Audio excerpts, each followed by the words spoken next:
hear you. Yep. I'm in trouble hearing you guys. Give me a second. Like a full house. I wonder why. We can see all of it, but could only see part of the top of the head we're talking to now.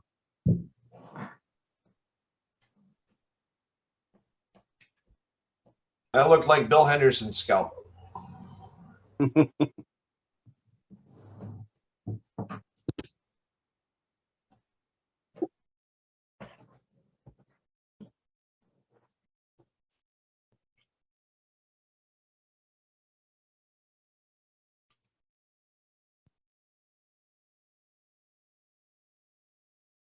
Julie, are you? I think you're on here, aren't you?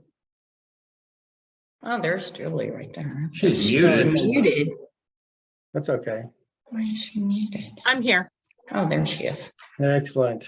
I was All right. dealing with my dogs and birds. Nobody needed to hear that. Hello, can you? Oh, Yeah. is it? Why is it? Mhm.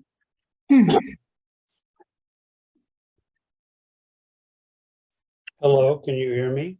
Yes, we can. Thank you.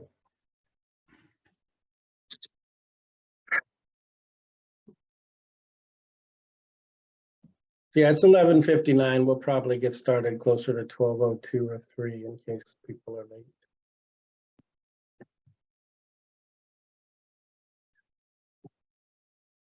Whoa.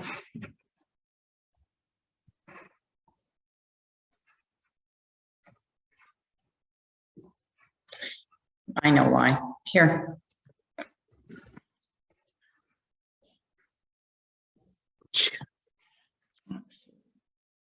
Don't close that. Well, I need it small. Have fun counting this one. Oh my God. All right, I'm gonna mute everybody. Oh, let's see.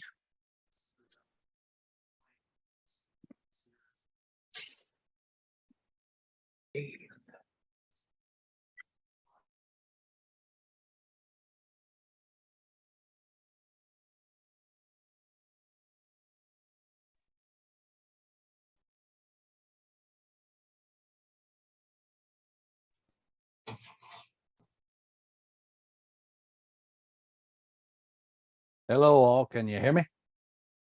Yes. Excellent. Thank you. Muting now. Hi, Ray. How you doing? Darren, are you recording? Yes, I am. You sure? Yeah, Ray, Humphrey, Amber Davis, and Patrick Bennett. Ray. Amber Davis.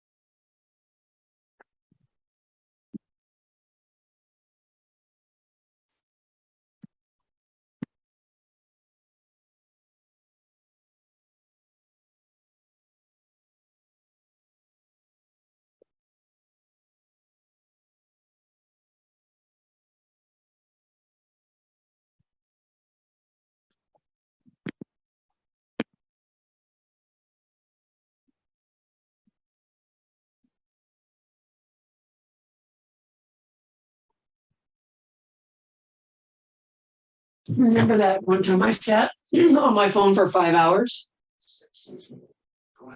Darren, when I had a meeting? 5 hours. I just Oh my asked. God. You have a full meeting today? Yeah. Yeah, it's always on Sundays, Where at? right here on my computer.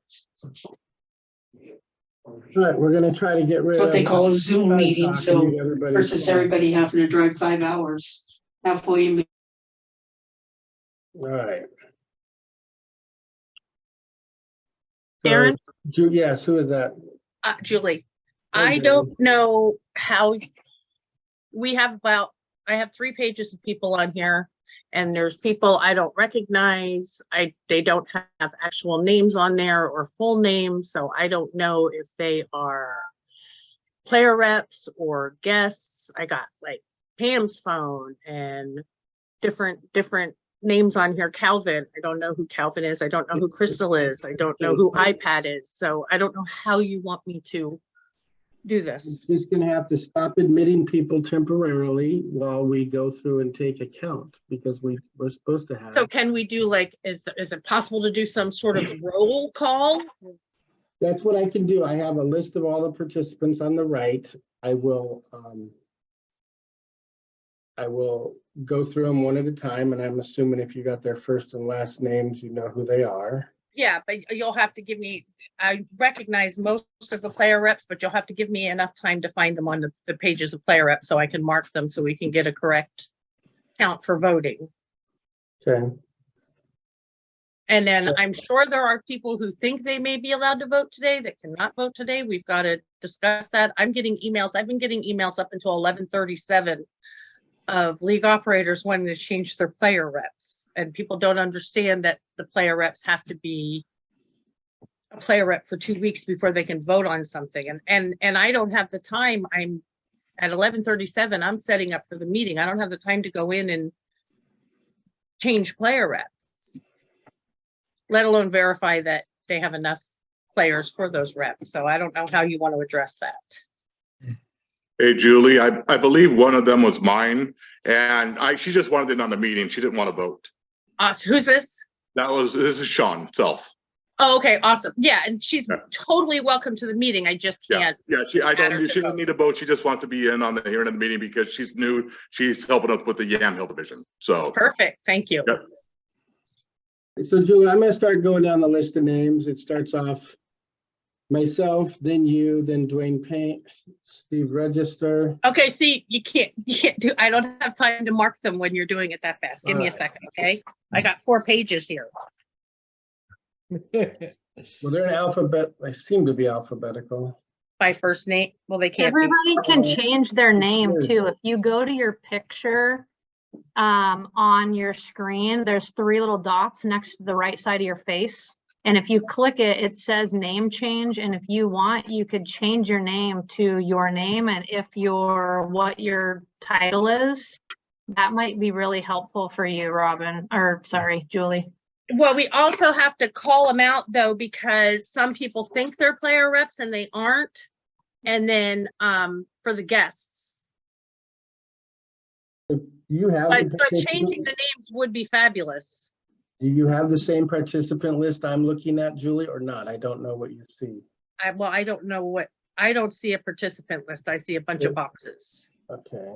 Julie, if you make me a co-host, I can help you take a lot of the stress off of your shoulders.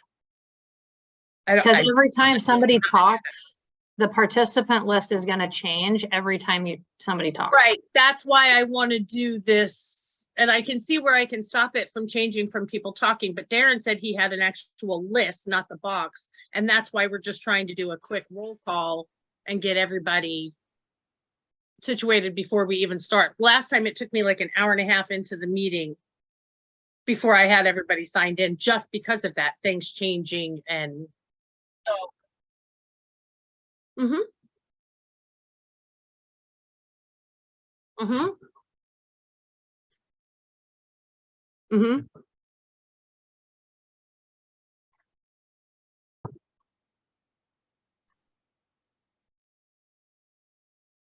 right. I understand that. But the boxes I am looking at right now say Autumn, Crystal, and they're still moving even though I pushed that button.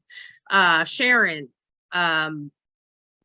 people that are not, I just need to know who are player reps and who aren't, and their actual names. So even if they go in and change them, I have Bad Boy Mini, Dondi Bell. These are, I don't know who they are. So, and we can only have player reps voting.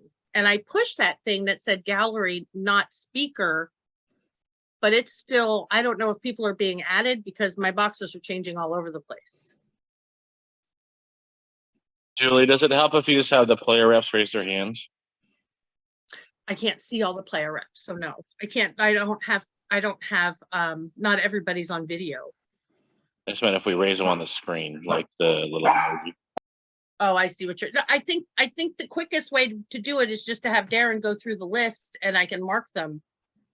He just has to give me a second in between names so I can mark them.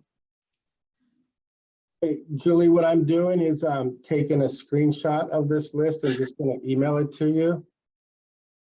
Okay, Will that Okay. work or no? no, that's not gonna work if you want me to know how many people we have voting, because the way you take the vote, I have to know at the beginning of the meeting how many voting members we have. If Okay. if I have that email and add it later, when you go to vote, you're not gonna be able to do the vote by abstentions and oppose, because I don't know how many players we have voting, Understood, so I won't be able understood. to get the count. So let's get started. Myself. Then you, Yep, then Dondi Bell, Dondibell. okay, Dondi, you are not a player, correct? Player rep, correct? Right. Thank you. Next person, Dwayne Payne. I think he's a member at large, but I'm Member at not sure. large. Member at large. Then there's a Jim. I'm not sure Jim's last name or which Jim it is. Okay, that doesn't, Jim, who are you? Just a player, Just a player. What's your last name? James. Jim James? Yep. Thank you. Next is Johnny Landis. Okay, hold on.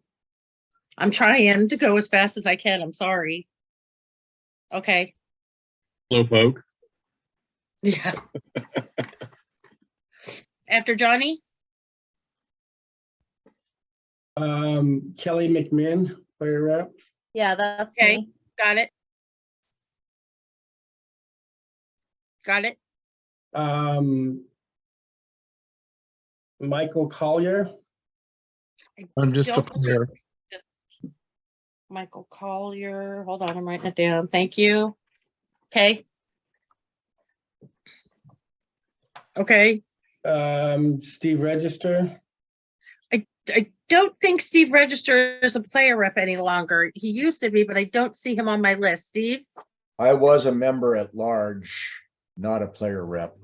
Okay, and did you ever, how long ago was that? Well, since before COVID. Oh, okay, so then you can't vote this time because you have to come back every year to become Well, I've been on the on these streams, but that's all. okay. Thank you. Okay, Aaron Rodgers, WBCA player guest. And then Amber Davis and Patrick Bennett. okay. Aaron yeah. Rodgers is a guest, Yes. That's what it says, yeah. and then Patrick and Amber, okay. Autumn Frampton, Lawrence's wife. Lawrence, correct. actually Lawrence. Yeah, Okay, hold on. I know you're that's a player. she's not, that's my wife. She's just not here watching. Okay, Lawrence, are you a player rep or a guest? I'm a player rep For which division? For which? for the Players Club.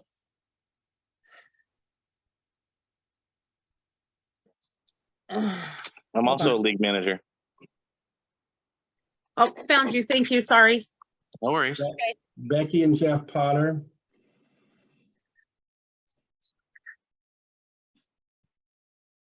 Okay. B. Evans. B, are you a guest? Yeah, I'm just a guest. Thank Player. you. Okay. Bill Henderson. Who's that? Okay. Sorry, I gotta scroll a little bit. Give me a second. Shoot. Sorry, it's asking me to add more people in the meeting. If I do that, it'll throw off. Yeah, my- don't add anybody yet, because then you can just tell me as you're adding them. Well, let me just add these two before I continue on past Bill. So Jackie Mays, Tyrell Detweiler, Okay.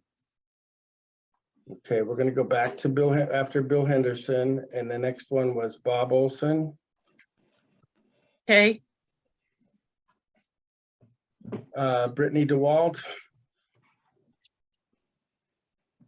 Okay, Calvin, I don't know Calvin's last name.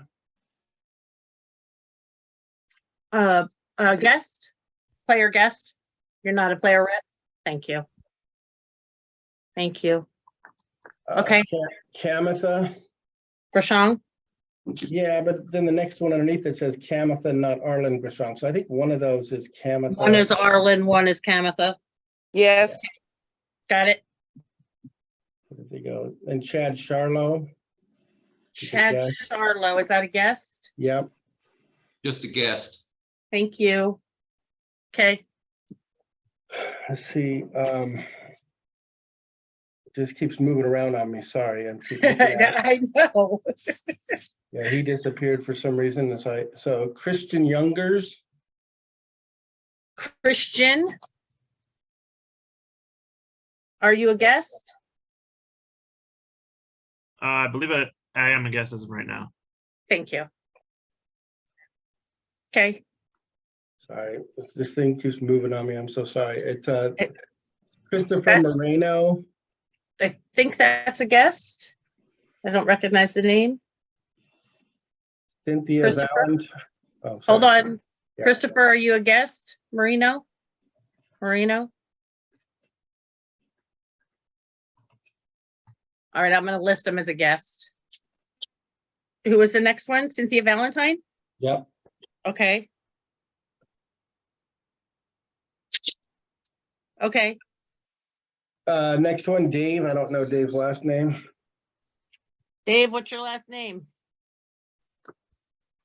Chavez, Sorry? Chavez, Thank you. You're a player rep, correct? correct. Found you. Okay. Next one is, where did Dave go? So Doug Schultz, Slade. Got it. Ed Slade? Yeah, Elaine. Eberly, player rep. Eric S. Hold Townsend. on, hold on, hold on. All right. Eric Townsend, you're a guest, right? Yeah, I think so. Yes. He's not listed as player rep. Okay.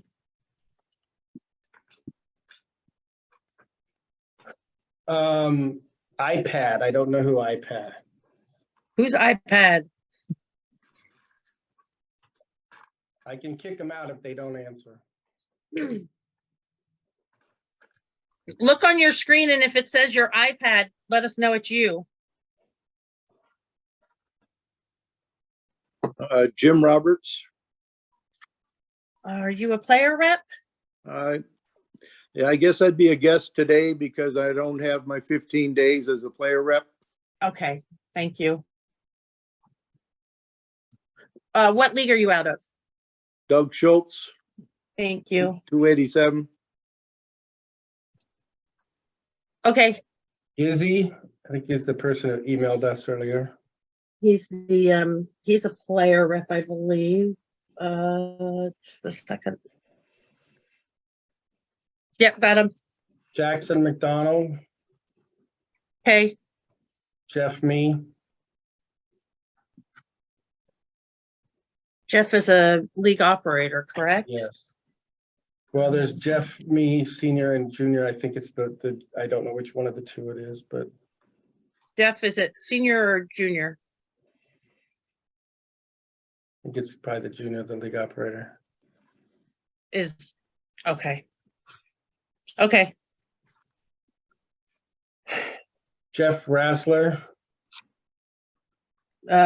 guest? Jeff, are you a guest?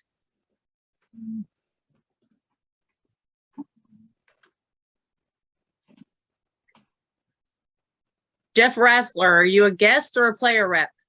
He responded in chat. He said he's a guest. Okay, thank you. yeah, and I definitely need someone to watch the chat because I can't watch the text and the video and all this stuff, three things and my screen. So if someone else. Jeffrey says he doesn't have audio. Okay, Okay, Jennifer Spear, Jennifer, I think is a guest. and The next one says Jim. I don't know if it's a Jim we already covered or one that moved around, but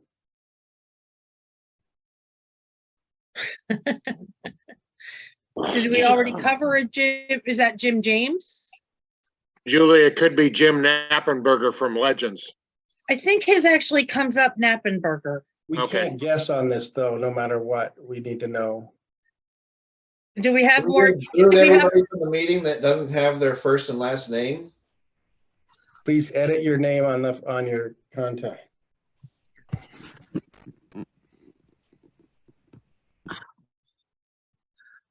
Oh, this is fun.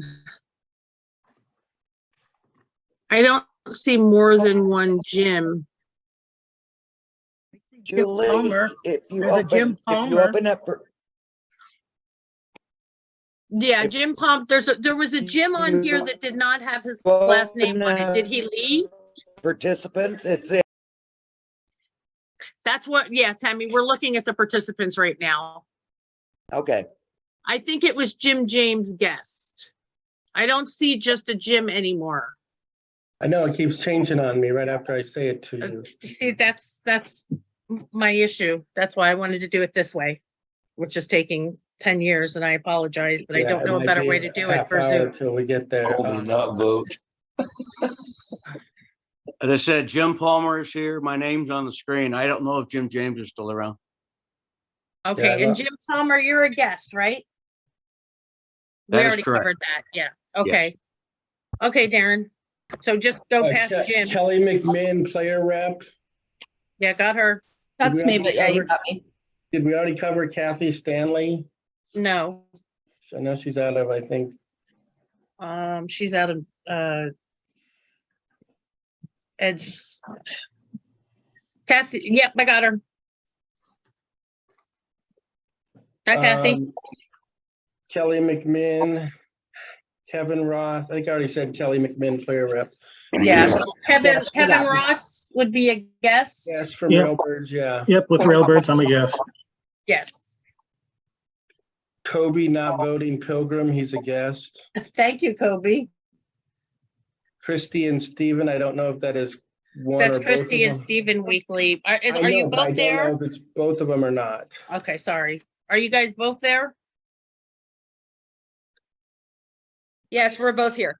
Thank you. I turned mine off on my phone for clarity. Okay. Sorry, it just moved around on me again.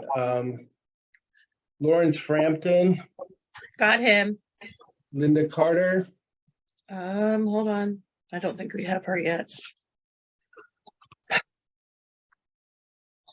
Linda, are you a player rep or a guest? I think you're a guest. I'm a guest. Thank you. Thank you. Matthew Van Winkle guest, he says. Thank you. Melissa Olson, Melissa Olson. Thank you. Melissa Reeves, player rep. Okay. Michael Cho, He's a player rep. I just got to find his name. Okay. Michael Jensen, or Michelle Jensen. Oh, Michelle Jensen. I'm sorry. I was reading Michael Cho and then Michelle was underneath it. Michelle Jensen. Are you a player rep, Michelle? Or a guest? I don't have a Michelle Jensen. She's a guest in the chat. Michelle Jensen is our Cherry City's just guest. Okay, thank you. Okay. Mika Cully, player rep. Yep. Mikaculy. Yeah, I got it. Mike Deichman. Got it. Mike Hall, player rep. I know Mike also player rep. I just have to find him on my list real quick. Okay. Mike Littman. Okay. Oh, you cut out there. I'm sorry. After Mike Littman. Yeah, I know this, once something happens and the name disappears. So, Nancy Measor, Measor. Okay. Nikki and Chad, player rep. Nikki, is that both of you? Yeah. Yeah. Thank And you. so are we player rep and a board member? What do I write on here? Because I could change my name. If you just put player rep and then it's both of you, that's perfect. That doesn't matter if you're a board member for voting purposes. Got it. Okay, thank you. I also just sent you a link that everybody could fill this form out and do roll call in about 30 seconds. Okay, well, we're halfway through this one. We got to find a way to do it better in the future. If when we start voting, we could use this today and it'll make it a lot easier. Thank you, Nikki. Pam Rushton, guest. Okay. Raquel Menarez, I believe that's Rose City League operator. Yep. Manjares. Ray, I think, is probably Cunningham, but I don't know for certain. Ray, does your name have both Ray and Cunningham or just Ray? Just Ray right now. Okay. I'm fixed. Okay. Rick Bremerman. Yeah, I'm a guest. I just threw my pen. Rick Bremerman. Thank you. Rick Cates, CATES, WWVPL League operator. What? Who is it? Oh, Rick Cates. Got it. Robin Adams, you might know her. A little bit. Okay. Ron Humphrey, player rep.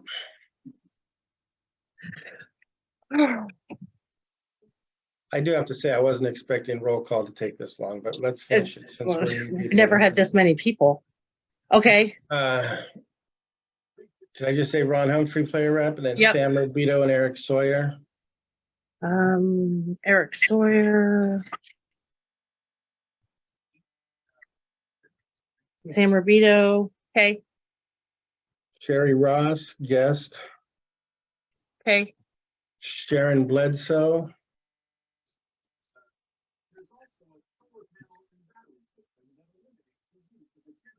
Okay. Sean Self, Cherry City League operator.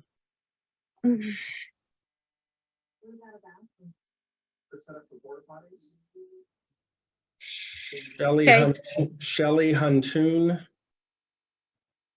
Player rep. Okay. Shelly, is it you and Ryan or just Shelly?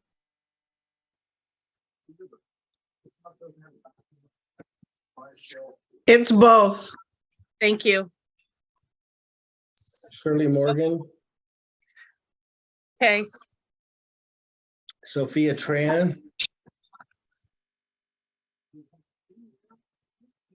Sophia, you're not a player rep, right? I know you used to be a member at large, but that's not current, correct?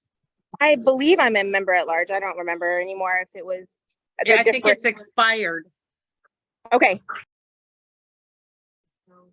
Stephanie Crystal. She's right here. Got her. Steve Marker. Okay.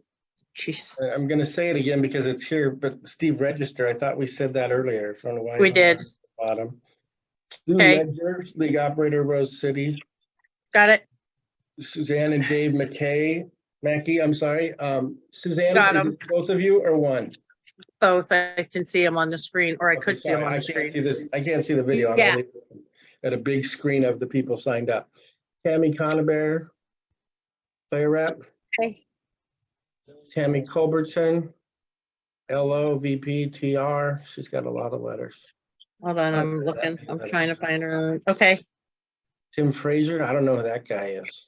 We'll let him in. You better know though. Yeah. Okay. Tracy Self, League operator, Cherry City. I've already covered Tyrell Detweiler, but he's here. Kelso is down there. Kelso is down there? Yeah, what? The last one right now, as long as I don't invite any more in. Okay, so hold on. You have more to add wait. in? Did you say Kelso? There's someone here. Okay, yes, he's a guest. Okay, let's invite these other people in one at a time. Derek, let me see. I'm admitting Derek. He's coming into the meeting. It'll take a second. Well, I was really excited. Derek, are you there?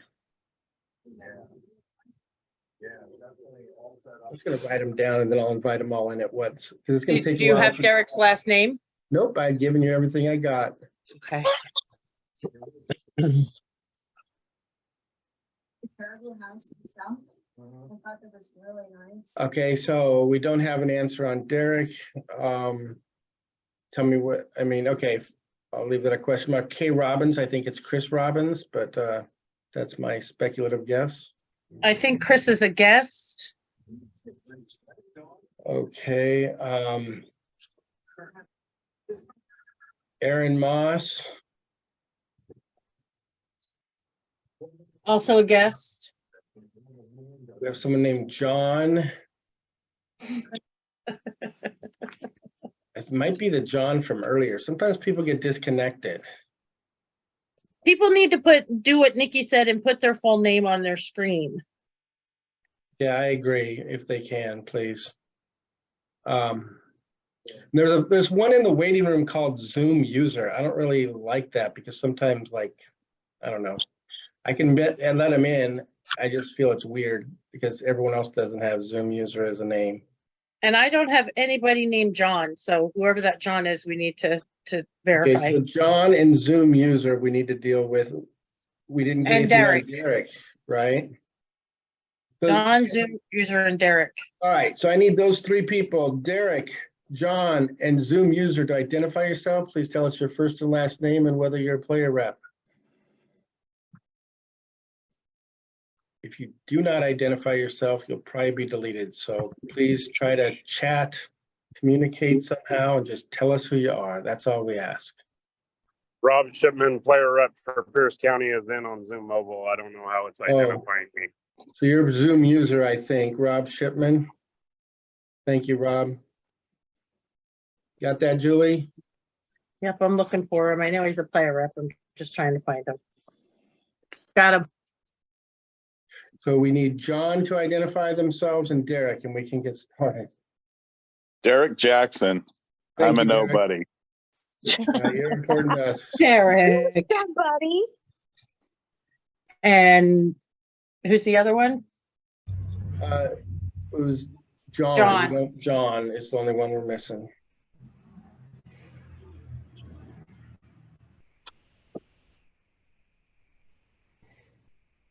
John, are you there? I can send John here a message real quick.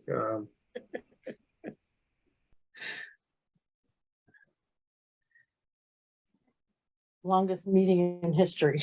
We're going to spend an hour and a half on getting people logged in. Okay, so So if anybody's here, should you just kick John out if he, I mean, did anybody check chat? Maybe he doesn't have. I sent him a private chat message. I figured I'd give him a second or two to respond. And no, he has not responded in chat to everyone. Yeah, my message was a direct one, but let's see. And it looks like Ken Woolsey is trying to join right now. So Ken Woolsey is That another must one. be a guest. I have Paul Purdy here. You didn't list him, did you? I didn't remember. You said. I thought I said him. I'm sorry. Yeah, Paul Purdy. Paul, you're a guest, correct?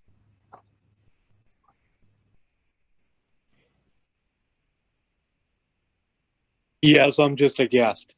Thank you. So if anybody's on here and you haven't heard your name, speak now.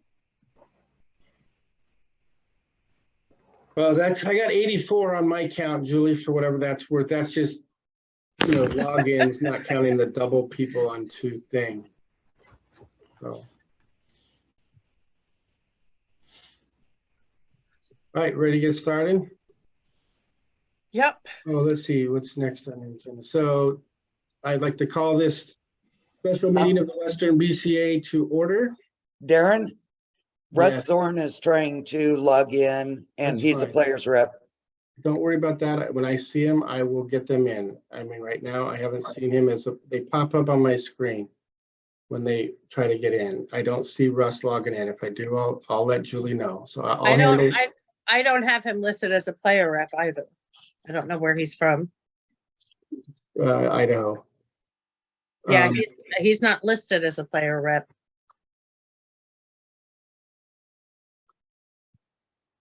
So Suzanne's talking to you.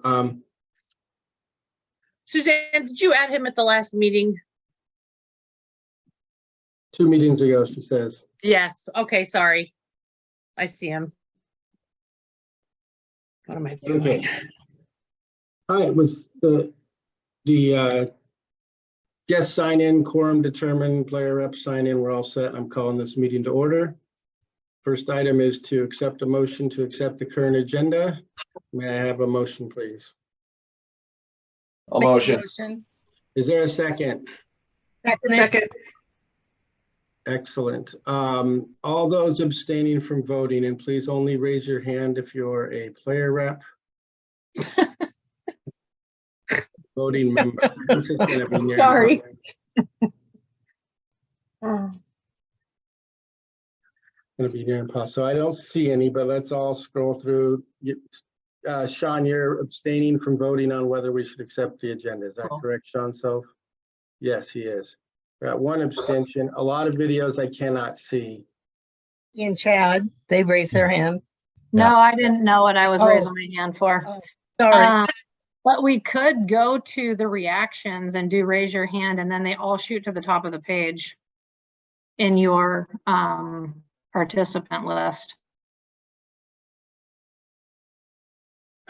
I don't see people understanding that. Well, scroll to the bottom of your page with your mouse, and there's a thing that says reactions, or there's 3 dots. And then that's how you find reactions, and then you can raise your hand. You'll make this a lot faster for yourselves if we can all figure out how to do that. I can't even find my page. Okay, there I am. So there's a lot of people like try to do it real quick, just because this is going to save you so much frustration, everybody in here, because we're going to be here till 8 o'clock tonight.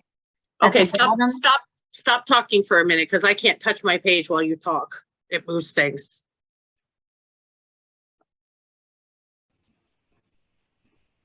Let me know where you're at, Jillian. I'm waiting on you. I can't do it. But I'm an idiot, so. I see a lot of people with their hands up, and I think, no, I'm not sure. Are they all abstaining, or are they voting to accept the agenda? Because I'm sorry, I was thinking just to practice doing it for a second. That's so fine. you guys Practice know is how good. to do it. Okay, so everybody click on reactions, and How am I? Change my view. Just keep moving.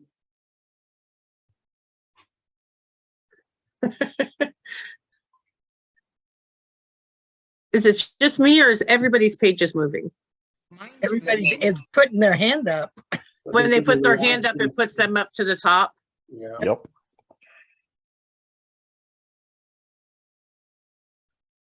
You'll want to focus on the participants list, not your screen of videos for this, because your screen of videos is gonna refresh every time every individual makes a noise if they're on mute, or if they raise their hand or enter any emoji or reaction at any time. It's gonna disrupt the meeting. So people need to stop, and you are gonna need to just focus on the participant list, because the participant list will just drop them to the top without refresh every single time. And we're gonna have to wait until people stop before you can move on. Yeah, and it puts them in alphabetical order too on that participant list. I think what we just gotta do is count abstentions. If anybody wants to abstain, speak up. I think that right now we have 1. We should have very few abstentions. You're free to abstain if you want. Okay, We have a bunch of hands up, so. This is why meetings need to be in person. This is going to be a shit show.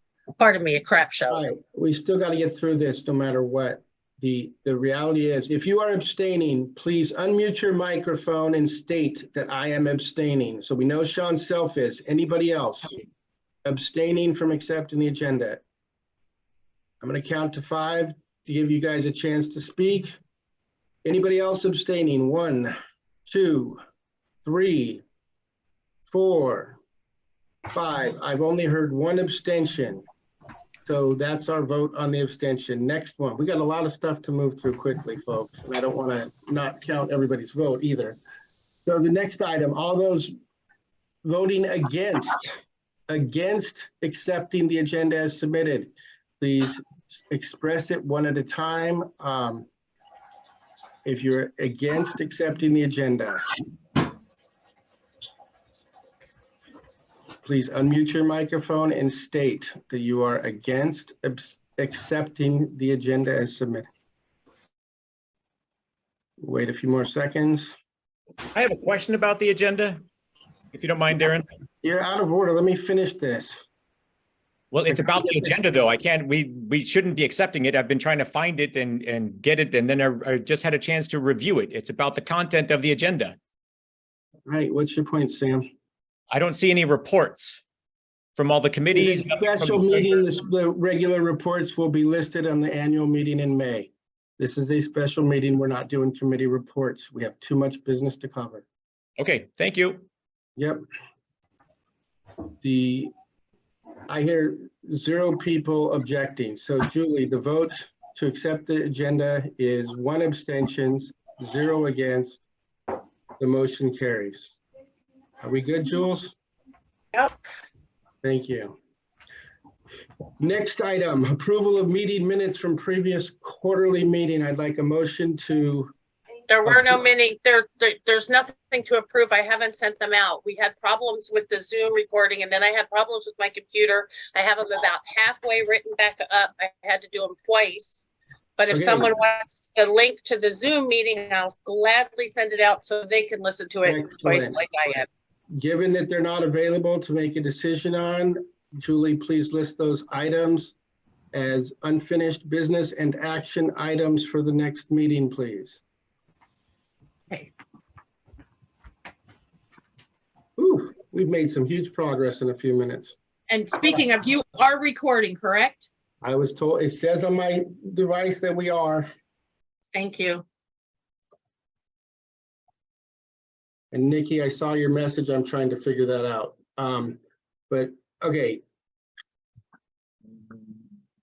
Just give me 1 second here to see if I can. Go to my face and the 3 dots up above, or where my name is, the 3 dots, and you can change, and it says add co-host. Thank you. And then both of us, Julie can email me and I could help. Okay, thanks. Thanks, Nikki. All right, so next item up for bids is the president's statement. All right, I want to start off by welcoming everyone here today and thank you for taking the time to join this meeting. Let's begin by addressing the primary purpose of the special meeting. The original objective was to reach a conclusion on Predator versus Diamond as an issue. To help us reach this conclusion, we began on a fact-finding mission. This began at the previous meeting with a presentation from Rick Jones of Bad Boys and Ozzie Reynolds of CSI. We then provided a Predator table at the last event at the request of this body so people would have a basis of comparison. And if anyone thinks I'm going too fast, let me know. I'm trying to make it so everyone can hear me. We plan to follow this up with 2 more guest speakers at this meeting. Karim from Predator Group and Chad from Diamond Billiard Products. We were unable to get confirmation Chad's able to attend. However, I do see that he is in attendance. As a result, I canceled Predator's attendance in the interest of fairness to Diamond. I have no interest in putting my thumb on the scale one way or the other, but will do everything I can to get this body all the data and information it needs to make an informed decision. In lieu of these 2 guests, I will address everything I'm aware of and the offers so far. The focus of the tail end of the meeting will be making sure we are transparent with everything that we are aware of. Just a little backstory. At the end of February, the contract committee, which is made up of Ed Slade, Tammy Culbertson, and myself, attended CSI Worlds Tournament for a variety of purposes. One was to discuss the idea of bringing back CTS on demand to our tournaments. And we also had a conversation with Shannon of High Country. He had agreed to send in a bid and has not done so. We also had meetings. I had a meeting with Mike Page and Steve Ernst of Fargo Rate. And we agreed to make several improvements with our website and LMS and Fargo Rate. This meeting was real productive, and we're going to have a lot of huge benefits you guys are going to see in October. So we gained for the first time the ability to access LMS for all of our Western BCA leagues. That's going to help us tremendously in the registration process. We also secured private API access keys to Fargo LMS, which will give us live Fargo data and all the stuff we need to register people for a tournament. Okay, the next thing, the three of us met with Ozzy and Amy for over an hour. It was close to an hour and a half, I think, but between an hour and a half, during which we discussed the pros and cons of running our own event, what that would look like, how feasible it is, and what can be improved, and how quickly we could run the event ourselves without their assistance. We also ironed out the details of securing that predator table you saw at the last event. At the end of the meeting, we concluded that we should move forward with running our own event. As a side note, CSI will be running their own events going forward. They handled the event scheduling and layout of this last CSI Worlds, and will be running an event in Wisconsin, Michigan, Ohio, and CSI 2024 Worlds prior to our next year's 8-ball event. We have an option should we choose to send our people to any of those events and get trained on CTS on demand, but the downside is travel costs would be at our expense. So in addition to running their own tournaments this year, CSI will be handling the transportation, table setup, light setup, tear down of lights and tables at their own events. At this last meeting we had, we were expecting them to use High Country for this service, and this is no longer the case. They have prepared an offer to provide table installation, table reclothing, balls, lights, and room setups. We will compare their offer to Bad Boy's offer, and also to handling it internally without either one of them. So we anticipate the billiards industry landscape will continue to shift going forward. We may very well be faced with new players in the new table manufacturers coming into the fold in future years. I've heard rumors of it, but nothing's confirmed. My focus remains constant on one thing, which is ensuring the Western BCA meets the needs of our casino host so we can remain viable and successful. And to me, it's imperative that we rise to meet the challenges coming our way. Now, for a side note on this meeting, I want to remind everybody it's mandatory that we maintain a civil and professional discourse. People yelling or screaming will be removed from the meeting. Basically, I'm asking everyone to be professional and get to your point, as there are many people behind you that wish to speak. Okay, that is my president's statement. Next up was secretary's statement. Julie, you kind of touched on the meeting minutes. Did you have any, you want to elaborate on that as well? No, not right now. Everything, no report. Good to go. Okay, sorry, I'm flipping screens on my side. So the first item on unfinished business was Bill Henderson's agenda item to allow 8 weeks in a single year versus 8 weeks in a single session as the qualifying criteria for our entry in our tournaments. I'll hand the floor over to Mr. Bill Henderson to discuss this. Please tell us what you're talking about, Bill, and what you're proposing.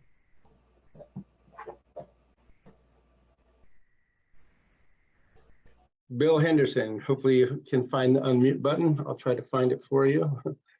I gotta find you. Can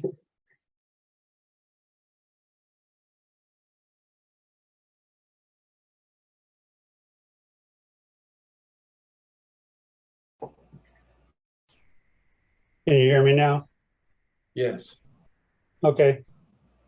Basically, we have been using the 8 weeks in one session for as long as I can remember. Last year, I used subs quite often in my league. And I had one player who had 20 weeks of play and didn't qualify to play in our tournaments. I think that's ridiculous. I think that anybody who plays 8 weeks should get to play in our events if they want to. So that's the reason I put out this proposal in there for your 8 weeks in one calendar year. I don't know how other league operators handle their leagues and whether or not they think this 8 weeks in one session is a good idea or not. But I do know that it is very tough on me in a small league that I have using subs who don't get to play, even though they played more weeks over the year than other players who only get their 8 weeks in. And one of the reasons I know that Darren has said to me that he would try and get exemptions for people that had a lot of weeks and everything. But why should we even have to worry about exemptions if people play that number of weeks? We shouldn't have to go and try and get special exemptions for people to play at our tournaments. This won't change anything for the Las Vegas tournaments. Right now, they are happy, I guess, with the 8 weeks in one session. At least that's what Ozzy said to me. I talked to the CSI LMS representative, and he didn't think there would be a problem with it if we went to 8 weeks in a calendar year. So that's my reason for putting it out there. I would like to see how everybody else, especially league operators, feel about it. Okay, I'm done. Okay, real quick, before I hand the floor over, if you're interested in speaking, if you can, please raise your hand. Ed Slade, please take note of who would like to speak. While you're doing that, Ed, I just want to, we received a chat message from Eric Townsend stating that CSI is using 4 weeks in a calendar year for other regional tournaments like ours. They changed that. Yeah, we didn't do whatever we want. That's just what they're doing. Just a useful information point. But all right, so if you're interested in speaking, please raise your hand. I see Kamitha's got her virtual digital hand. Doug Schultz has his virtual digital hand up. You can use your little yellow hand in the reactions, or you can literally raise your physical hand if you have video. I'm going through the screens. It's 4 pages of people to look through. All right. So Ed, I see Suzanne. I see Jackson. Okay. I see Lawrence Frampton. Yep, I do too. Okay, so let's get started, Ed. Who do you got first? And you'll keep watching the hands going up while the first person speaks, if you don't mind, Ed. Kamitha. Thank you. I'll try to make this short and sweet. So our league has ran the 8-ball season for 20 years, where you start in October and you end in February. So our challenge here is, last year, some people had 15 weeks because we only had 7 weeks of that, the crossover session, the fall winter. We had 7 weeks in January, February. Didn't play 9-ball. And so there they are sitting with not 8 weeks. We're not qualified. So they were not forced to, but we had to start the next fall winter session, which is next October. So I had to make sure that there were 8 weeks in October, November, because they only got 7 in the previous January, didn't play 9-ball over the summer, and then they had to cram in 8 weeks. That doesn't allow for sick time, etc. Although we had players that had 14 or 7 plus 7, they had 15 weeks, but they weren't not 8 weeks were in one session. I'd like to, and we're not going to change our schedule for our players. We've been doing this for 20 years. So I think because the membership, when you pay your membership, it goes from January 1 to January 1. Although I 100% support trying to get players to commit to sessions, and it makes a little nervous of just subbing 8 times during the year it's easier for us to say, you pay for your membership from Jan 1 to January 1. So if you have any weeks from January 1 to January 1, that should be accumulative across that membership year to qualify for the next year. So I had all my guns stacked up, ready to go for this season, for this, what do you call it, regional session. And yes, I hear that there'd be exemptions, which I totally appreciate that. But as soon as we start doing exemptions and kind of being soft, I love being soft. It really opens the door to being subjective, and it's hard to follow an exact rule and say, I'm sorry, everyone knew the same rule, and it makes it a little difficult and puts people on the spot. So I softly but support thinking it should go January 1 to January 1 for 8 weeks. So that's all I have. I don't know if Arlen's going to say any more, but that is the challenge we had in our league. And I was one of those that was not going to get qualified to go to regionals, and I've been playing in this for 20 years. All right, that's it. Arlen, you got anything? No, I have nothing more to add. She covered all the bases. Thank Okay, you. Suzanne. You're on mute, hon. I know. I was trying to unmute and it wouldn't do it. Anyway, I hear everything that was just said. And it is difficult, especially when you're used to running your league from October through March. However, we have run other sessions, 9-ball, 10-ball, 8-ball, 8, 9, 10, Scotch doubles, etc. The key is, I think, to be able to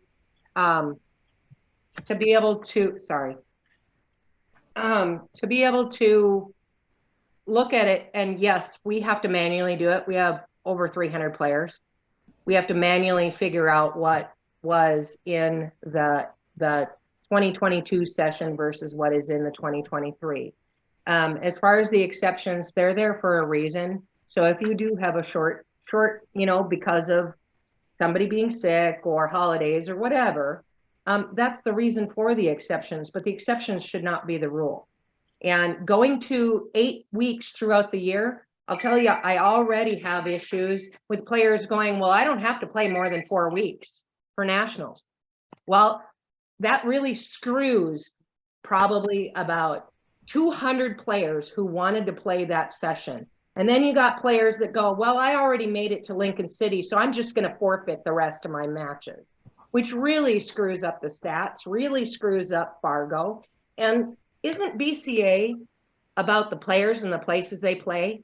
Not about me, the league operator, not about everybody else that has some complaint, but it has to do with lifting our league up and not dragging it in the dirt. I think we need to look forward. I think we need to stop lowering our expectations. We need to raise our expectations, and we need to communicate them a little bit better. And thank you. Next one, Ed. Doug Schultz.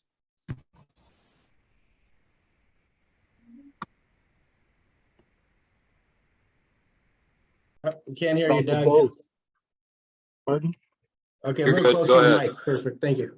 Okay. What I've done for the last 27 years is I hold one session per division, which basically is like an 8-ball on a Monday night. That's one division. It lasts 12 months. I break that into 4 prize segments, but it creates more work for me as a league operator because I keep track of how many they play in each segment. So they're still getting their 8 times in the division in one session because I have annual sessions. If the league operators are willing to put in a little more work, it can be done easily and still create that same criteria that you have. Hey, you good? Yep.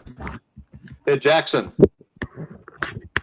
All right. I mean, I agree with it.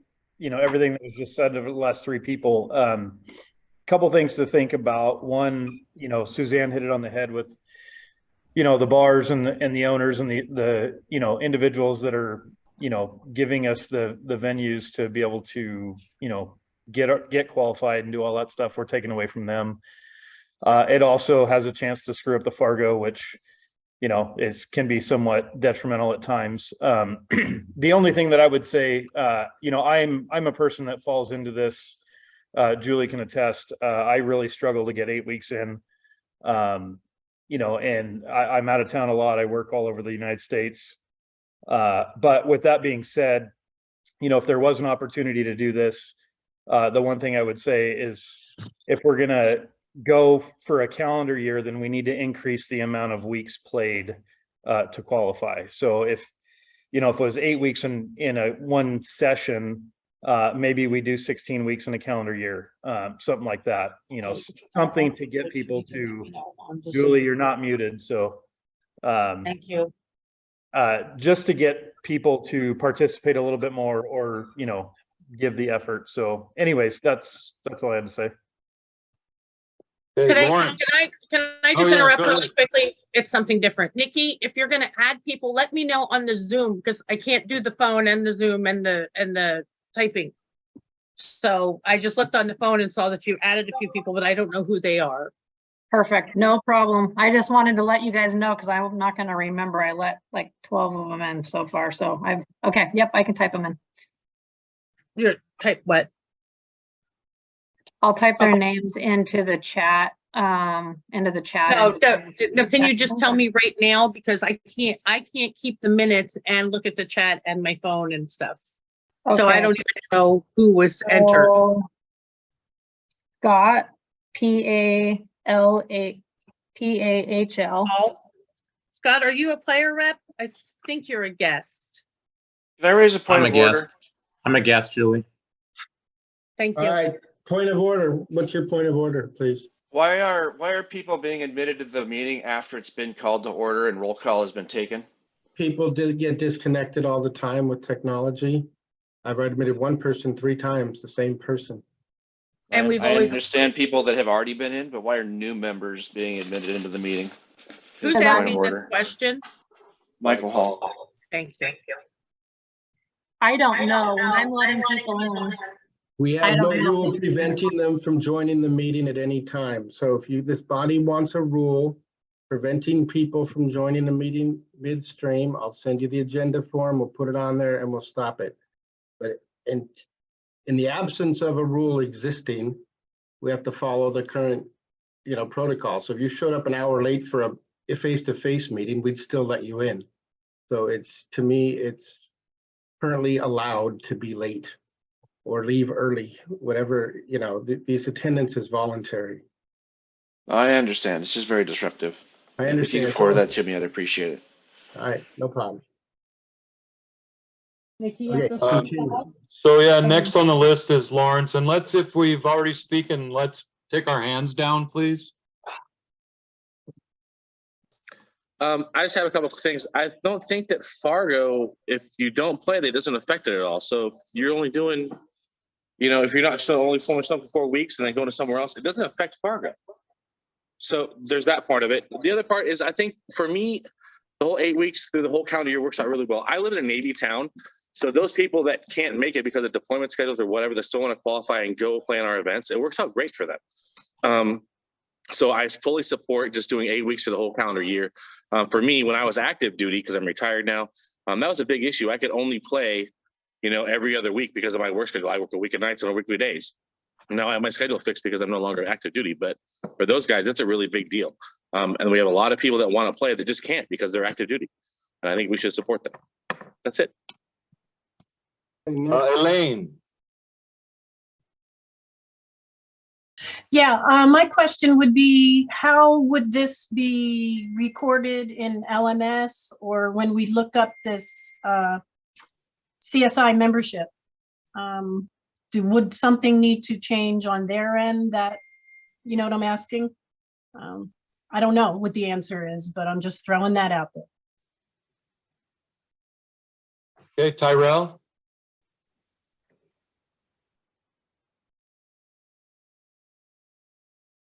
Tyrell Detweiler, please. Can't hear you, Tyrell. You're not on mute.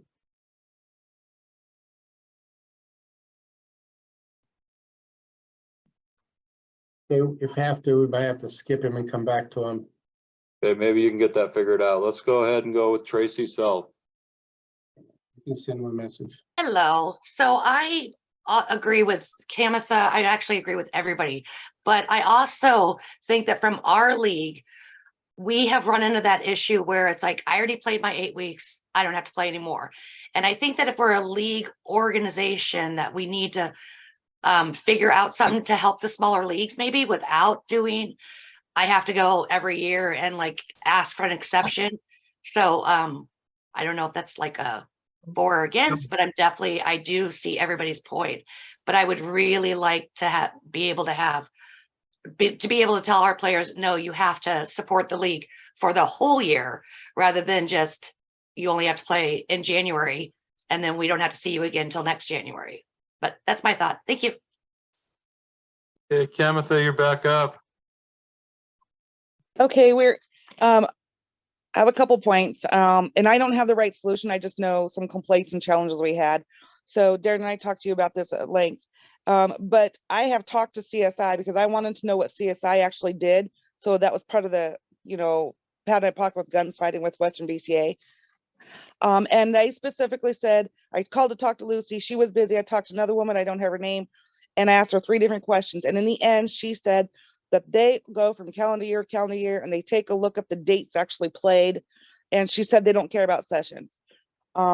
So don't know if that really is what happens, but that really was surprising to me. I think we should disconnect ourselves from what CSI does, make our own rules, and potentially an option is maybe 15 months prior to a tournament.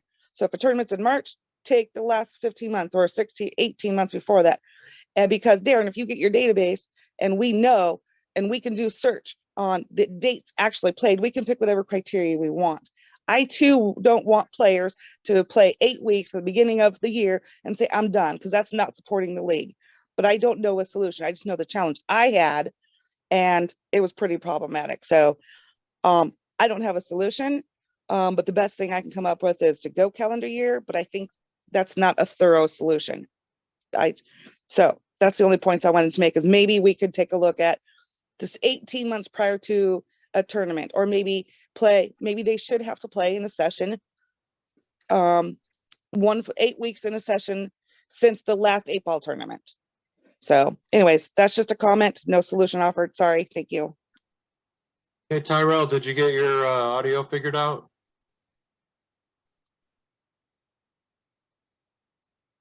Still nothing. I sent him a private message. Let me see if he responded. He has not responded. He's trying. It's just not coming out. Okay, we'll come back to you, bud. There. No. Man, I tried. Ray. Okay, so as a league operator, formerly, this is disturbing to me in the fact that we're trying to change things for the exception, not the rule. There's already steps in place for people to get exceptions to do this. It is a little more work on the league operator side, but there's implements in place to take care of this currently. Why are we changing everything? If you as a league operator want to make it easy on yourself, do like what others have done. Extend the session so that there's more weeks available for these people to get their 8 weeks. And if you can't do that, we already have stepping stones in place to take care of this. Get an exception, done deal. That's my 2 cents. Okay, Becky Potter. Hey, Michael Cho wanted me to let you know he got kicked off. Can't get back on. Hey, Darren, got that? Yeah. Do you want to say anything else? No, that's what I was told to say. Christy or Steven? All I wanted to say was we're trying to support the smaller leagues by having the 8 weeks in the session, because we have the same issue sometimes where somebody will play just their 8 weeks and then they don't show up for the other 4 or 5 weeks in the session. So we've got people with, partial teams trying to play, and it doesn't affect Fargo because Fargo doesn't take forfeits into account. However, what we did is we worked into our league bylaws that if they didn't play a certain percentage of weeks, they weren't able to participate in whatever season ending tournament that our league had. And that increased participation because people wanted to be able to get the payout at the end of the session.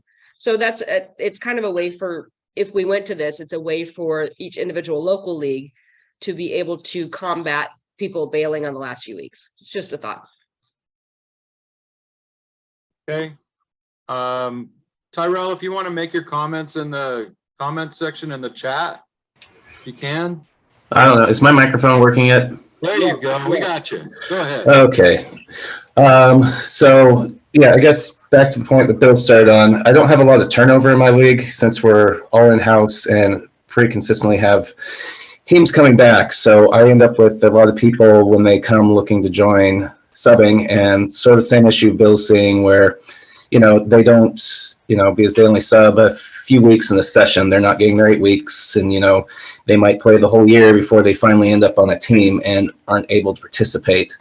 So I understand that, but my concern is, if we go to 8 weeks in the calendar year, that maybe that is unfair to some of the other players that are consistently playing. And, I am aware of several of, the better players who I'm very aware of would love to just be able to pay and go play at the coast. So I feel like that opens up an opportunity for them to do as little as possible.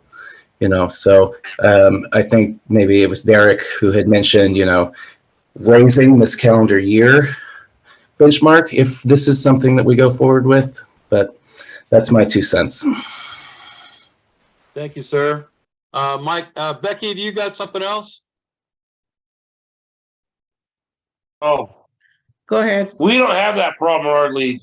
We play 8 weeks in a session. Our session's 15, 16 weeks long. We got 10, 11 subs on the side that still qualify and get their 8 weeks in a session to be able to play in Lincoln City. So the smaller leagues can set up something a little different, maybe make the session longer to get those 8 weeks like the other leagues do. I don't know. There's not really a wrong or right answer to this question. Okay, good. Mike Hall. Yeah, so I'm up here in Port Angeles with Bill, and the problem that I observe up here is that we have way more players than we have bars or facilities with pool tables to host everybody. So like we have expanded our 8-ball session to be very long, frankly, and we have a lot of subs on the list, more than a dozen, that sub fairly regularly. But when we're subbing in and out, we're trying to keep Fargo's similar, and we're trying to prioritize people that are trying to get their 8 weeks. But because of spanning over the calendar year for the 8-ball session and then 9-ball in the summer, we don't, in a smaller town like Port Angeles, Twin, this area, there aren't enough pool tables to facilitate getting the players that want to be qualified to be able to get on teams and get down there. So that's part of the difficulty. Okay, thank you. Johnny. We're a small league, and what we do is we run some short sessions in the spring, and I think I'm going to do one in the summer also, but the winter session is long, and it's sufficient enough for subs to even get qualified with 8 weeks if they want to. So I'm going to say no, because if you just run a longer session, that can get your subs qualified as well. We use our subs like crazy, particularly in the winter when people can't travel and that sort of thing. Some can, some can't. So, I have to go with no. Okay, I don't see any more yellow hands, but I see Julie's. I see a bunch. So Tyrell, put your hand down if you're done. Anyone else who's spoken, please put your yellow hand down. Okay, yeah, there's been a few more. I was scrolling through everybody to see if I saw any physical hands up. Oh, yeah, I got everybody. Julie, go. Yeah, I always try, I have a lot of trouble keeping players that getting their 8 weeks in. So I always run my leagues at least 12 to 14 weeks so that if they're sick, if they're out of town, if something comes up, they still have enough weeks to get in. Because of that, I have plenty of time to get subs qualified too. I probably have 4 or 5 people that just sub and get qualified if you run the longer leagues. But I also believe what Suzanne said and Jackson, I will have players quite a few actually that as soon as they get those 4 weeks in or whatever, will jump ship or can't come tonight or can't come this day.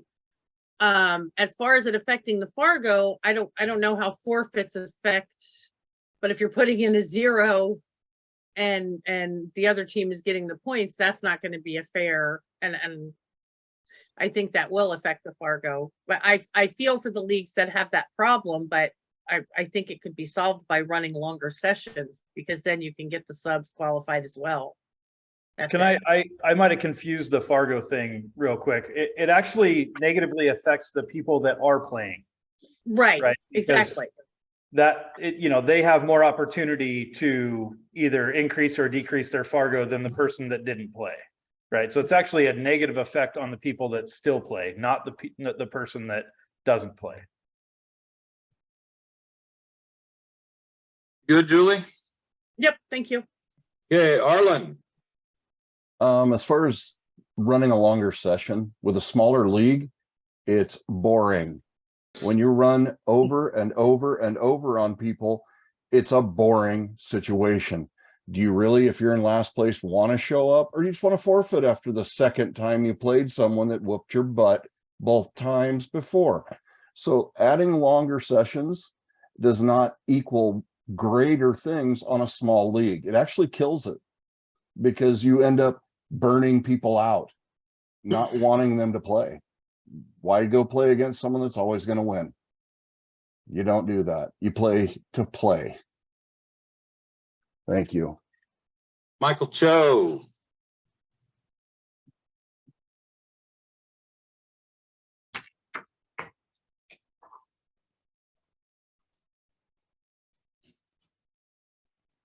Unmute. Am I There you go. unmuted? I've got a player that is not local, but she flies in. I think every couple weeks. There is no way for her to actually get qualified if she has to do it in one session. But if she was to be able to qualify in 1 year, that would be something that she could and would do. I believe that it's our responsibility to, or we're trying to promote pool.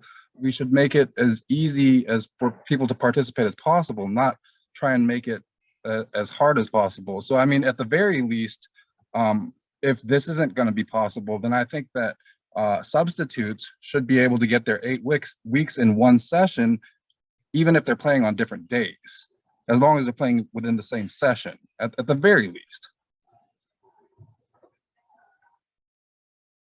Okay, Izzy. Yeah, I have to, I'm one of those players that needs the exception. I've worked with Ray Cunningham. I talked to Darren, I believe it was back in 2016, 2017. It was physically impossible with my employer, even with as long as the Rose City Billiards, how long their sessions are, I could only get 7 weeks in there. So I went through the loops and the jumps to get the exception. And being one person that has to have an exception, I personally wouldn't change it. I'm the exception, and I know I am. I think the 8-week requirement in a session is good. And personally, for me, I understand that for the smaller locations, as people have clearly stated, increase the number of weeks, get those 8 weeks in you. I just know for a fact in a 15-week period for me, I still can't get 8 weeks. And that is why I had the exception. Thank you. Okay, Eric Townsend. Hey, everyone. I think there's probably 2 big considerations, right? We've heard the LO kind of perspective where, you want engagement, you want the league locally on the session level to go well, but there's also the Lincoln City, event, which is going on twice a year, which is obviously a big event that we want to grow, to consider. And I think if you ask players, who want to play in upper level events, APA, BCA, TAP, their options, ours is the most open of them. And I think CSI has seen a lot of bump for people attending these regionals because it is easier for players to qualify. And that's why they've moved to a 4-week calendar year, I think, is to make it easier for players. And I think that's a competitive edge that we have as a format. and we shouldn't lose sight of that. So I think if you're trying to grow up, Lincoln City, making it easier and more open for players is going to grow that event. So it's a competing interest between that and the local experience with the leagues. Thank you. Cool. I don't have anybody else on the list. Did I miss anybody? Okay, I think that's it, Darren. All right, so Can I have a rebuttal? yes, you may. Absolutely. First off, about Vegas. The last time that they will allow 4 weeks to play in Vegas was this previous 8-ball tournament. No longer. They are at 8 weeks from now on. Okay. And they had a straw vote, and they asked the question, do you want to keep it 8 weeks in a session? They didn't ask about changing the requirement to 8 weeks in a year. They just asked the one question, and majority of the league operators said that they would prefer to have it 8 weeks in a session, but that was on a limited question. Okay, so that is one thing. The second thing is, like I say, some players play in my league. I've had players, I think we had some players play 39 weeks last year in over the whole time. And one of those players was one who played 20 weeks and who didn't qualify, but he subbed the whole year long. He's been out of town. He goes on vacation. Most of the people I deal with are seniors at the senior center. And so they have a lot of time off to where they can travel. And they also have a lot of physical issues that they have to deal with. So having to just have a set at 8 weeks instead of in one session in 1 year, it would help people do not have to get an exemption. I'm trying to keep the exemptions away from Darren because he does exemptions all the time. I've used them before. I've given exemptions. And the players ought to know when they start out, if they play this certain amount of weeks, it's fine. I understand in big cities, there are people who want to play their 8 weeks, get qualified, and that's it. What are you going to do about people like that? They're only going to play their 8 weeks. They don't want to play extra weeks. I don't know how you handle that. But I have sessions that run, I think I have 4 sessions a year, and they're basically 3 months each at the senior center. The other league that I have in town, the one that Mike Hall is in charge of, it probably a little bit longer session to get everybody qualified, but there are still people in that session who won't get it in one time, but over the period of a year, they will get 8 weeks. And whether or not it ends up being 8 weeks for people that play a lot during the year, whether it's 10 weeks or 12 weeks, I still think there should be some way for people who play a lot of weeks during the year, even if they have to fly in or they have problems getting from one session to the next, they should be allowed to enter in Lincoln City. And that's what I wanted to do. So I see next up would be Nikki. She's got her hand up. I'm sending it off to her. Thank you. All right, it's actually Chad. Well, I just had in the past where I asked for an exception. I had neck surgery and they denied me, and I had to continue to play through that. So I've dealt with it. I've worked my way through it. I've played this whole time. One of my worries is we want people's robustness and stuff like that. There's people that could play the first 8 weeks of the year, or not even in the whole calendar year or whatnot. And then we don't got much robustness on them. And then they get to come in as these sandbaggers that a lot of people are worried about, the people that haven't been in the league for a long time. So if we're not pushing them towards playing longer, at least like Jackson was mentioned, 16 weeks. If it's 12 weeks or something like that, if we're doing it in a 1 calendar year, I feel like we need to know where they actually rank amongst players because it allows room for sandbagging, I think, if you allow people to just play the minimum and escape it. Good point. And then I had a little bit to say on it too, that if we have, if you can come to 3 or 4 weeks and then the next one, 3 or 4 weeks, it makes it a nightmare for the person that's running the league to get enough players for each team every night that you're supposed to be coming in there. And it could make it kind of a nightmare to keep track of the paperwork and to always find subs. And I think the next one on the list is Tracy, to hand it over to you. Yeah, so I have a couple things to say. One, I'd like to know who determines the exceptions. Is this something that's put to a vote? I kind of like to know why somebody that had neck surgery was denied an exception. That may be a whole nother thing that we can get into. But who approves or denies the exceptions? Okay, that would be me. And just for the record, I did not deny Chad. It must have happened before I was president. Okay, we can get into that later. So Yes, you and only for the vice president, I do let Tammy Culbertson make some of these decisions for me, but she runs them all by me. Okay, sorry, you were going in and out. So it's Tammy you and Culbertson. Tammy. Excuse me. It's you and Tammy. Correct, but she runs hers by me. Okay, I'm so we kind know of that for later. And also, can we do maybe we can like reword it for the 8 weeks for league size? Like if you have X amount of players, like the small things instead of like, so like Larry's, his place is his league is in and out of players. Maybe he automatically gets an exception because he has a smaller league.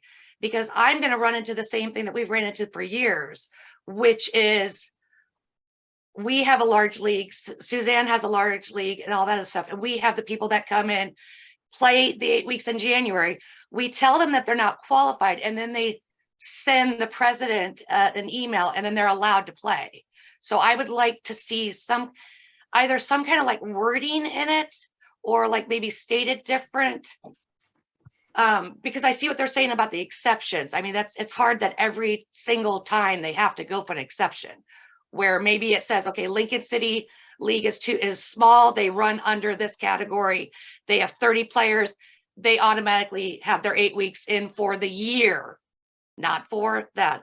So I don't know. I'm like Kamitha, I don't have an answer, just like spitballing things and wondering, maybe something like that, but that's it. Thank you. Okay. Anyone else add? Nope. Yeah. Hey there. I was going to suggest what Tammy Culbertson suggested in chat. I like that. 8 weeks in a session. So we go calendar year, but 8 weeks in a session, or 18 weeks across, 16 weeks across multiple sessions. If I like that, because that helps keep players in the league. So what Tammy said in chat, I would support. So I want to take a look at that. Thank you very much for that. What we need here is for Mr. Bill Henderson to make a specific motion to be voted on. Mr. Henderson, would you please make a motion exactly how you'd like it to read, and we will vote on the issue since you brought it to us. First, there's Tammy, and then there's Suzanne. Let them speak first. That's fine. Tammy?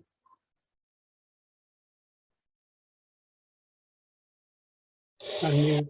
Okay, so I just wanted to make it clear that I know I've gotten exemptions sent to me to approve, and so has Darren, and Darren has sent them to me as well, and vice versa.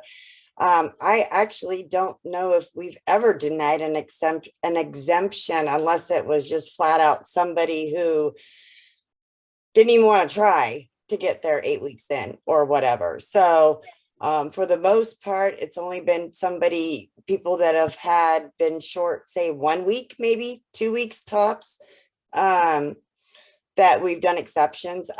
Like I said, I can't think in the last couple of years of anyone that we've actually denied as far as an exemption goes. So I just wanted to make that clear. Thank you. Next. Dan.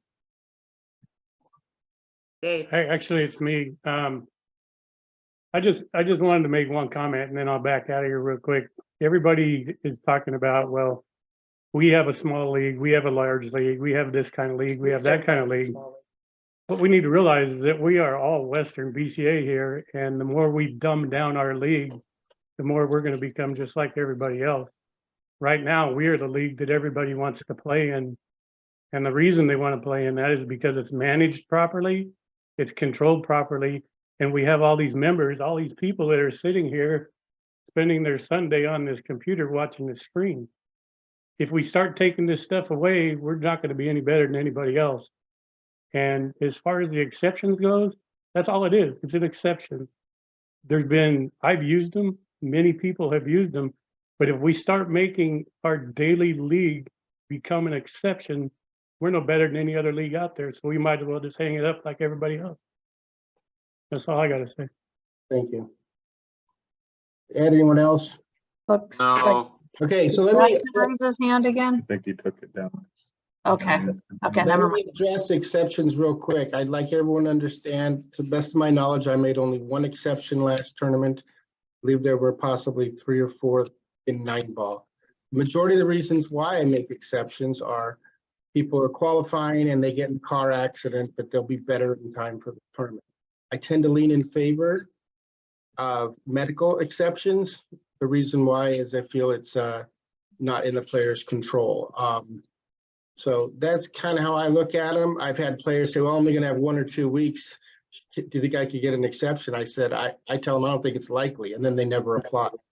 And I would refuse it anyways. But at the same time, the majority of the exceptions are medical, in my opinion, and very rarely on the number of weeks. So, Bill, would you like to make your motion?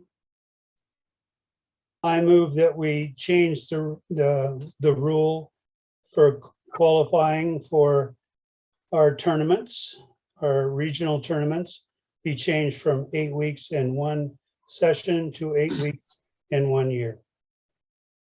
There's a second.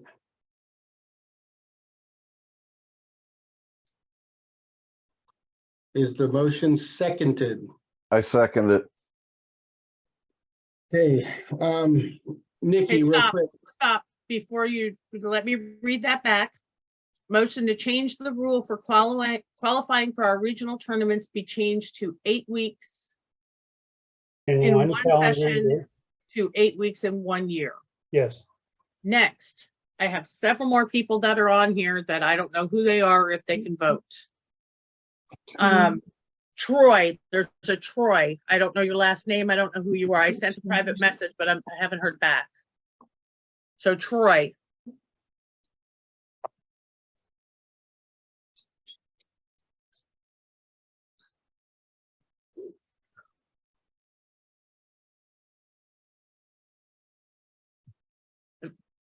I still Okay. see him.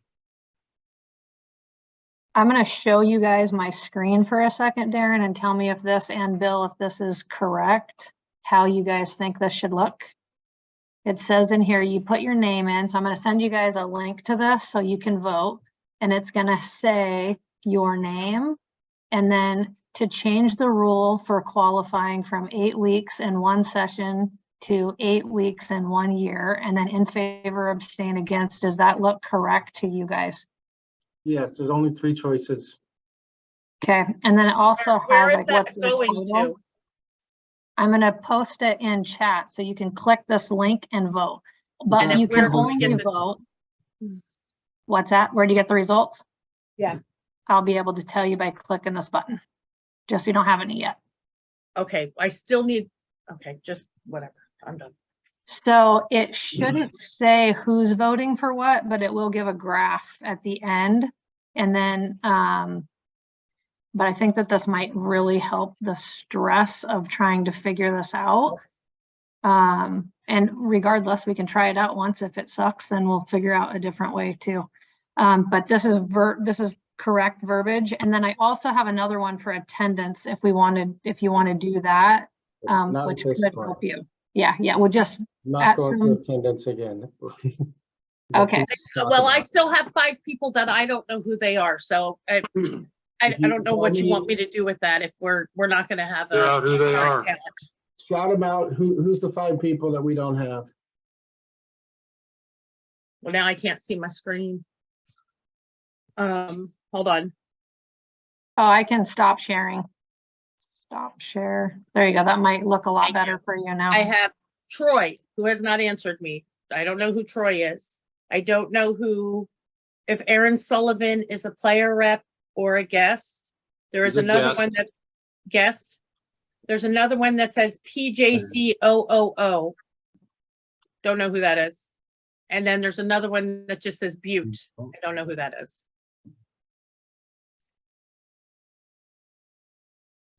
Okay. How can we assure that eligible voters are the only ones responding? Yeah, that's what that form is useful for. It has you put your name on it, and at least we can compile them at the end and say who you are. Butte is yeah, but Russ I can't Howard. do that in real time during the meeting, Darren. No, but we can say the motion carries, and you'll have the final vote tally at the end, I guess. I mean, oh bullshit. Let's just No, so- you know what? I'm yes. Hold Butte on. is Russ Zorn. Russ Zorn. Russ Zorn is a player rep. Correct. He's Butte. That's Butte. Correct. Thank you. You're welcome. How about Kelly McGinn. PJC 000?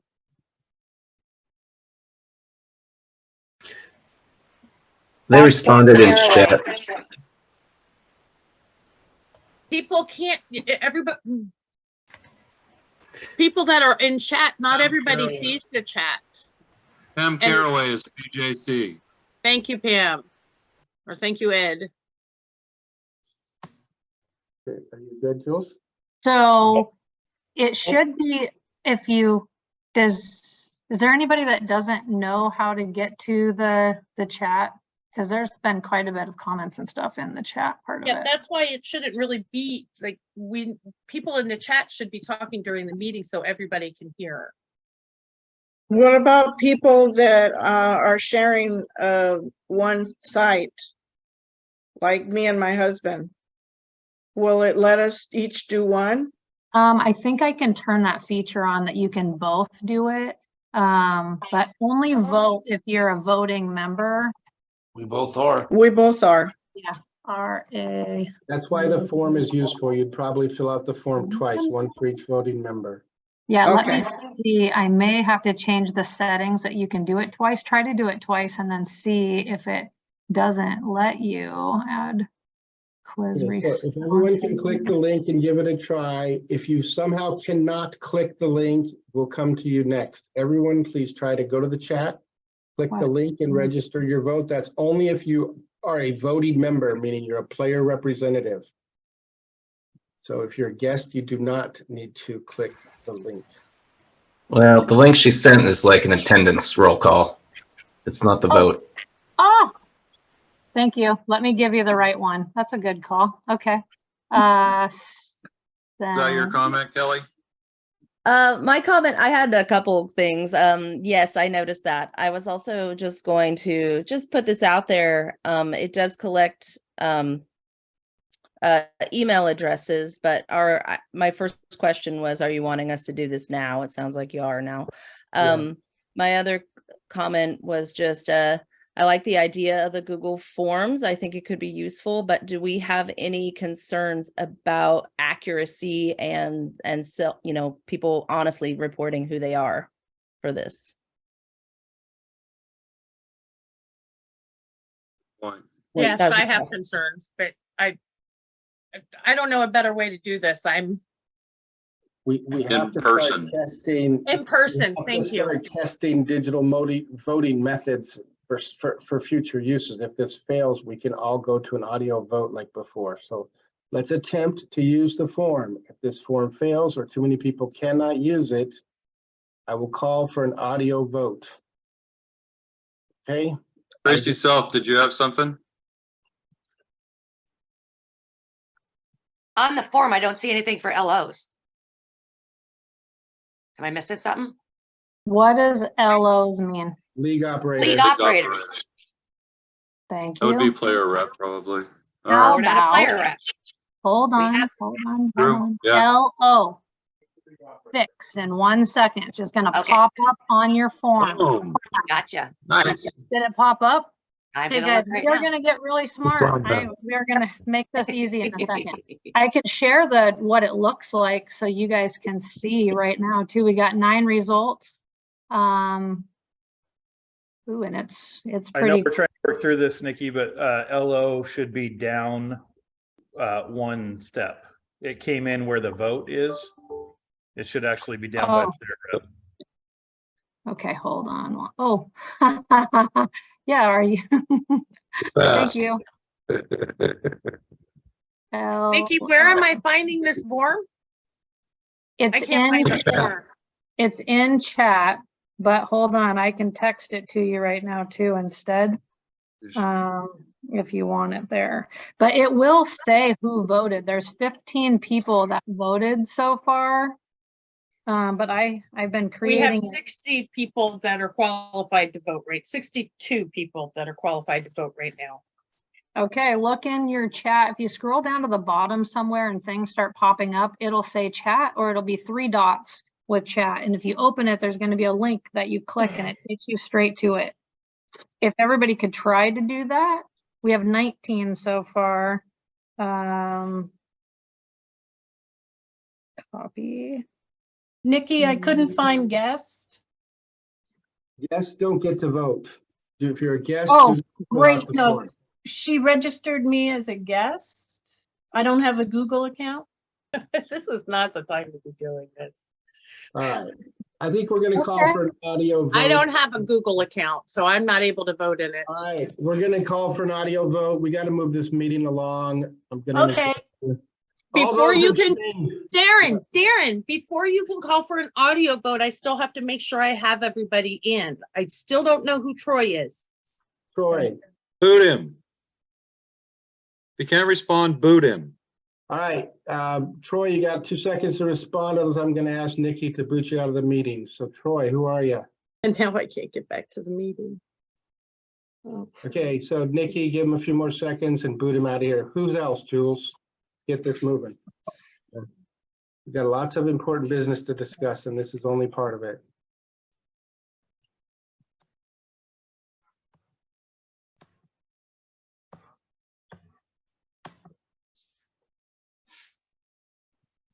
That's Anyone it. else, Julie? No, just Troy, and then I got PJC. No, I still don't know who PJC. No, that yes, I do. Troy, just Troy. All right, raise your digital hand, or if you can't use the digital hand, raise your physical hand if you have video, and let me know if you are abstaining. Abstaining means you are not voting on the issue. If you are not voting on this issue, raise your hand either physically if you have video on, or is that one for you, Nikki? No, two abstentions from Nikki and Chad. I got Mike Cully. 3. Who else is abstaining? Raise your hand. Keep them up till we get this done.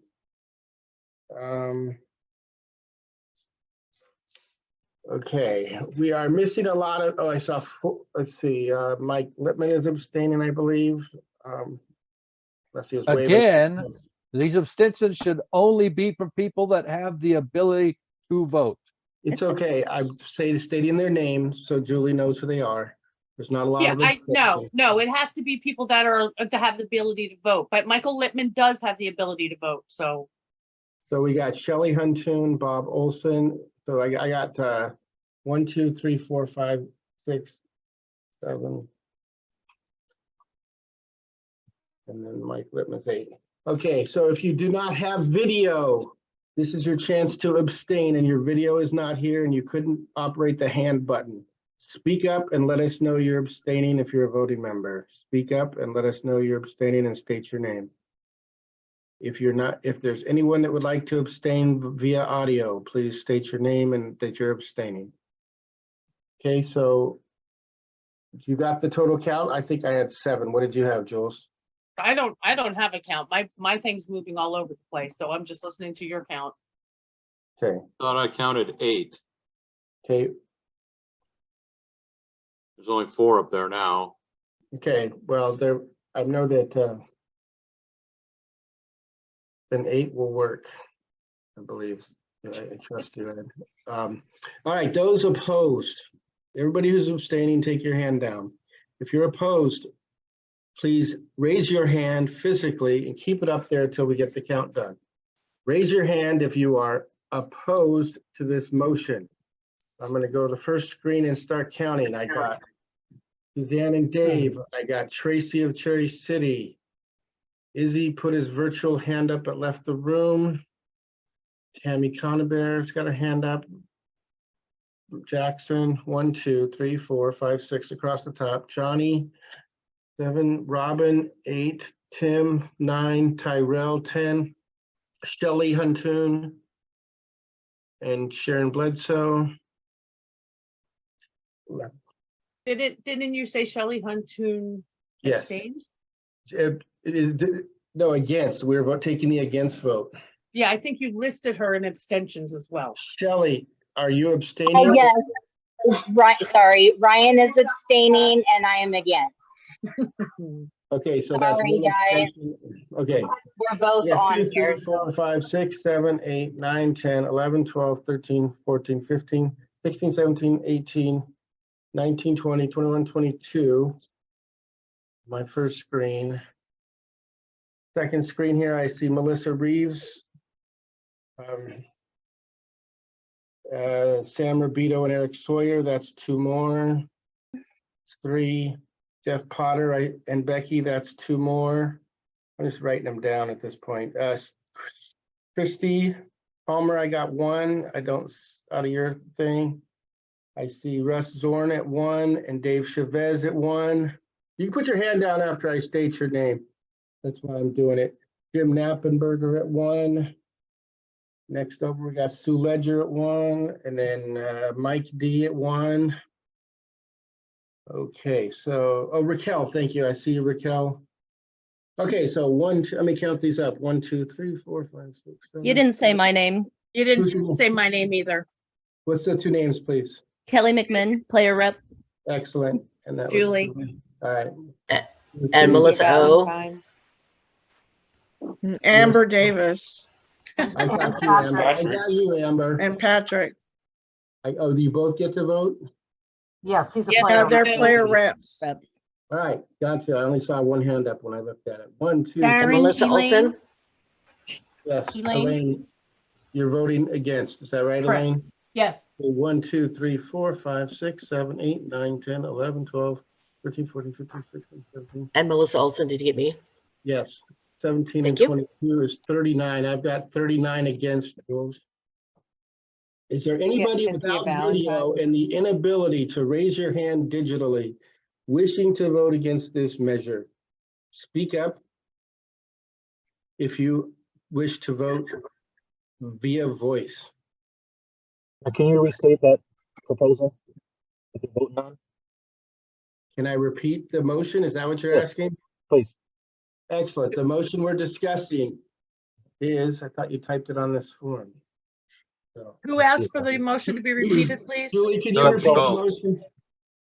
Julie, will you repeat the Motion motion? is to change the rule for qualifying for our regional tournaments to be changed to 8 weeks in 1 session to 8 weeks in 1 year. Okay, I'm at 39 without a voice vote, so 39 against. So where does that put us with those 2 numbers added up, Jules? Forgot the first number. 39 and 8. 47, And what was the total voting attendance? 61, I think. Okay, so 61 minus 47, that's going to be 15, or yeah, 14, sorry. I think, never mind. Go ahead. I don't, this does not seem like that. If you're going to vote this way, then I think you should also count the 4s. Because I don't know if you're getting everybody's vote or if people are voting twice or. Good idea. Can we use a roll call vote, please?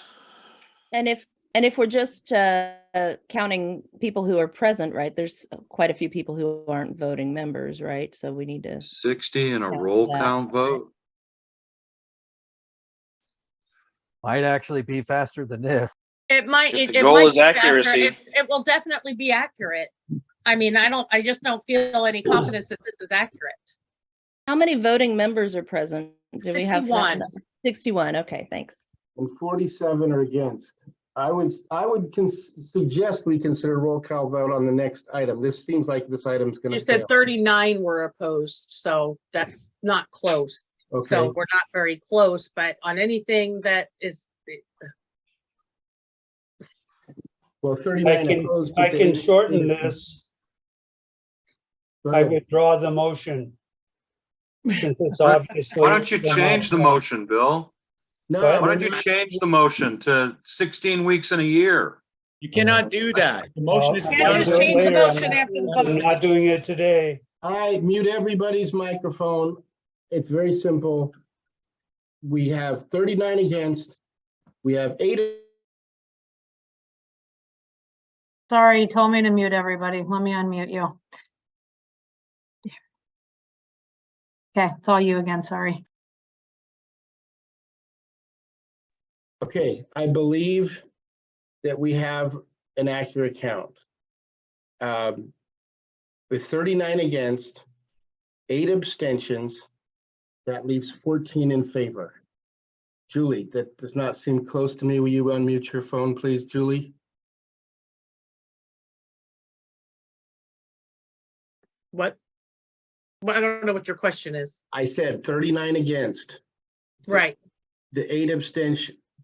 right, 8 abstentions makes 47. 47 Right. minus 61 is 14. The right. motion fails.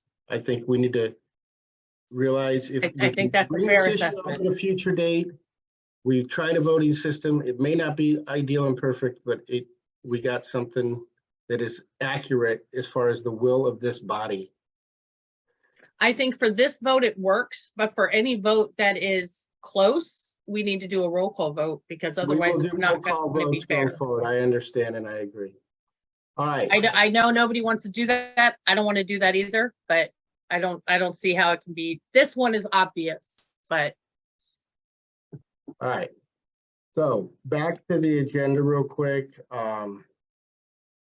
We got a lot to cover, folks, so I'm trying to do my best to get us through a lot of stuff. I know there's other issues that might be on other people's minds. But really want to get the housekeeping done. Let's see, I lost my copy of the agenda. The next item, I believe, was Nancy Meisner's thing, and her and I had a discussion prior to this meeting, and it sounds like she's going to want to table that issue. Is that correct, Nancy? Nancy Meiser, will you please unmute? Yes, that is correct. Excellent. That is correct. Excellent. So Julie, can we take Nancy? We're going to take Nancy Meiser's unfinished item number 2 and move it down to unfinished business on the next agenda. Okay? Yep. Yes. I gave her options to have more data to present it, and she doesn't have all that data yet. So we'll move that one. Okay, the next item is amend the bylaws to allow electronic voting of board and officers at the annual meeting. It was originally requested by Elaine Eberly, and it was discussed briefly at the last meeting. In talking with Sam, who is our bylaws, policies, and procedures guy, he found a way to achieve this by modifying, I believe, one word in the bylaws. So I'd like Sam to state the word change he's proposing in the bylaws, run it by Elaine and ask her if she agrees that's what she was talking about. And if she does, we'll entertain a motion to accept that change. I sent Elaine my thoughts on the change, and I didn't hear back or anything until I opened up the report today. Okay. Is Elaine Eberly here? Elaine? Yes, I'm here.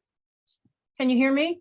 Yes, I can. Okay, yes, I agreed with Sam's change, and it was just to add, I'm trying to find it in the document, an annual to the meeting section. It's in there somewhere. I'm sorry, the document that went out had other changes that I think relate to what the motion is. but it was just one word. The word was add annual to the section. And I'm trying to find where that is. May, Sam? Elaine, it's section 14, Article 3, section 14. Oh, thank you, Sam. Yeah. Yeah, I've got 4 pieces of paper here. How it reads is any. Oh, yeah, there it is. Okay. So right now it says any regular or special meeting of the association may be conducted through the use of electronic means by which all members participating may simultaneously hear each other during the meeting. The change that we agreed upon, Sam and I, is just to add 2 words. Any annual meeting, regular meeting, or special meeting of the association may be conducted through the use of electronic means by which all members participating may simultaneously hear each other during the meeting.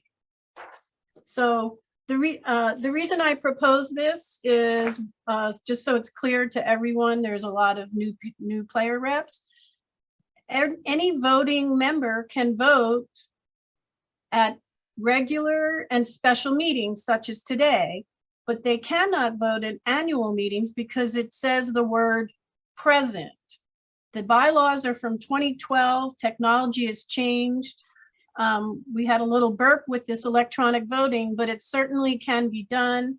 And Sam, correct me if we're wrong, but we use Robert's rules, yes? Yes, we do, yes. Yes, and Robert rules allows for electronic voting, and we could follow up on that. But my drive for this is that, in my opinion, the annual meeting is the most important meeting. This is where we elect our officers, members at large, board of directors. And I feel the exclusion of the vote is not right, especially when the bylaws do state that all members who have the right to vote can vote. So that's my drive for this. And I have a motion written if somebody wants, if we're at that point after discussion. Okay, read the motion and then we'll move to discussion because I want to know exactly what they're discussing. Yes. The motion to change existing 2012 Hold on, bylaws. wait just a second, Oh, please. sorry. Oh, yeah, you're typing this, huh? Yes. And I asked Nikki to put this bylaw section on her screen. Oh. There's not a bylaw section on the screen. This is the qualifying week. So I don't have that. Oh, yes, I do have that. Hold on one sec and I can reshare. Stop share. Check the chat. You should have it. Reshare. And scroll down to 11 and share then my screen. And I got to get rid of keep that. going down. Page, use the page down button. Page down to section 11. Keep going. And that's it right there. You just passed it. Go up. Oh, it's like this bylaws, this part of it? No, higher up. Further up. It'll start with section 11. Keep going. Sorry. Is it the VI something? I don't. Keep going. Net Michael. Okay. Sorry.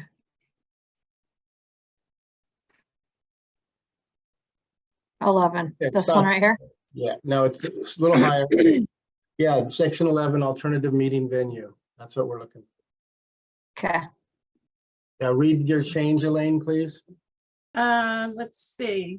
My change is, it's actually section 14, I believe. Okay, still to section 14, please. I thought you said section 11. It's section 14 under Article 2, Article 3 membership. So I think it's way further up. Way higher. You're on Article 7. Go up to Article 3. I'm going up to get a, okay. You're I'm going up. Article 4, one more, and then there it is. Alternate right there. Section 14 of Article 3. Is that what you mean? This right here. Scroll down just a little bit. Scroll down a little bit. There it is. Right there. That's 14. Okay, to this section. Right there in the middle. Yeah, at the top. Okay. So the change would be to add after the word any, I would add annual meeting, comma, regular or special meeting. And we're only suggesting to add the words annual meeting after any. So I need a motion that's worded how you want it to say. Yes, my motion would be to allow voting members who attend annual meetings virtually the right to cast their vote at the annual meeting. Okay, I think what you're trying to move is a motion to amend section 14, article 3 of the bylaws to state any annual, regular, or special meeting of the association, blah, blah, blah. As Yes, opposed to the but current. I I second can't that. put Can we get blah, back to blah, our blah. screens? It's on the screen. That's what I'm saying. I'm not gonna that do is correct. So what her motion is to amend section 14, article 3 of the bylaws. Slow down. Section 14, article 3. It's just I'm sorry, section 14. Article 3, section 14.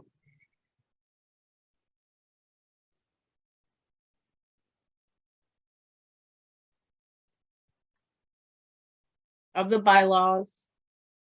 To read as follows. Any annual, comma, regular, comma, or special meeting of the, just like it's written. I think that's all you have to say is Okay. you don't have to Special read it meeting. all. Okay, so. Thank you, Darren. Thank you. So may we get a second on Elaine's motion? I second it. Can we change the grammar? There's no comma before annual. It's just any annual, comma, regular, blah, blah, blah. Good. There's no comma before annual. I have the comma after annual. Good. That's all it should be. Yeah, that's the only comma I have. That's it. Okay. The Can I motion- have my screen back so I can see who's Yeah. talking? Thank you. All right, so Julie, do you want a roll call vote or do you want to try this? Well, we have to have a discussion before you No, vote. thank you. You're right. Open the floor to discussion. Please raise your hand. If you'd like to speak on this issue, Ed, please take note of the hands. And once you get a big chunk of them, let's get them started. Yeah, Julie was first. I don't disagree with this idea, but I don't think we are anywhere near ready to do that at our next meeting in 3 weeks, as shown today with the voting and people's knowledge, myself way included, or lack thereof Zoom, and how to do these votes. The elections are supposed to be confidential, so we can't do a roll call vote. You also can't do a vote where people's names are being given to whoever's counting the vote. It's supposed to be anonymous. That's why we do the blank anonymous votes in person. It's and I don't think, as technology has obviously gone, we haven't caught up with it. This is that I don't see how we can have an election right now with no plan in place to actually do the vote. We don't have a mechanism to do the vote. Now, maybe Nikki can come up with something that can be anonymous, but then again, if it's anonymous, we can't tell if the people voting are actually allowed to vote. So I don't know where we go move forward with that, but that's my concern with this. Okay, cool. I'm on the list. I echo what Julie is saying. If it's gonna go like this, then I'm a hard no. Mike Hall. That was pretty much the direction I was going to go with. There are products out there like SurveyMonkey that can be used. I use them professionally all the time to take polls around the company, and you can be anonymized. The restriction is you have to have an accurate list of people you're sending the vote ballot to. Exactly. And we don't know until they show up. Right.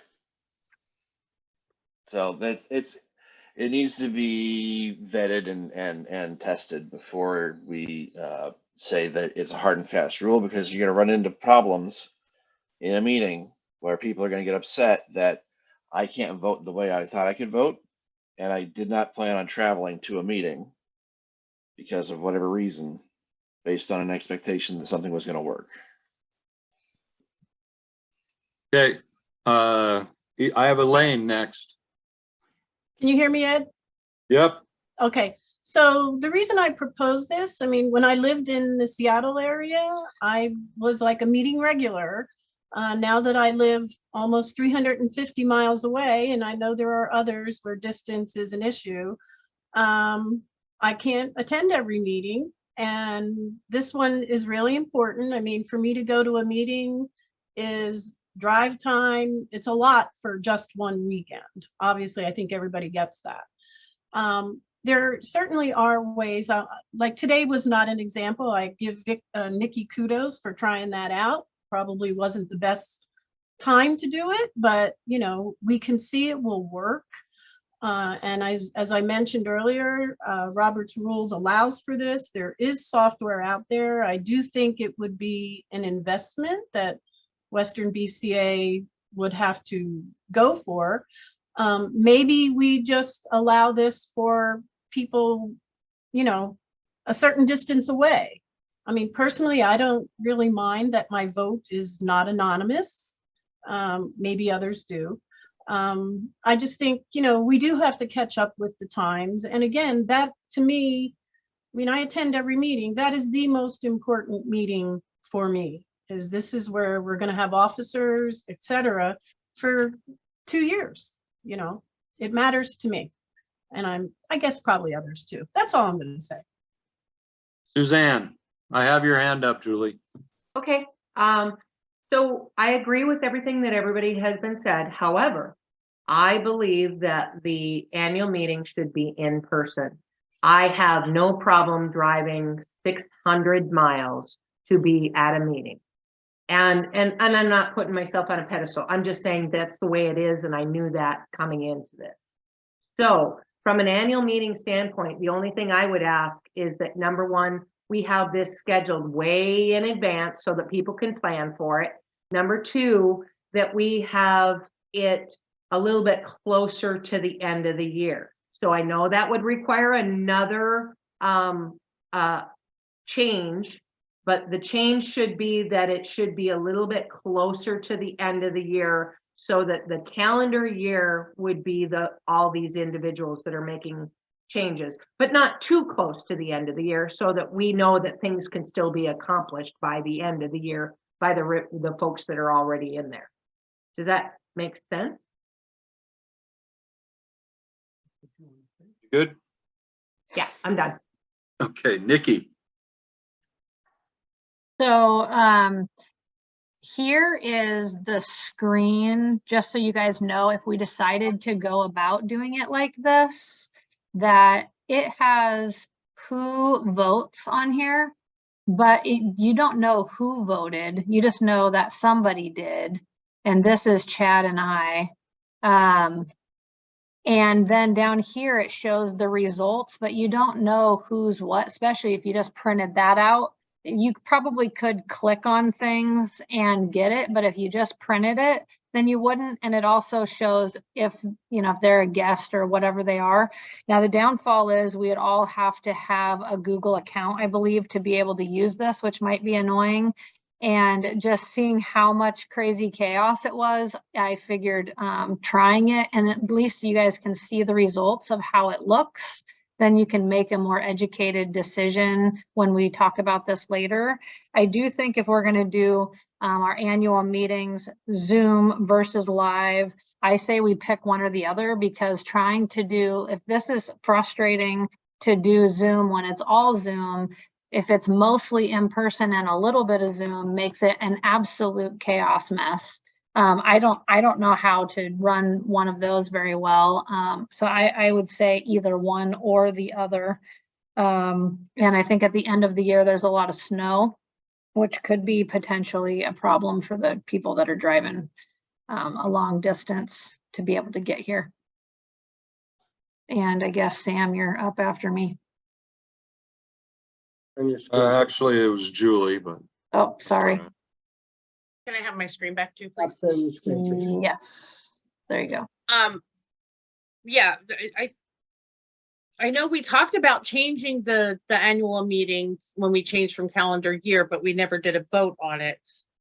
I agree wholeheartedly with Suzanne that the annual meeting should be in person. We did one dual meeting back in Legends where we had some people on Zoom and some people on in person. And I'll like not run for secretary if you guys want to keep doing that. I've been secretary for 12 years, but that was like impossible. And the biggest thing is, and I'm not saying I disagree with doing this if we decide to stay with Zoom meetings, which I absolutely hate and hope we don't do, but we can't do it with the technology that is at our fingertips right now. And we only have 3 weeks until the next meeting, till the annual meeting with the elections. Some people may not care, but you know, maybe Robin doesn't want to vote for me as secretary. Well, she doesn't want me to know, or Tim doesn't want to vote for me as secretary. He doesn't want me to know. It's supposed to be an anonymous vote. People shouldn't have their vote seen by anybody. So yeah, and I agree with Suzanne, and Suzanne's a great example. She's the furthest away, and she's made it to when we were still having meetings in person. She made an effort and made sure she got here. I know that's not an easy effort, and I'm not opposed to us traveling for meetings like we've done in the past. But I don't think for this upcoming meeting, we want to make this change. I'm done. Sam. Yes, just because we vote on it doesn't mean we have to have it at the next meeting. It's just bylaws cleanup. I think it was an oversight. Going electronic just allows everybody that can possibly be there to have a say. I agree, this meeting wasn't prepared enough to handle all of the people here and the voting structure and stuff, but like I said, if we vote on it, we don't have to have it at the next one. It just gives us the option. I'm done. Okay. Steve Marker. I am very in favor of what Suzanne and Julie Fraser said. As most of you know, I am a politician. This United States of America's ours is 200 years old, and members of Congress still show up with their vote. And I see no reason why we shouldn't do the same thing. I'm done. Johnny Landis. I agree with Elaine. I don't know who's the furthest away, honestly, but I do know that we are one of the furthest away as far as leagues go, if not the furthest away. It takes us 9 hours in driving to get to Lincoln City or anywhere near there. You know, for us to drive 9 hours, probably get a motel room, go to a meeting that lasts 4 hours, and then drive back is not at all cost effective. And that's pretty much what I have to say. Okay, I am on the list again. I don't see any reason why we couldn't take your guys' votes by a text or a phone call. I mean, we all know that you're just, excuse me? That's not anonymous. We can anonymize it if we set up a *67 before you dial the number to block caller ID. And then how do you know that that person is allowed to vote? Because I think at the beginning roll call, you would have to give me a list of phone numbers that want to vote electronically. And I'd have to send, you or I would have to send them a text with the number to reply to. And honestly, how many people are we talking about? 2 or 3, maybe 4 or 5? Well, no, then you're talking about doing a dual meeting, saying some people can attend the meeting and some people can attend the meeting by Zoom, and that's a whole different animal. We're not talking about Zoom. We're talking about a phone call, a text, a messenger text. So you're Elaine can text me and say, Ed, I want to vote no. I can say, okay, we got another no vote. I mean, this isn't rocket science. Where is she texting you to give you this vote? This isn't rocket science. Elaine? Yes, Ed, your comment about a text is how I discovered that I was not eligible to vote at the annual meeting last year because I had texted my vote. And, you know, Julie was right. The bylaws say one must be present. It doesn't say physically present, That's but what it we're says trying to present, and change. we know what that, you know, generically means. I agree with Sam. You know, we can change the bylaw. It doesn't have to be to this next annual meeting. Although, you know, I would not be able to do my vote. I'd be willing to forego voting for officers if this were to pass, and then we had time to get this together. Nikki, did you say that with the ballots that you just did, you had no idea who voted which way? Yeah, here it is again. So I can see up here, I can see who voted, like who responded, to make sure people aren't responding that aren't supposed to be responding. And then if you scroll down here, has their names. So I know 35 people of the 60 something that could vote voted. And then here's the results, and it doesn't tell me who, but now if I click on it, it might. Well, yeah, I was gonna speak to that. So if I click on it, I mean, I'd have to do research, but if If it you- was just printed. If you Leslie, click do you have on- the answer? Yeah, if you click on, I use these a lot for my classroom. If you click on these for individual responses, the person who creates the form actually can see each person's individual response. Right, and perhaps the secretary who actually counts the ballots at an annual meeting with, I believe Jackie helped her at one time. But normally So- at an annual meeting, we have two people counting the ballots. Correct. Ballots so that it's fair. Yeah, I get it. But- So that those two people would see them anyway. No, because the ballots Okay. don't have names on them. That, right, but you would be able to see them is all I'm saying. I get that it wouldn't have a name attached to them. I think, to me, this works. I was not prepared for a Google account. So, you know, to me, it seems like a good deal. And I'm not, if we could do it by the next meeting, what would that be, next year, I would willingly forego.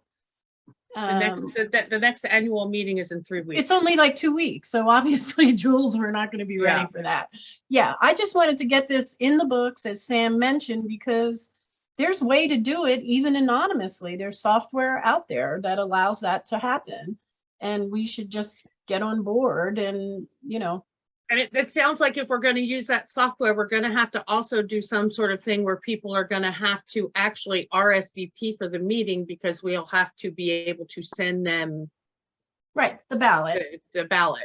I can do all of it on our website using FormSmart. I just don't have the fancy graphs that Nikki has. And if you use the website and our forms program we have, you can, only the administrator of our website could see it. But I do have a way to make people register electronically for the meeting and submit their email, and another way we could do the same type of form Nikki's doing without the Google account. Right. And we are supposed to let Julie know ahead of time that we would be attending the meeting anyway. I mean, and this meeting is exceedingly large. Usually, Jules, don't we have like in the 30s and not 70? You know, this is a hot meeting, right? But generally, our meetings are at least half this, you know, so I don't think it would be as challenging. Enough said for me. Izzy, did you bail?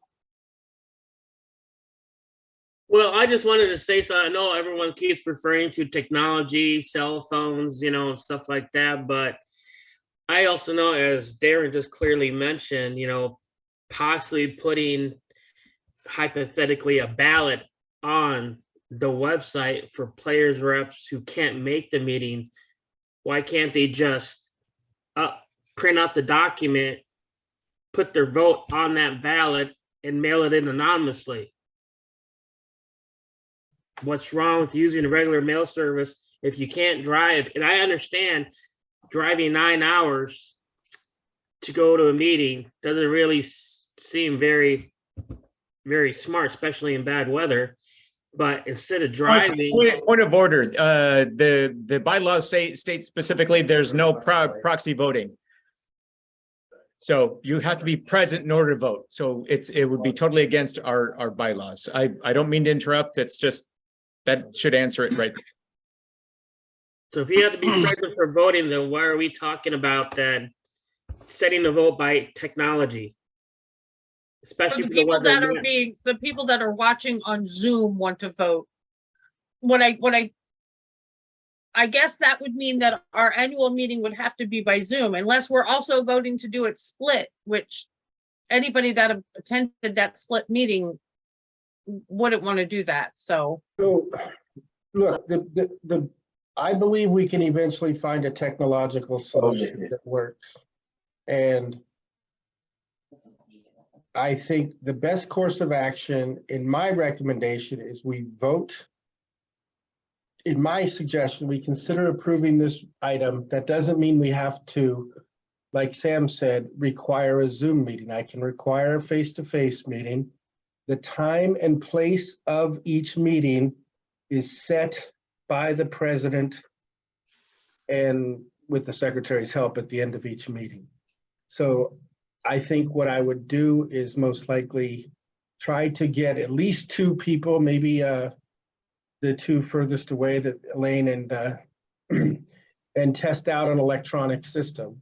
And we would allow a certain number of people, maybe 5 people that really absolutely can't drive. And we do a test anonymously with them. And I believe we can test it before.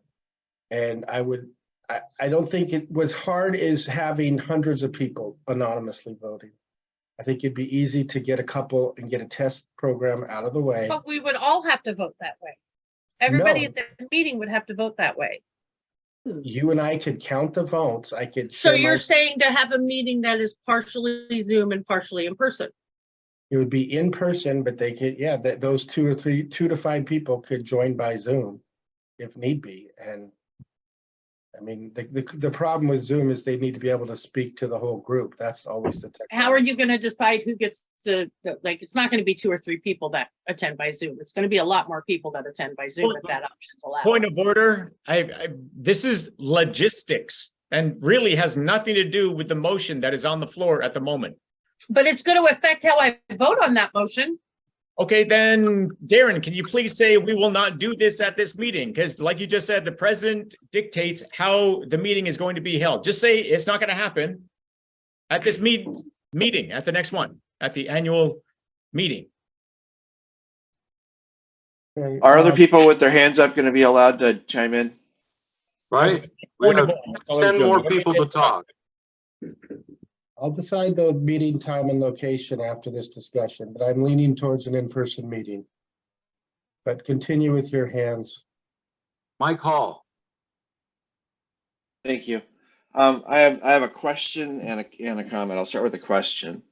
The question is the term present defined in the bylaws? Is it defined to be in person or online or both, or is it ambiguous because it's undefined? It states you must be able to see and view and communicate both directions. You should be able to hear me speak. I should be able to hear you speak. And it should be, that's considered present. Everyone Okay. here today is considered present, even if they just have their name on the screen, because I can talk to them and they can talk to me. Right. So second question or comment is, would it not be a more effective edit to the bylaw to remove the stipulation of the meeting type as opposed to continue to add semantical additions to the definition of what type of meeting can be used for Zoom versus in person as far as participation and voting? Depends. Currently, the way the bylaws are written without a change, I kind of am mandated not to allow the annual meeting via Zoom. If the bylaws are amended, I would then have the discretion to allow it via Zoom. That's my point, is that if it's amended to include annual, then it has to be, then by the bylaws, it has to be available. Right? Facebook. We have to choose If a you do meeting not time and define, location, right, regardless if you, of what's allowed, doesn't mean we can't meet in person and digital. I mean, we can't meet in 5 different methods. We can only pick one method to meet ideally. I run hybrid meetings every single day. It's very easy. People that are in a room, you have to have a screen up so they can see it. And you have to have somebody available to man the computer to allow people in the meeting their opportunity to speak. It's a role within the meeting. Yep. I get it. Can we move? Are you good, Mike? Yes, thank you. Cynthia, you had your hand up for a while and dropped it. Are you still wanting to speak? Sure, I just wanted to say that I'm the best part of 10 hours away to get to Lincoln City. We do have players that come over and play in Lincoln City. I haven't made it over there yet, but yeah, and usually when the meeting happens in May, I'm in Laguna Beach for family reunion, so I would have a tough time. I never show up. So that's all I have to say. Okay, Kelly, you also had your hand up. I had several things to say, and those points have kind of moved on. Some of them were about logistics, but I think we're kind of talking about two things here. I think it's important to clarify we're talking about amending the bylaws to allow this, right, as a possibility, but doing that would require a different kind of modality, and I think that's part of the problem, right? We're not sure whether we want to be able to have this meeting in two modalities, basically Zooming and being present in person. I had a couple of comments about the form and basically how that could be used, but if that violates the present law, the rule about what it means to be present, then that might not be relevant. So I think logistically, I think it makes sense. I would be for it in theory, but I think logistically it's difficult. So yeah, that's it. Okay, Tyrell, you also had your hand up and pulled it. I'm good. Christy, Stephen. So my question is, why can't we find a program that if we run a hybrid meeting, we can just have everyone that is a registered voter have an email that's registered to their name. Like in our situation, we each have separate emails, so we can each register. And then when it comes time for votes, each email address that's registered gets a prompt with a vote. And you could use that prompt in person at the meeting in lieu of paper ballots, which would speed the counting process. And it would make it a lot more, efficient, for lack of a better word. And then that would also allow the people that are on the Zoom meeting to use the exact same voting system. So we're not trying to combine systems. And I think that'd be a lot more efficient if we could somehow arrange that. Yeah, Plus, it'd I be mentioned anonymous votes. SurveyMonkey earlier. That's exactly how SurveyMonkey works. Yeah, and that's I was actually going to ask you about it, Mike. Because yeah, if there's anything we can do that and just use a registration, and then it'll just combine everything for us automatically and tabulate it. Then everyone can vote in person or remotely the same, as long as they have the same access to the same information. And I know I've gotten SurveyMonkey links before that the link's only good once, so you can't vote more than once. You use it after the one time you use it, the link expires. Absolutely. There should be no reason why people can't be on the list with their own email address. Having people join because they're in the same room, that's fine. But if you send out the SurveyMonkey survey to each individual's email address, the onus is on them to vote for themselves. And those are anonymous. They can be. It's completely customizable. So it might be worthwhile. I know I'm kind of speaking out of turn, and I apologize, but it might be worthwhile to maybe table this and create maybe a subcommittee to look into this and bring a proposal. Not opposed to that idea. Yes, whoever said that, I totally agree. I know it's not my turn to talk, but I've been meeting fatigue already. Yeah, we are almost 3 hours in. I Two don't and a have half. the ability. I need someone to make a motion to table. I gotta get it seconded and voted. So is there such a motion on the floor? Yes or no? You have to motion to table? I, Yep. yeah, so I'd like to We make, didn't motion, we didn't motion to table Nancy Measer's agenda item. She chose to. We have withdraw. six Oh, more because people she that want to chose speak. to? We didn't have to vote on it? She withdrew it before the meeting. I move to table the motion on the floor. Is there a second? I second. Second. It is so done. Table it. Thank you.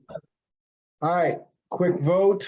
If you are abstaining from tabling the motion and you do not wish to vote on tabling the motion, please raise your hand. We'll do a hand count by physical hand and chat hands. We have to vote on this? I didn't think so. We don't have to vote on No. it, Sam? Sam, speak up. I'm trying. No, it automatically is tabled. There's been plenty of discussion. You table it, it's moved. Excellent. Done. The motion is moved. This item's tabled. And I will be directing, if anyone is interested in joining a planning committee to come up with a solution. Sounds like Mike Hall had some good ideas and some of you others had some good ideas. Please Kevin email Ross me. has a good comment too. I Please can't. email me. Kevin Ross had a comment on the chat too about it, a voting mechanism on the website, Okay. I'm having all trouble. unanimous. Okay, I need to get all this stuff into one place. So do I have anyone who wants to volunteer to be the chair of such a committee? Do I have a volunteer that would like to lead a committee on? Well, that's how you get started is actually. someone's. I'll already do it off out, Mike mute. D. Got a bad connection.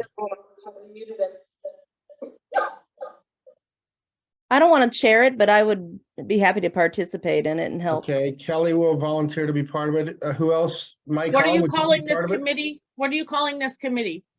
Just a committee to research electronic voting, mechanisms. Anonymous. Mike Hall, would you be part of this? Absolutely. All right, Mike Hall and Kelly have volunteered to be part of it. Yeah, Nikki, you said? I will too. Yeah, and Tracy else? self volunteers too. I and heard that. Elaine will volunteer. Elaine, who else? Nikki, Tracy, you said? Tracy Self? Self. Yes. Okay, so I got 5 people. That seems like enough to me. We could get more if Who's you guys. chairing really it? I'm Not- looking for not a me. chair. Not it. I don't want to chair a committee personally, but I had to, I would. Yeah. It should be the person that actually brought this item up, Yep. in my opinion, which would be Elaine. Elaine, Well, would you I be- will, I will if Mike would partner with me because he seems to be experienced in this sort of thing. Okay. So what And all put we her- need to do is, if each committee member, Kelly, Mike, Nikki, Elaine, Tracy, just shoot me a quick email, then I'll start a group email with all of you. So send me an email, president@westernbca.org, and I'll forward it out to Anytime, Elaine. I've got some free time. What? Oh, not muted. Sorry. Okay. All right, this item's tabled. I'll ask each of you to send me an email. I think we need to move on. We're about halfway through this meeting. We normally take a quick 5, maybe 10-minute break. How long do you guys need? 5 minutes? Refresh your drinks, anything? Couple weeks. Yeah, please. All right, 5 minutes. It's 2:32 right now. At 2:37, we will resume. So please take a break, mute your phone, go to the restroom, fill your drinks, and let's come back around. Darren, can you do me a favor and Yeah. type out your email address in chat here for me? Absolutely. Copy and paste is my friend.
I figured you were watching golf too, Bill. So, you know, I was trying to show you.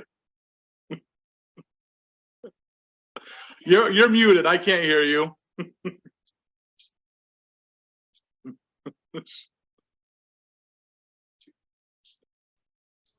Yes, I'm definitely watching golf. How is it that you two are watching golf and I'm watching pool? What the heck? I don't know where you're watching pool. No. Sean. Beavers baseball game. Beavers baseball game, guys. Yeah. Beavers. Sean. Ah! All right. Hey, Sean, Yeah. Hustle's coming out with a line of clothing for golf players. Thought I'd let you know. Are they really? They are. Yeah, not. Tony's going to get them endorsed by a pro the next year. Oh, that'd Hey. be sweet. As long as Phil Brimmer doesn't bring them to you, Sean. We'll be waiting Yeah, for yeah, 6 yeah. years. Don't do that. Yeah. I'll I never got the Billiard Channel on my TV. Yeah. Oh, hold on. Hey, I'm happy with my golf. I don't know. I've been Hello? watching it for like 8 weeks straight now. Dun, dun, dun, dun, dun, dun. Oh, it's mute. Mute. By No the way, circus Sean, we're music, Tracy. Sean, we're happy to see your face nice and healthy. So welcome, and we're glad you're all healthy. Thank you. Right? It is a kind of pretty face. Oh, look at him. He's so pretty. Get a room. I'm in a room. I'm in a chair. Does that count? But the chair is not in the same room as me. Well, no, we would never make it 25 years or 26 years without that, like that. Honey, it's been 27. You call me out on this, really? Well, we're Because Arlen and Campbell are on here. They know how long we've been married. Welcome to my world, buddy. Yeah. we're 29 and we're definitely not in the same room.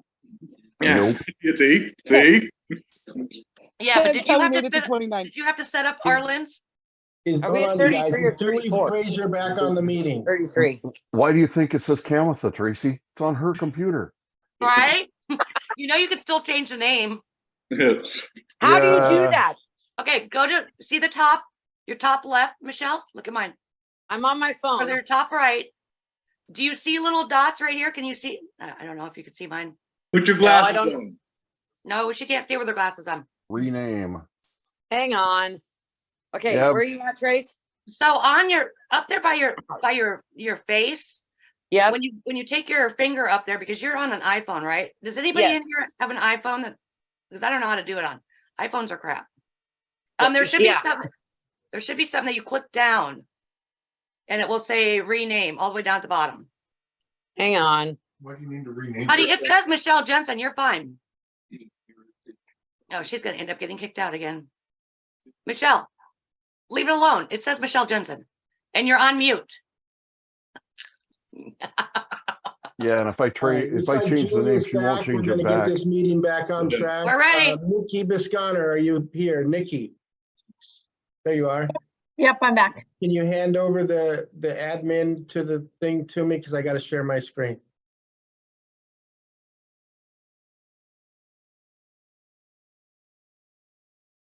At the bottom, there should be a green share screen you just click on. Yeah, I got Or that. you- Let's go. Just click that and then it will show your screen. All right. Well, before I do that, I got to open my agenda to make sure I'm staying on the agenda side of things. Sorry, I've got a lot of screens open, as you can imagine. Okay. All right, we're going to move on to new business. If you look at item 4, new business, it said possible yet unconfirmed guest speaker, Karim, owner Predator Q's. He was willing and able to attend, but I was also, I didn't have confirmation that we could get Chad of Diamond to attend when I wrote this agenda 2.5 weeks ago. So everyone needs to understand, when I put together these agendas, a lot of work gets done on this meeting between the time the agenda gets created and the time it's actually presented. So I went ahead and canceled, as I said in my opening statement, Karim's attendance because I didn't feel we should slant or direct the discussion towards one company or the other. Please tell me that's not Mike Deachman's ass. What? Oh, shit. Well, I didn't hear that. Okay, so please mute your phones. I'm going to go ahead in lieu of Karim speaking. I'm going to kind of recap where we are on everything, kind of take it from the beginning of where we started, where we're at. And let me see if I can share my screen here. So Nikki, it's saying that host disabled participant screen sharing. So you got to hand over the host duties to me. Oh, wait, Or maybe I can hand it over to myself. host, okay, make 3 dots by host. my name. Yeah. Oh, did you get kicked out and log back in? No, I've been on the whole time. Oh, that's weird that it won't. It allowed It's me good to now, hand Darren. everything. You're the host. Darren, you're the host now. Yeah, I just made you the host. If you could make me the co-host, I That's think what I it might clicked. still be. Darren, can you confirm that the recording is still going, please? It says it is. I can hit the stop or pause button are my only 2 choices, which leads me Cool. to believe it is recording. It's recording. Okay, once I gave that to you, it took away my ability to help let people in and stuff like that. So you. Okay, and I'm getting that now. Someone named Julie is entering the meeting. I admitted someone named Julie. So whoever Julie is, could you please identify yourself, not the other? Are you sure it's not me? It was spelled with an I and not an IE at the end. Oh, It's probably Julie Bloom. DeWalt. Julie It's Bloom. it's Sorry, Julie Bloom. DeWalt. Okay, and Julie, you're not a player rep, is that correct? You're a No, regular. she isn't. Okay. But I do have a couple other more that I've seen on the list now that I don't know who they are. I have an Angela. Angela, are you a player rep or a regular pool player or league, you know? Angela, please unmute yourself.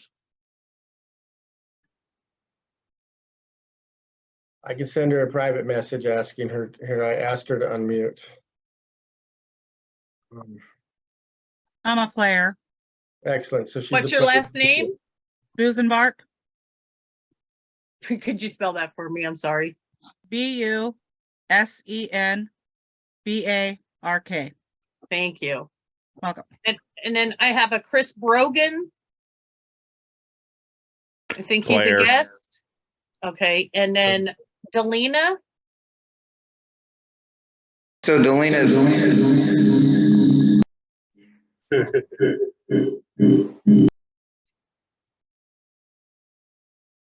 I don't know what that was.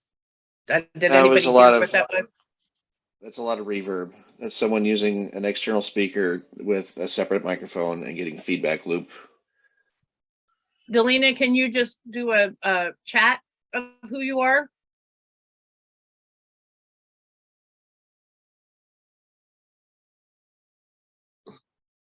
We can come back to that if they if they're not vote before we vote on anything, okay? So write down that name that we need to find out who they are and see if we can try it by chat.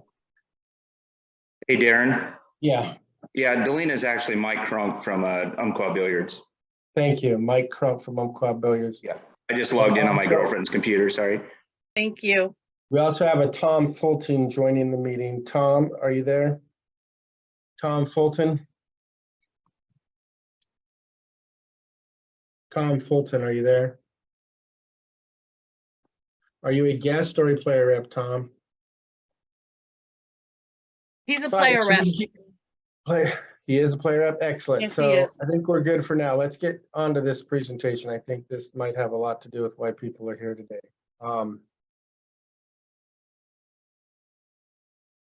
Can't find the share screen button, 1 second. So I'm going to be sharing my screen, which means I can't see all of you, so I can't see raised hands and whatnot. So let me close this. Can everyone see the PowerPoint that says April 16th No, I meeting see him. presentation? Yes. Yes. Thank you. Excellent. I'm going to assume the rest of you can. I just needed a few of you. All right. That's weird. I click next slide and because I'm sharing it, there it goes. Okay. Make sure it didn't do it twice. Okay. All right. All right. So make sure my technology is working. So we'll start at the beginning. I want to talk about what makes Western BCA such a successful organization. I believe we have excellent, well-ran leagues with a great group of player members. We have dedicated volunteers. I can't state that enough. Our volunteers are amazing and the cornerstone of our success. We also have an excellent partnership with Chinook Winds Casino. They have stepped up more than most other casinos that I know of nationwide as far as putting in sponsorship dollars and contributing to the success of our events. We have predominantly volunteer-ran events, and this low overhead structure is the foundation of our success and the driving force. And it's the reason why our events currently pay out more than other events across the country as far as regional amateur tournaments is what I'm talking about. And our larger payouts help us attract more players to attend. I want to recap about something about our bylaws, Section 3, purposes and objectives. What are we all doing here? Our job in the Western BCA is to provide, our purpose, I should say, is to provide pool players well-run, well-officiated, and competitive regional pool tournaments. We also have to showcase the sport of billiards to the general public and the pool playing community. We have to also provide our players with access to Western BCA tournament rules and etiquette. And we also have to listen and act on the legitimate concerns of those participating in Western BCA leagues. As far as item 4, we do that by holding these meetings. That's how we do that. But, okay. I want to talk about some new information that I don't think a lot of you guys know about. I held a meeting with Chinook Winds Casino like I do every single tournament, where we go over, the current tournament going on and we talk about future tournaments as far as what to expect. They made me aware that our tribe, the Siletz Indian tribe that runs Chinook Winds Casino, is a member of a website, 500nations.com, which is 500 Indian Nations. And we're going to click on that link kind of in the next slide, so bear with me here. But the bottom line is they've asked us to consider moving one event there and keep one at our current location. They informed us that it should be ready by 2026. And this location offers 3 times the event space and twice the number of hotel rooms. And this is enough space for a 120 table event and a pro event simultaneously. A quick update, here's a short snippet from the website. So you can, like I said, go to 500nations.com and type Salem or Salem Casino and you'll get to what this is. I didn't put all of it on there, but just the stuff that's relevant to us. They're building a $280 million casino.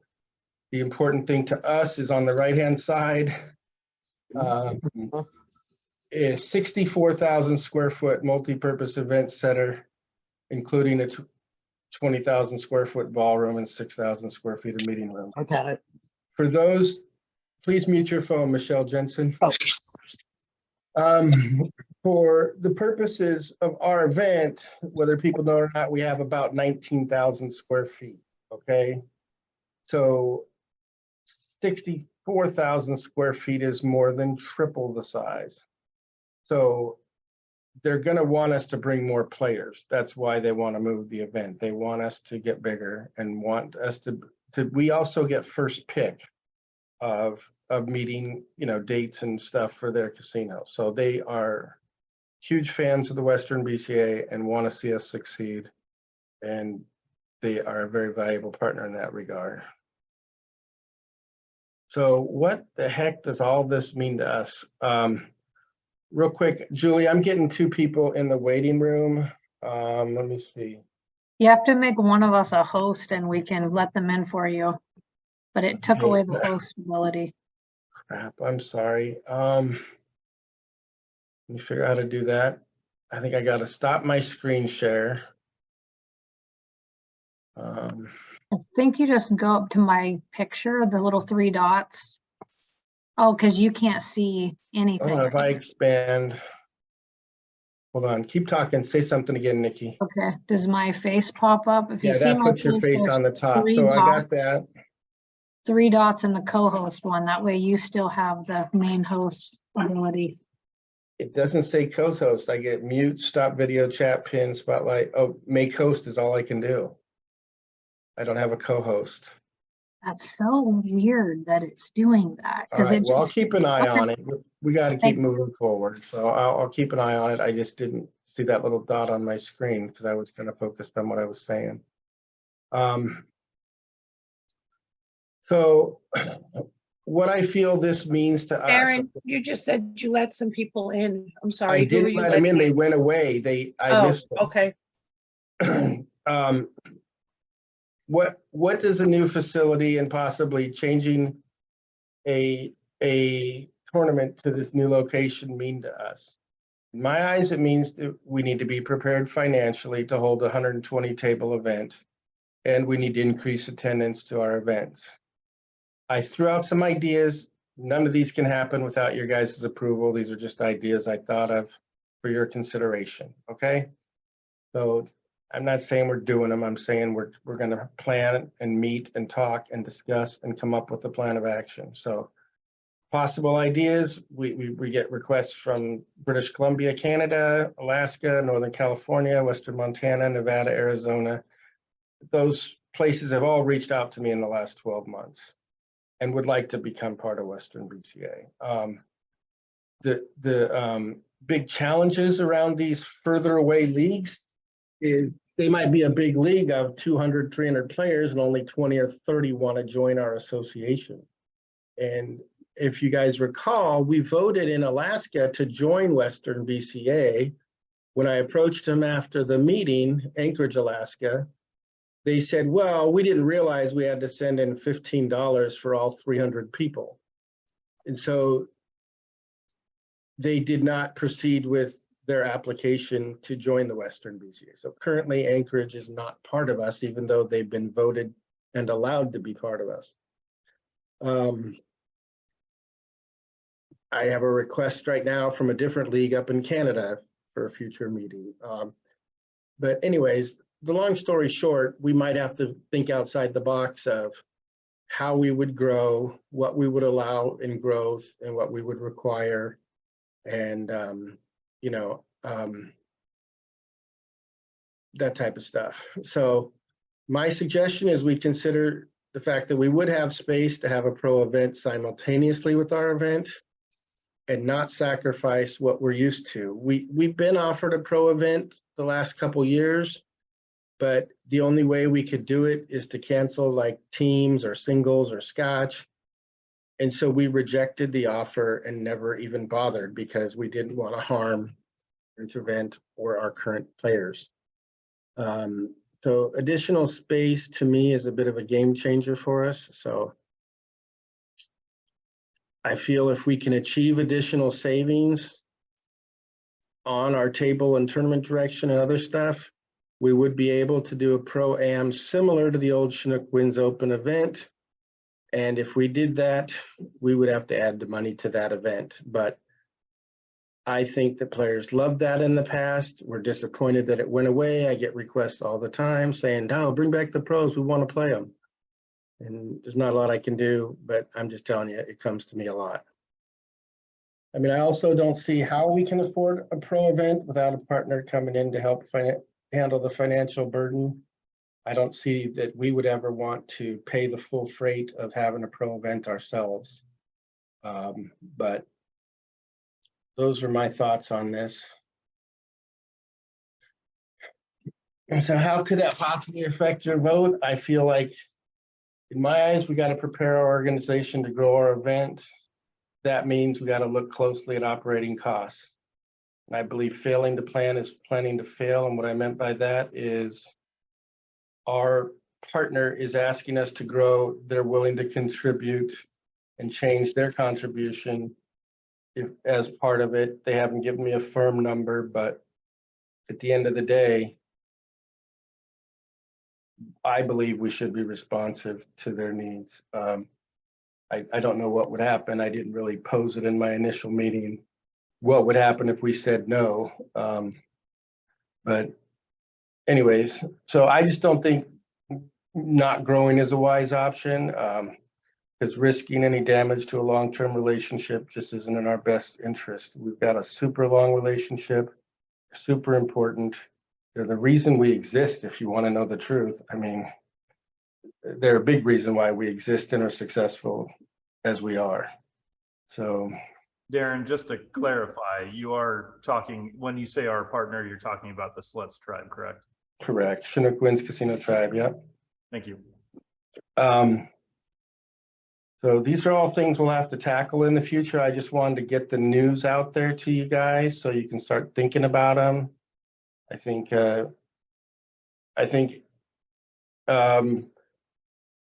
expanding our coverage area is challenging, like I mentioned with the Anchorage, Alaska thing.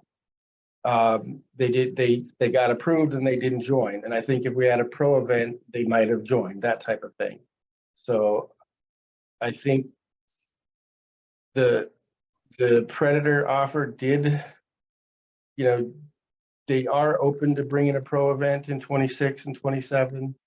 They're the ones, the CSI Pro-Am Predator Series is what we refused the last 2 times.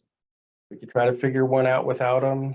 I'm open to ideas there. But I also think another table manufacturer might come along in coming years and ask us to consider their proposal. I don't have any proof of that other than gossip, but I just wanted you to know that there's people talking about it.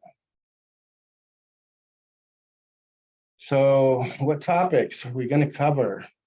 Actually, before we go into the topics, is there any questions on the, let me see if I can stop my share, hold on.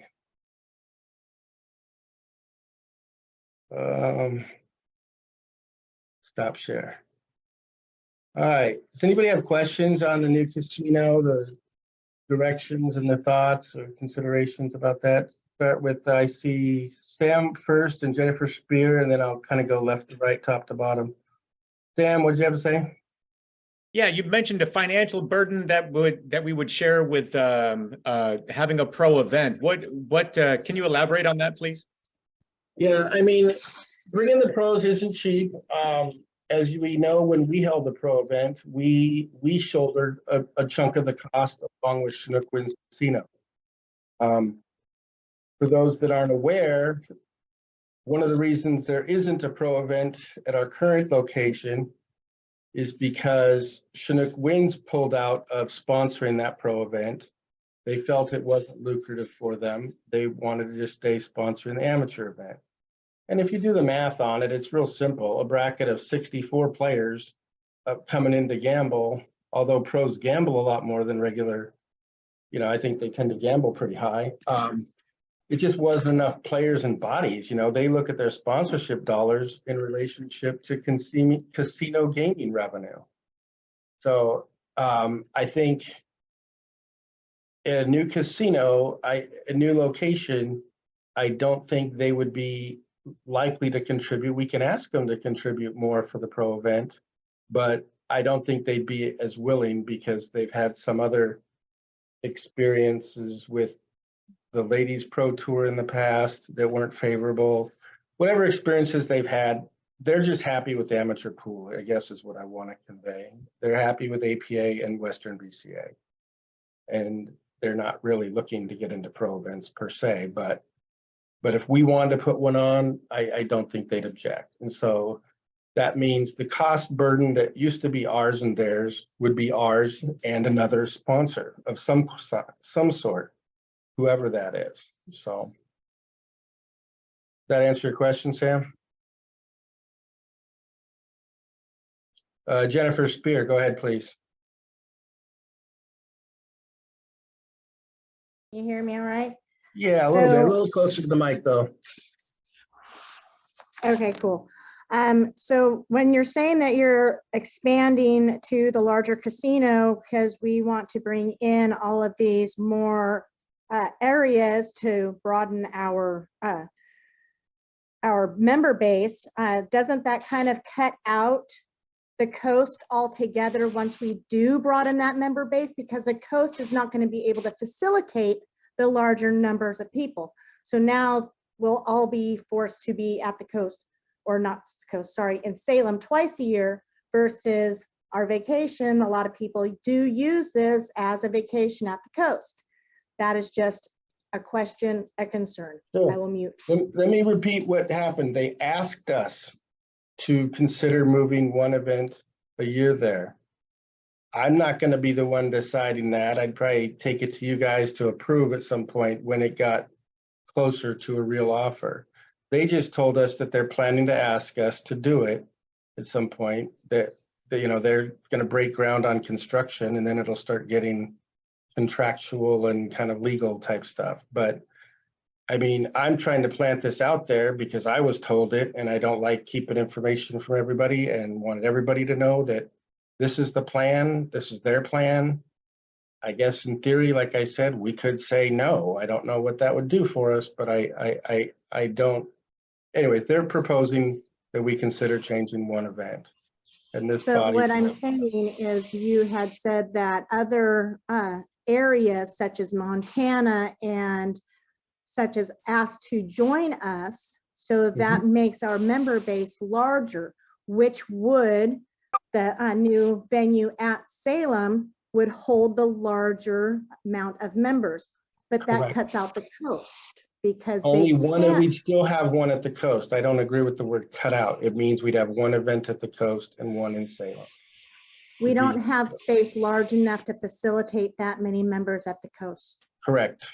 They do plan That's me. after this casino is built to expand the coast event. So I don't know if that means we would get a bigger facility at that time. It sounds like it would. But what I was expecting to hear from them in the meeting was that they were expanding Lincoln City, to be honest with you. Okay, so that answers that question, because that's what my point was, a lot of us do, not me per se, but a lot of us as members use the coast venue as part of our vacation as well. That was understand. just a concern. Okay, next, Elaine. Elaine? Yeah, hold on.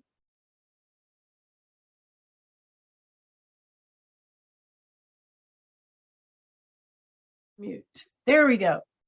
Okay, so on your slide, Darren, there was some timelines on the right-hand side, and I want to say it said 20 to 22. Governor approval. Is that like an older slide, or have things been approved? That's their website. The casino is currently pending governor's approval. The governor has, according to the website, 1 year to approve it from the federal approval, and they told me this proposal is on the governor of our desk. Okay. Thank you.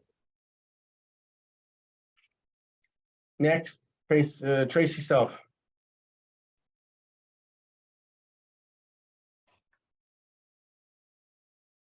There you go. So I got it. So as I'd like to start off with, I think that's a great thing that we could do in the future. But as somebody that lives in Salem, that has been on the governor's desk since Kate Brown 3 years ago.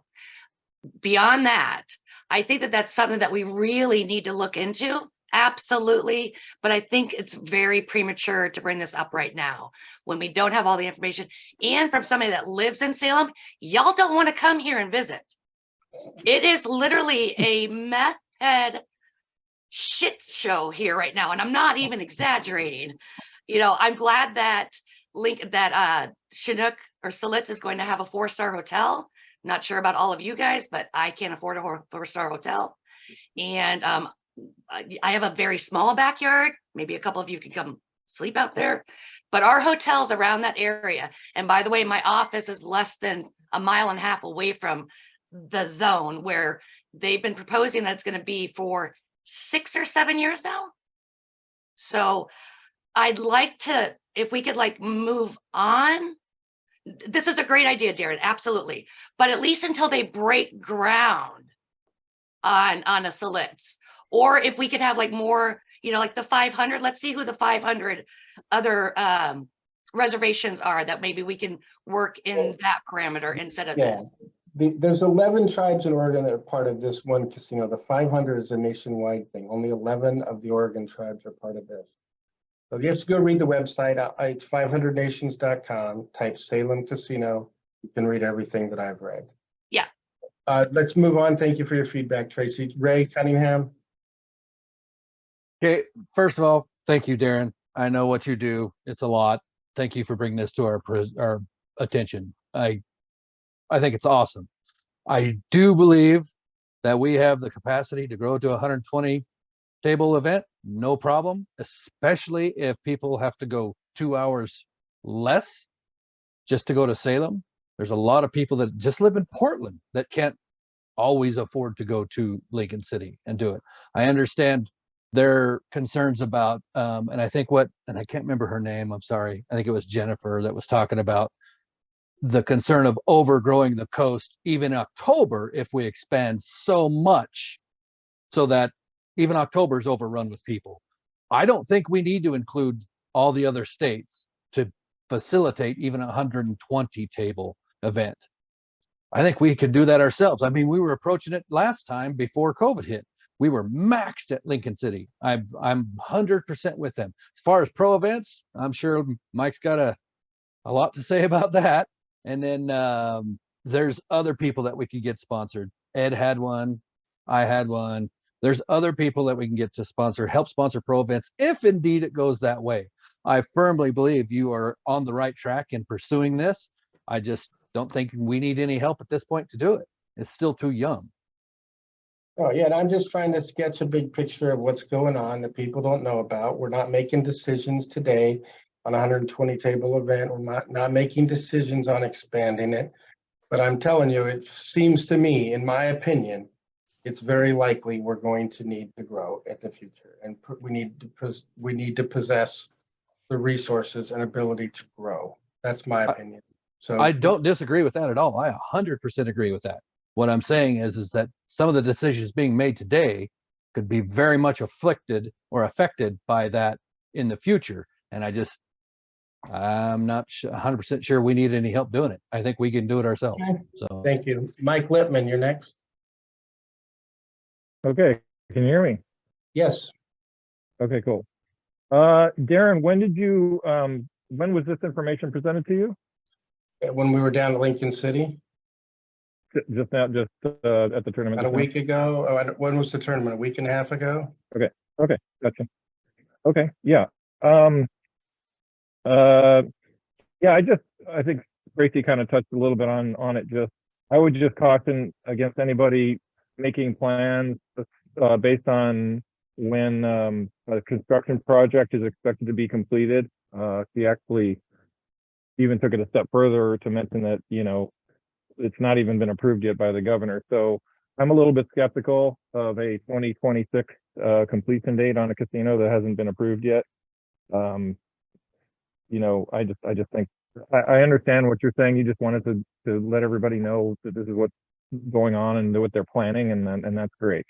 But I do also think maybe this is kind of driving in a certain direction vis-a-vis the proposal on the table about predator tables. So I just want to caution people that maybe, I think it's highly unlikely that would actually happen in 2026. But my last question was, what is the advantage of having a concurrent pro event?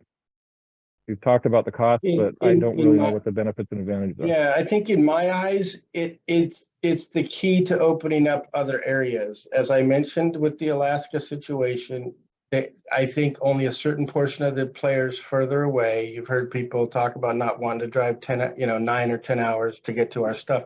Further away we allow members to come to our events, they're less likely to join and pay the $15 dues. And so in order to attract them, in my eyes, it's very helpful to have, number one, excellent payouts, even better than we do now. And number two, an additional carrot of the pro event and a pro-am event to say, hey guys, here's why your whole 300 group of players should pay the Western BCA due. Because they can say no to us and just go to CSI Worlds, and they don't need us. They don't need to, they can say they're happy with Vegas. Our competition, if there is one, is anything the APA does or the CSI Worlds to a certain extent. Okay, I guess I just don't understand what the carrot is for a amateur player. Is it just to come and watch the pros? I mean, Well, like, I don't we- know. Yeah, we had a chance to play with them in the past and players loved it. We did two years worth of the Chinook Winds Open. And the feedback was overwhelmingly positive and the players were upset when we got rid of them. When we no longer brought them. So it's kind of a response to players' wishes and desires. Okay. And real quick, again, can you mention those square footage numbers? I believe it was 19,000 for Chinook Winds. And then 64,000 for the new casino, is that correct? 64, yes.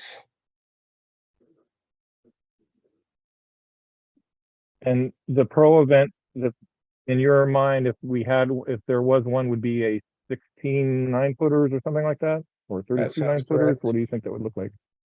Correct. Okay, I'm just trying to. Yeah, it would Okay. be a row and a half of the tables that we have down there currently. So that we would have had to pull out, I believe, 27 bar tables to fit in the pro tables. When we last discussed it a couple of times ago. So, but yeah, I mean, it So would have based on that, it would be possible to do a 160 table event and a pro event, I believe. we could get way bigger. Yes, we could get, there's plenty of room for us to triple in size. I mean, we'd probably, if we were able to get to a much bigger area, that'd be great to get to 200 tables or 300, 200 in a pro event. I just wanted to set the bar low and conservative and give us a goal and kind of give us some, idea of what's possible. Right. Okay. Okay, Cool. that's all I have. Thank you. Yep, Steve Marker. For those of you that have probably been coming to this event for quite a while, we did have the pros show up, but we also had a very proactive public relations section of our association where we had. I remember we had a beer thing up on our wall inside the room where we had people that actually went out and got some of these sponsors, to help us out with money and stuff like that. And I thought we were doing a pretty good job. And then all of a sudden, it just kind of fizzled out. Up here in Wood Village, not too far from where I live, the old dog track was demolished. And they're going to plan on putting a casino in there. But it's going to take 12 years for that casino to get built, because not only does the Indian tribe have to turn around and satisfy their part, but they also have to satisfy the federal government. The federal government has a lot to say when it comes to building a casino. Steve, So I'm a little bit skeptical about this Salem thing, okay, because it may take a while for that to even turn around and get done. Just to let you know, it's been on that website, you can even read, since 2017. So Correct. there's some little background. And they didn't talk to us about it till now. I knew about it a year ago as far as the website, but the casino didn't say anything about it. They feel it's further along now. So that's why. So anyways, thank you, Steve. Arlen, or it says Cametha. Arlen? It's me. I'm all for the idea of a great big venue, but if you're going to hold a pro-am event, why not make that more of an intimate event at the coast instead of at this brand new big area? Why take away from our event if we can grow our event? Make the pro event smaller, more condensed, boom, right in the room we're in. Still have plenty of tables for other matches or minis to be going on, and make it a mini mania. Make people go over, let them sign up on the spot and play, that sort of thing. The answer is because our current contract allows for 9 days of pool playing. In order for the pros to get their days in, we would have to sacrifice something. So either sacrifice scotch, singles, or teams. You guys can decide all this, not me. I just throw out ideas of what's been told to me. I don't know what you'd want to cancel. You guys can. That's where I want to get everyone thinking about this stuff. But we're talking 2026, 2027. Is there an option to have a third event where you're talking about this pro-am and bringing the people in and getting them there? Is there any? Versus having just our 9-ball and our 8-ball, having a third event making a 10-ball event for someone at the coast. That's what I'm looking at, because we're talking 2026, 2027, we're at 2023. So that's where I'm looking as far as moving to a third option at that point of a third tournament. That's all I had to say about it. All right, thank you. Eric Townsend. Yeah, I wanted to respond to a couple things. First of all, Darren, you said that the tribe came to you and brought this to your attention, right? Correct. I mean, generally, partners at the level we're talking here don't, invite conversations that they don't feel they want to have at this time, right? So it doesn't really matter if the construction is held up or anything. If they're bringing this up, they might be looking for a commitment in advance of that. And our response sort of, disinterest, not, you not being able to go back to them with an additional, vote of confidence from our group or, other folks. I mean, that doesn't show well in our partnership. So, I mean, if I understand that correctly, if they're coming to you, there's probably a reason that they're coming to you at this time, regardless of any of the construction information. Yeah, I think once they get the governor's sign off, then we'll start getting real details and contract stuff. I think they're telling us to get prepared. This is what they're planning to throw at us. Here's a heads up. Here's what's coming. It's more of a, this is what they think, that something's coming our way. And, they think they'll get governor approval. I mean, the way the website reads is after they get their federal approval, the governor has 12 months to decide the federal approval, which they can move on to state approval. And so, yeah, I don't. The other thing I wanted to respond to is Michael Littman had brought up the draw of a pro-am, why a pro event involved in ours. I mean, I can speak to that because, I mean, I've attended many events where, the pros don't just play in a main event. They have side events, charity events, for example. My wife participated in one where she got to partner with Sky Woodward. Other people got to play with the pros that were in the event. That generated money for a charity. It generated interest. There was videos that have streamed. There have also been, any number of things, signings, different events that spin around once the pros are there. And all of that is a draw. Players are there to play, the amateurs are there to play, but they're also there to watch. They're there to learn. They're there to take a photo with a pro, get to know somebody. It should be very obvious why having pros in our event would be a draw. If for no other reason than the other competing formats, APA, TAP, they don't have that. TAP has it, I guess, at the Super Billiard Expo in Philadelphia, but for the most part, CSI is the only format that involves the pros, and it is a positive attraction. So I would just say I think that's a great idea. It's a great way to grow the experience at Lincoln City or Salem, either one. Thank you. Nikki or Chad, whoever's wanting to talk there. Hi. Yeah, so we're looking at a couple of things. One is ALNA, that it was a talk, and then all of a sudden, boom, it happened. And when it started happening, it happened really fast. So I do think that it's good that this is getting talked about right now because things could come kind of quickly. And if Chinook Winds is trying to grow and they want to include us, this might be part of like their loan terms, is that they know that they're going to be able to get people in there. Like and that could be one reason why they're talking to us early. And do we want to grow with them? Are we trying to help them out?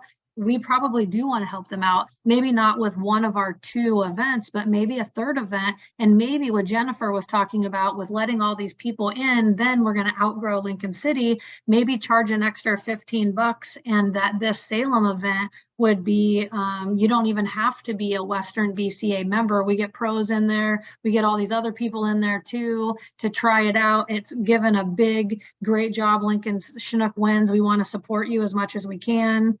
So that's my 2 cents on that. Thank you. Who is next? And Rob Shipman, I think. Yeah, thanks. I just want to make a quick comment on going, 2 separate casinos for the 2 events. I'd much rather see us in the future splitting those events between Oregon and Washington, where the majority of our members have an event in each state rather than double up in Oregon. And I think that 90% of the people that travel to these events don't really have a desire to go to Salem. What casino in Washington wants to give us money? I hadn't thought about that far. This is pretty preliminary conversation, but before I would think about Salem, I'd definitely be looking at Washington is all I'm trying to say. Yeah, all right, well, this will be something we tackle later. I just want you to know that I feel that it's gonna be an operational business need to try to come up with a solution. And that's kind of how I see it. Over on page 2, anybody else with their hand up? So, Jackson, go ahead. Unmute your phone, please, Jackson. Sorry, I meant to unmute. Steve Marker, Julie, and Eric Townsend. I think Eric just spoke, so Like, he can put his hand down I there. didn't see Julie's hand. Julie? Julie? share your- Comment. I just wanted to point out, and again, just because we're talking about this stuff in the abstract, we all also have to remember we're gonna need a whole lot of volunteers willing to do more events each year, being able to get time off of work, and so we have to keep that in mind when we're planning an event. Deciding to have, X amount of events, which is great, growth is great, but we gotta remember that there has to be someone there to run the events. Yep. So real quick, Julie, I did add 3 people and I'll make sure I tell you about them before we vote on anything. Izzy. Izzy? Yeah, real quick, Darren, I just want to make sure I understood you correctly. So when you had that meeting with Chinook Winds, did it sound like they wanted us to go away from having 2 events there and moving 1 event to the new casino, or keeping 2 events still at Chinook Winds? They were asking us to consider possibly moving 1 event to Salem. That's okay. why I'm bringing it to you, yes. They didn't state which one, by the way. I'm guessing they're leaving it up to us. All right, that's it for me. Yeah. Steve Marker, your hand up from before? No, that's for a second time. What I'm wanting to know is what happened with Wild Horse Casino? Why are we focusing on doing something else? And we haven't even, Well, I'm willing we to haven't offer even, us a contract. okay, if I can Point of finish. order, can we please move on with the meeting? Point of order, this is way off topic. Can we please move on with the meeting? Yes, we'll move on. To answer your question, Steve, they're no longer willing to offer us a contract. If we can get one, I'll bring it to you guys. Okay, thank you. Bill Henderson, I just want to get your feedback. You've been around a long time and had your hand up. I was going to ask about Wild Horse also, although I understand that they're not ready to give us a contract yet. But that is a casino that is finished or being enlarged, basically. And they plan on having 30,000 square feet. We also have a casino in Coeur d'Alene that has approximately 40,000 square feet of exhibition center. And that should be another one that we should look into. I'm not sure what casino we were talking about in Washington that is willing to give us money, but I do know that the Angel of the Winds, probably the one that they had the Washington State Championships at before, it's Snoqualmie. Those are both kind of interested in having tournaments again. Point of order, can we talk about can we please just let the president continue with his presentation? We're still on the presentation. Please. We do have whatever you say, Sam. And we'll do a long-term planning, and I appreciate all the feedback, but I just wanted to tell you what news I was given, give you guys the news. I feel like I've done that. We're going to go back to the presentation for now. Share my screen. Mr. President, can I ask you a quick question? Can you please ask Sam Robito to quit yelling at people? I think it's very, very nasty of him to do. But he's entitled to say point of order. Please speak a little softer, Sam. But we appreciate the point of order. He's right. We need to stay on track. We got a lot of people here. We need to value their time, in my opinion. I mean, I think you guys all know there's other issues we got to get to. It's 3-something. Eventually. So I just wanted to lay some background down to help you understand the landscape of what we're facing. Because in my eyes, the landscape's important. So topics I wanted to cover today would be tournament direction, setup and tear down choice, and table choice. I want to share with you guys everything that I've accumulated and be as transparent as possible. As I said in the beginning, my job's to give you guys all the information that I have and build a path so you can make a decision. So, all right, our current tournament direction expense, we tend to spend around 9,500 to 10,500. So in my eyes, I just kind of use roughly 10,000 per event for tournament direction. Our current contract language reads $50 per division and $5 per entry. And because we have a lot of entries and a lot of divisions, that adds up to the numbers up above. Currently, mini tournaments are charged to players directly outside of the above cost, and current charges are 1 entry fee per mini. Typically, approximately 100 or more minis are ran during the event, and the estimated earnings is roughly 2,000 to 3,000. Okay, so that's our current model. The proposed, I'm going to give you guys multiple options to chew on and think about.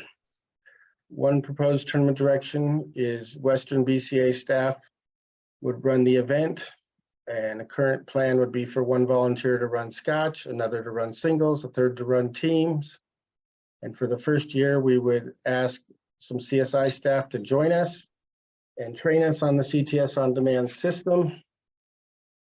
But the long-term vision and plan past the first year would be to not use their staff and replace their staff with our staff entirely. But I think we need the training, the expertise, and I think it's important that we consider getting it. If we did this direction, we would be able to use CTS on demand. I know there's quite a few players that like that program, and we're not happy with the previous program we used. In year 2, long-term, we'd most likely run the event with 6 volunteers total, or 6 player members, I use the right words, to run 2 for scotch, 2 for singles, and 2 for teams.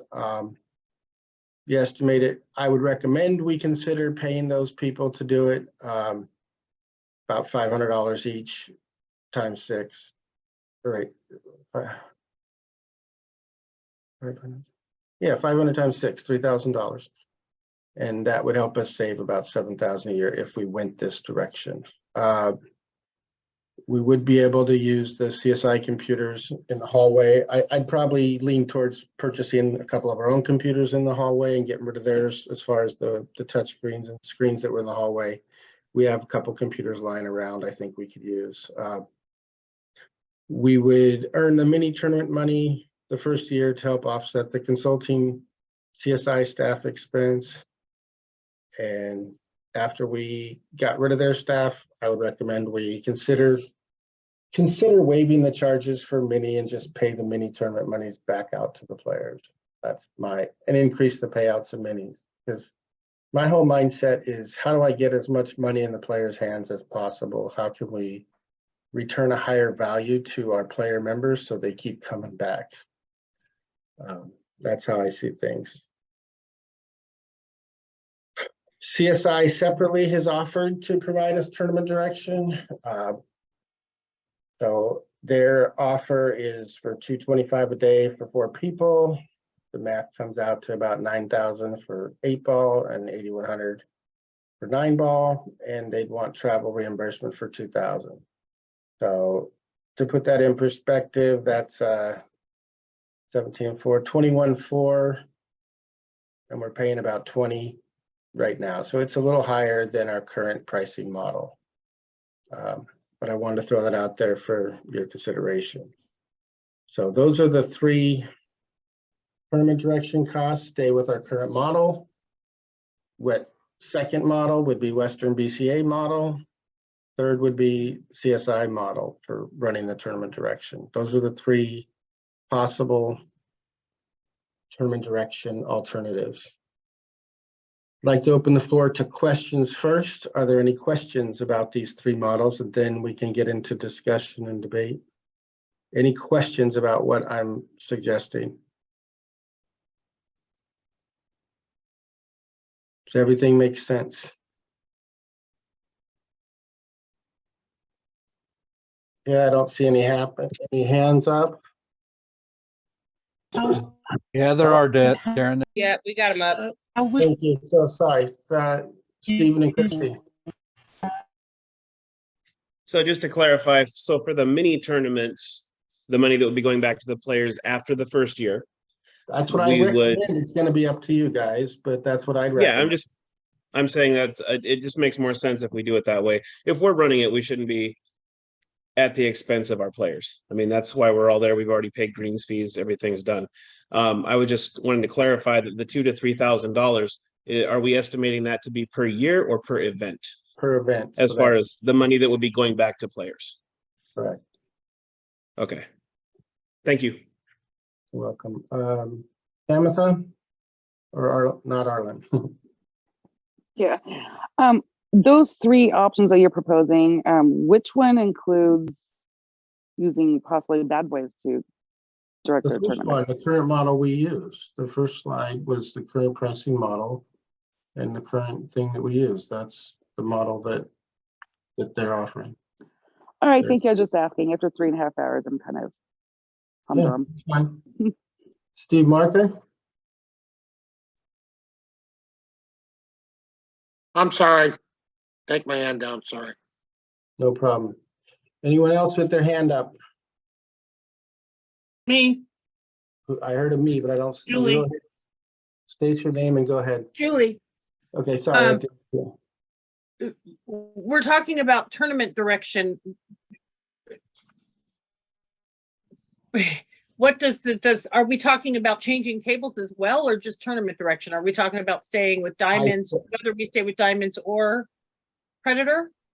Correct. The tournament direction, we can go either way as far as tables are concerned. We could run the tournament on Predators. We could run the tournament on Diamonds. We could run them on Valleys if you guys want me to. I don't care. Probably not a ping pong table though. Kind of draw the line there. Well, I thought the question at hand was what we were doing with tables, and then that who was running it would come with that. We're not even talking about tables. Well, to me, they're three separate issues as far as, tournament direction, tables, and, the table folks sometimes have offers that include both. Well, they're not exactly separate issues, because let's say we're talking about tournament direction and we all say, okay, let's stay with bad boys, then that takes out the using of the other tables. So that would effectively put out a change to the other decisions, So I don't think so. or vice versa. So what I'm saying is Western BCA could run the tournament on either tables. CSI would offer to run the tournament on either tables. Bad Boys is only offered to run them on diamond tables. That's the three pieces of information I'm aware of. Just to clarify, it's diamond tables that Bad Boys provides. Correct. Yes. Okay, just want to make sure that's clear. Can I ask a question? Yes, by all means. I'd be curious what Bob Olson's thoughts were, and maybe you've checked into it, Darren. Would we still be able to retain our tax exempt status for a nonprofit if we hired members to run the tournament? That would be my only concern. And Bob Olson is really who I would wonder, unless you've checked into it. Thank you, sir. I have not, but I can say we have checked into running. We do have 3 subcontractors down there that help hang the chain and the light bars. So we are able to use subcontractors currently. We have 3 that go down there. So yeah, we have been able to do it. So I definitely can have Jackie look into it with our accountant, and if Bob has opinions, he can definitely express those. But I mean, I could step in there as a nonprofit as long as the money is going back to the players, which that is part of running the tournament. It is legal. okay, so Jennifer, I'd like to say something real quick. You Okay. want to hire some people for $500 per event. We need to use a third party to do that so we don't expose ourselves to any workers' comp possible problems.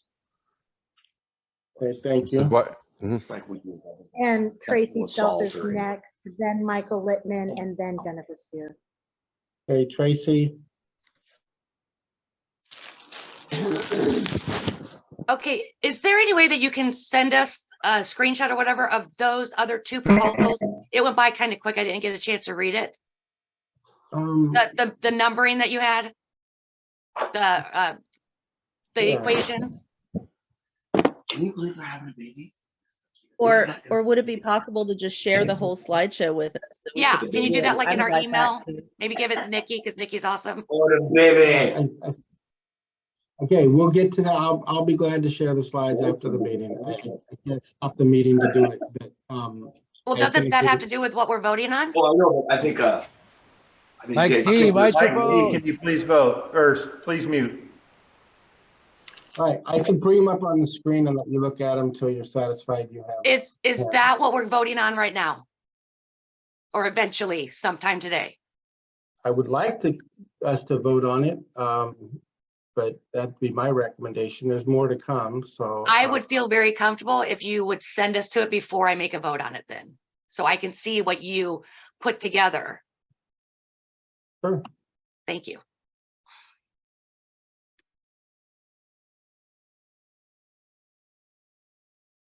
Okay, next, who is the next? While I'm working on that. Can the next person speak while I work on that? I think it was me. Okay, go ahead, me. Okay, it's Mike Littman.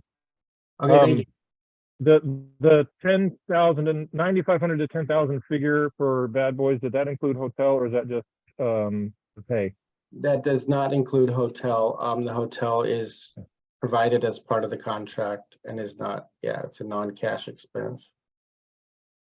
Okay. And then did you just say you were hoping to vote on this today? I think we should entertain it. I mean, I would need people to second it and all that, but I think we should entertain it.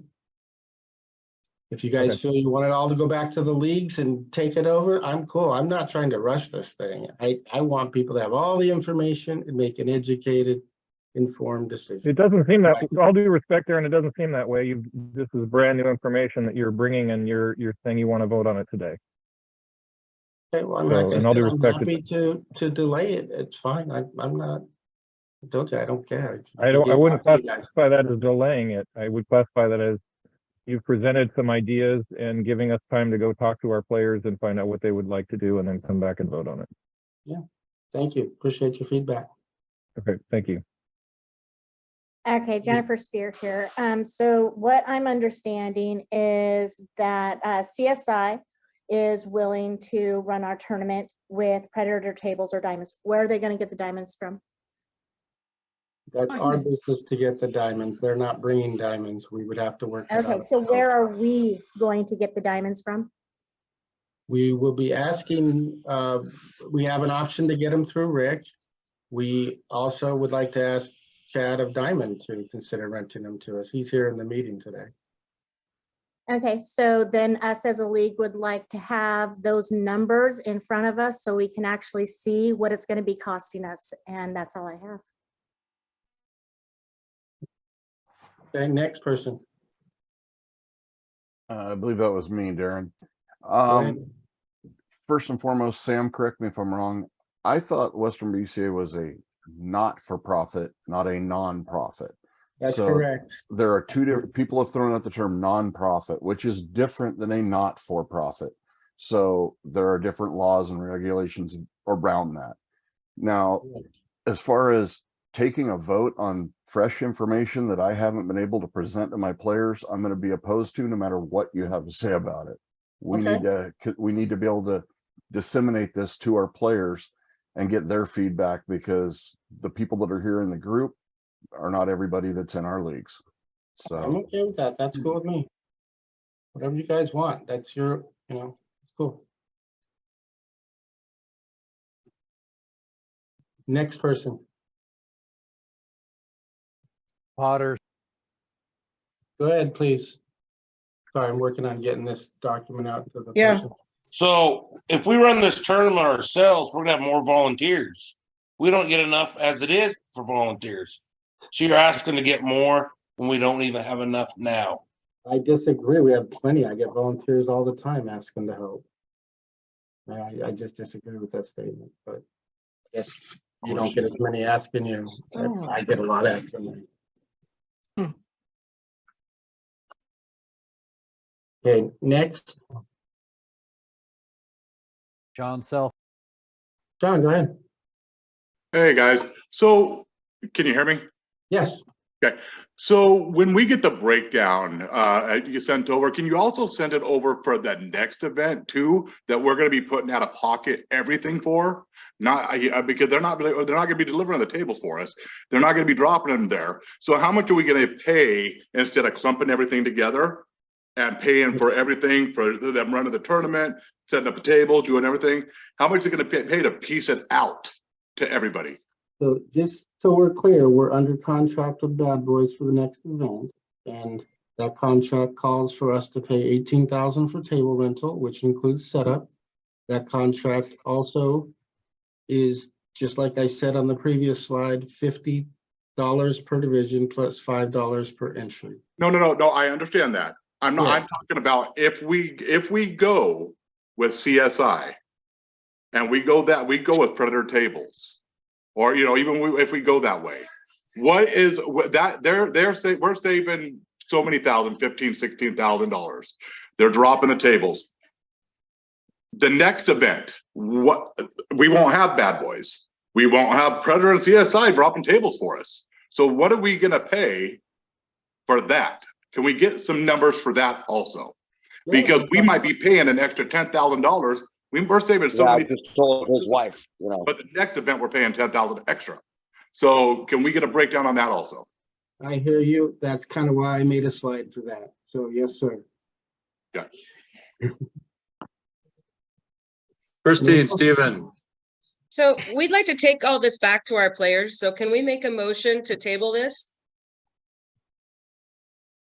there a second? I would like to Tracy's- talk more about it myself, second. so you can take more to the players. Second. Not all the way through the proposal. Can we hear his proposal? Yeah, I want to hear the information Yeah, before we there's table it. there's still more of the presentation. Yeah. Okay, I thought that was the end of that part. So I think maybe point of order is we go back to the presentation. We're going back to the great. presentation. I did see one Our hand mic's up. on. How many more hands do we have? Do you guys, I've got a lot more. Julie. to shove your guys' way, so. Julie.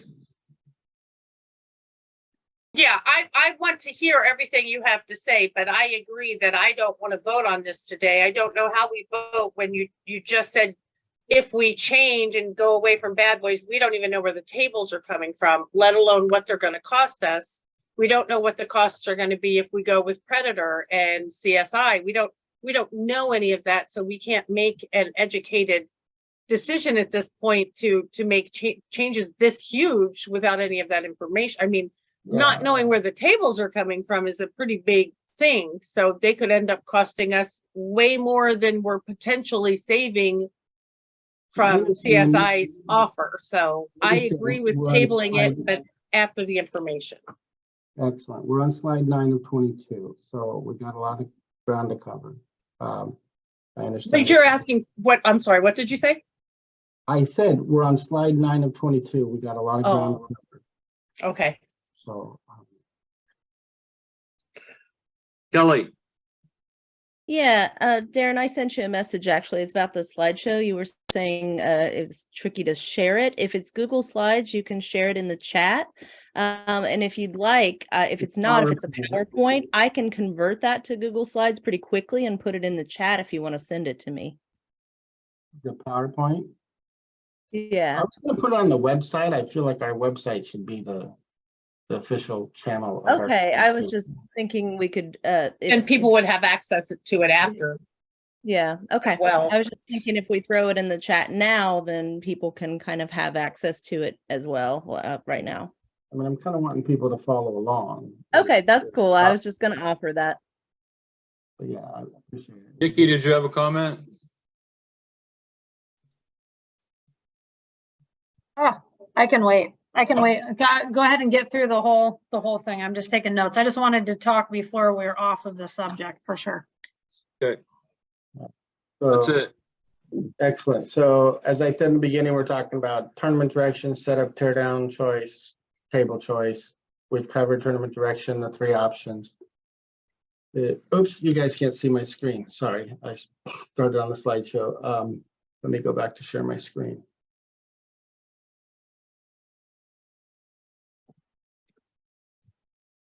Share this screen here.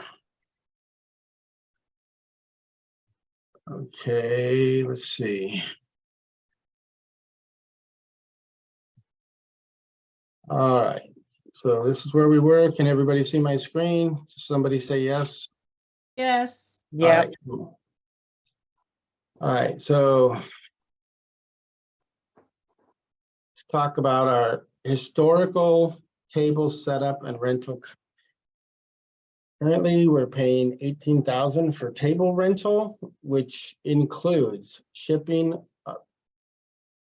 any transportation costs, basically, of the trailers, unloading, reloading of tables, and it includes them using a forklift at their expense. Pool tables, lights, brackets, and balls are provided by Bad Boys. They provide pool table leveling and room alignment and pool ball cleaning. Any question? Well, I got to go through each one. Go to question. Too many slides. Okay. So currently, it's part of our table rental contract, is what I wanted to say. It's not a separate contract for setup and tear down. CSI is offered to perform setup and tear down for about $3,600, regardless of which tables we use. So the table rental would be on us to figure out whether we went Predator, Diamond, whatever. But the table setup, they offered to do that. I also believe our team can perform these duties. We would probably bring in 5 new people at $200 a day for 3 days. Make sure I got my math right. Sorry, I was up all night working on this. Estimated labor cost, $3,000. Truck driver forklift costs. I put only if we rented Diamond tables from Diamond directly, because as we said, if we get Diamond tables from Bad Boys, they take care of the forklift. If we got the Predator tables, CSI would take care of the forklift. Kind of convoluted as to who does what under each scenario, but that's kind of how it would boil down if we were able to do that. So, okay, what's next? So, whoops, I hit the slide button twice, sorry. We go back a slide, sorry about it. Currently, they're willing to offer our current contract is a 4-year contract. I want to speak to that. And the 4-year contract has a 2-year, it's called a, what's it called? The initial term of the contract is 2 years.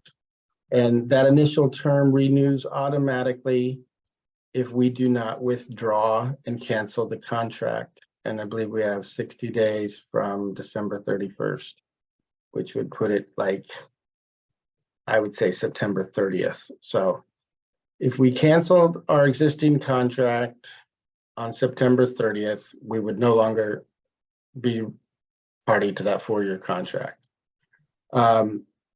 They also have considered offering us a 4-year contract for table setup and rental only. Okay. I'm going to recap what CSI's offered. This is a lot of stuff from the last meeting.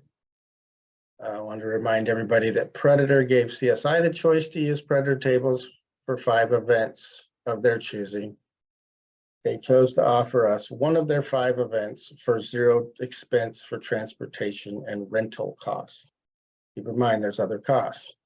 They have confirmed they will provide the exact same service we receive from our current vendor, which is all that other stuff, shipping of tables, loading, unloading, forklift, pool table lights. If they got approval from Mike Littman to let us use his lights, that might be an option. Pool table leveling and room alignment, that type of stuff. They would charge that setup fee and tear down fee that I had on a previous slide, but It's estimated at 3,600 per event. So.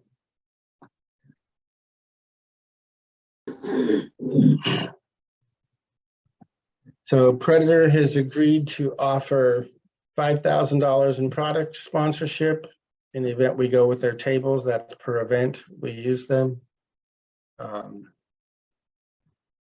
They have offered if we did go the pro route direction in 2026, they would bring in their marketing team and help us solicit sponsors with the Chamber of Commerce, all different businesses in the area, and help build the sponsorship package for that event. I will say the current tables that are out there for them had several things that were needed improvement, and I'm told a variety of those improvements are underway, and they would be the slightly improved version over what's currently out there would be what we would receive. That was what I was able to ascertain. Let's see where I'm at real quick.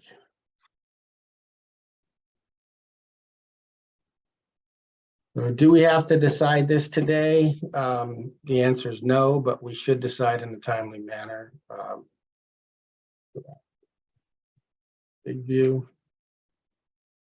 We'd like our voting members to take this information back to their league operators and players to discuss. It's very important in my eyes that this is about Western BCA and the best long-term direction we should take to meet the challenges of the future.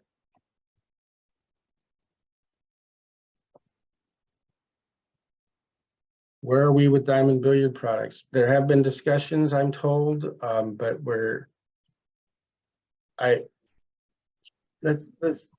wrote this before I knew Chad was attending, so what I am going to do real quick, stop my share and see. Chad Charlo, are you there? I am. I've been patiently waiting. Oh, I appreciate you. Thank you for coming. I've been trying hard to get a hold of you, sir, and appreciate your time and so forth. So that slide that I wrote was irrelevant because I didn't know you were attending. So I originally invited Karim, a Predator. I canceled him because I thought it would be unfair to you to have him speak and not you. So please, can you tell us what Diamond Billiards is willing to offer the Western BCA? What your thoughts are? Well, this is new to me. And unfortunately, I wasn't really even aware of this. I just came in from the Super Billiards Expo, but I would be happy to put together a proposal, but it would also, you know, the way that we've done things in the past and what we have done in the Pacific Northwest is we've put a lot of equipment up there for your league, okay? Because we believe in our product and we wanted everybody to test drive the product. And now that, sure, we have additional competition coming in, and I see that, you know, some of the people have been meeting with Predator quite extensively. No one has met with me, okay? So I would be happy to discuss things and then come back to you guys and see what Diamond can do for you guys. However, I also work exclusively with Bad Boys, and Bad Boys, along with Diamond, has been entrenched in this and worked very hard to get and hopefully grow along with your all's league. Okay, because I know whenever it started, I've been with Diamond for 27 years and I have seen a lot of growth up in the area and a lot of great players up there. I know that you guys have a very, very good league. So a lot of people are taking note of that. And that's a compliment to all of you all. As I call it the Pacific Northwest League, but whenever if you guys are tabling most of this now, I would be happy to discuss this with you, Darren, or whoever needs to reach out to me. I appreciate that, you know, one person let me know about this particular meeting. And I know that it's up to all of you guys, but I would be interested in putting something together. So Darren, do you have my contact information? Yeah, I emailed you at Chad@Diamond Billiards several days ago and left you a couple of voicemails. Is Chad@DiamondBilliards.com the correct email address I was using? Chad@diamondbilliards.com. Correct. I'll definitely send you another one and make sure you have my contact information. If you could send something to me, we'll bring it around. So the only days that I was not available was just at this Super Billiards Expo. Was it prior to that you reached out to me? No, I reached out this week because we had our tournament the week before and I was busy running our tournament. So you just Right. nudged me up, So give me a couple more days next time. Oh, no worries. So yeah, I'll send you an email and we can bring that back around in I certainly appreciate that, and I appreciate all of you all. I'll be happy to get back with everyone. Okay? Thank you. Thank you. Thank you. Thank you, Chad. Very much. welcome. All right. So do we want to get into more numbers and stuff?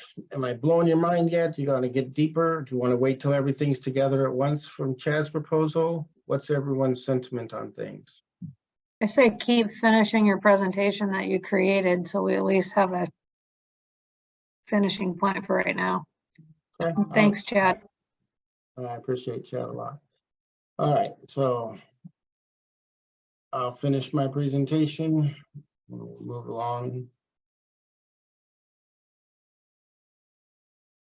Yeah, we're on slide 19 of 22. So this slide's not accurate now because I didn't know he was going to be here today.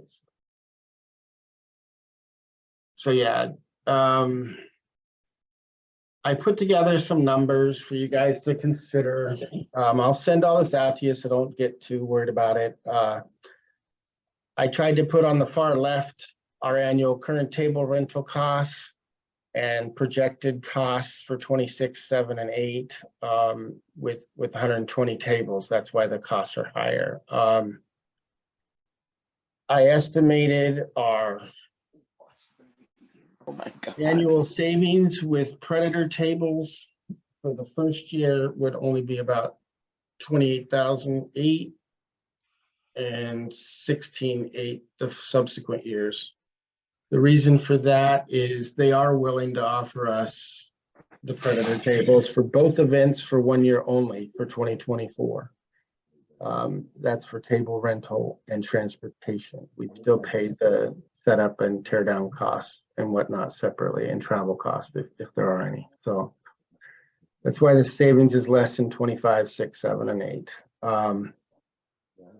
The savings I would anticipate we would achieve if we ran the tournament would be 900 the first year, because we'd be having CSI's consultant team come in and help us make sure we don't screw it up and we get it right and we get trained properly.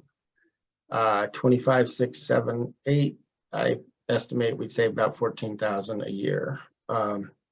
As I mentioned before, Predator's willing to offer 5,000 a tournament that we use their tables. I put 5,000 as if we're only going to use them for 1 tournament. You guys are free to vote to use them 2 tournaments, but that's what my math is based on. And you know, so the Predator marketing collaboration, this is the part that I'm real excited about. I do think if we brought in a pro event, my conversations with them have led me to believe. Mike, can you mute yourself? Getting your feels, but you have to communicate. Let me just mute everybody. Hold on. Yeah. All right, I'm gonna mute everybody. On that, so there's. All right, so basically Predator runs a whole what's called the ProBilliardSeries.com, and they help put on these events in partnership with CSI, and they do their own events and whatnot. They would come in with their marketing team, like I said, talk to hotels, the tourism bureaus, and other businesses in the area to help us build our sponsorship. I also think we would be able to earn an additional commission on any Predator tables sold if we use them at the event. It's hard to estimate exactly what that would be, but I believe those numbers are reasonable.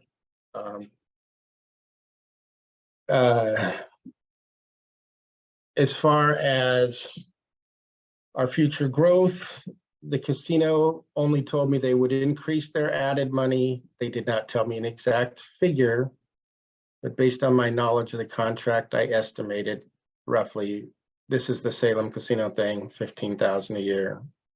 I do plan to launch a website product program, which would basically be a drop shipping program similar to what you see on azbilliards.com with Cyberts. As far as the membership revenue, as I stated earlier, I think if we're going to prepare ourselves to grow to a 120 table event, we got to get serious about growing the membership and literally asking new leagues to join us and try to come up with making it attractive for them to join us. And that would reap us additional revenue. So all said and told, I estimate it'd be close, a little over $500,000 over 5 years. And I believe that's significant. And that savings and money would all flow back to the players. So let's see.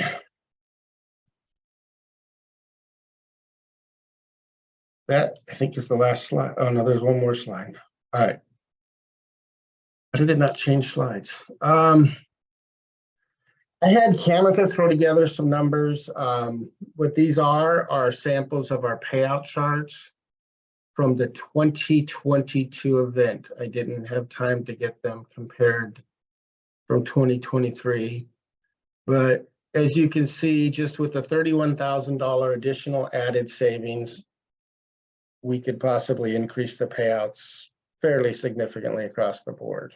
I mean, these numbers would all have to come together for us, but I just wanted to give you an idea of what I'd like to see is increased payouts for our event and prepare for growth. Those two things are what I think are important. So you guys want me to zoom in on this? You good on this? Yeah, I think I'll probably just post the whole thing on the website so you guys can see. That's the end of my presentation. Is there a motion on the floor to table the vote discussion of these items to the May meeting?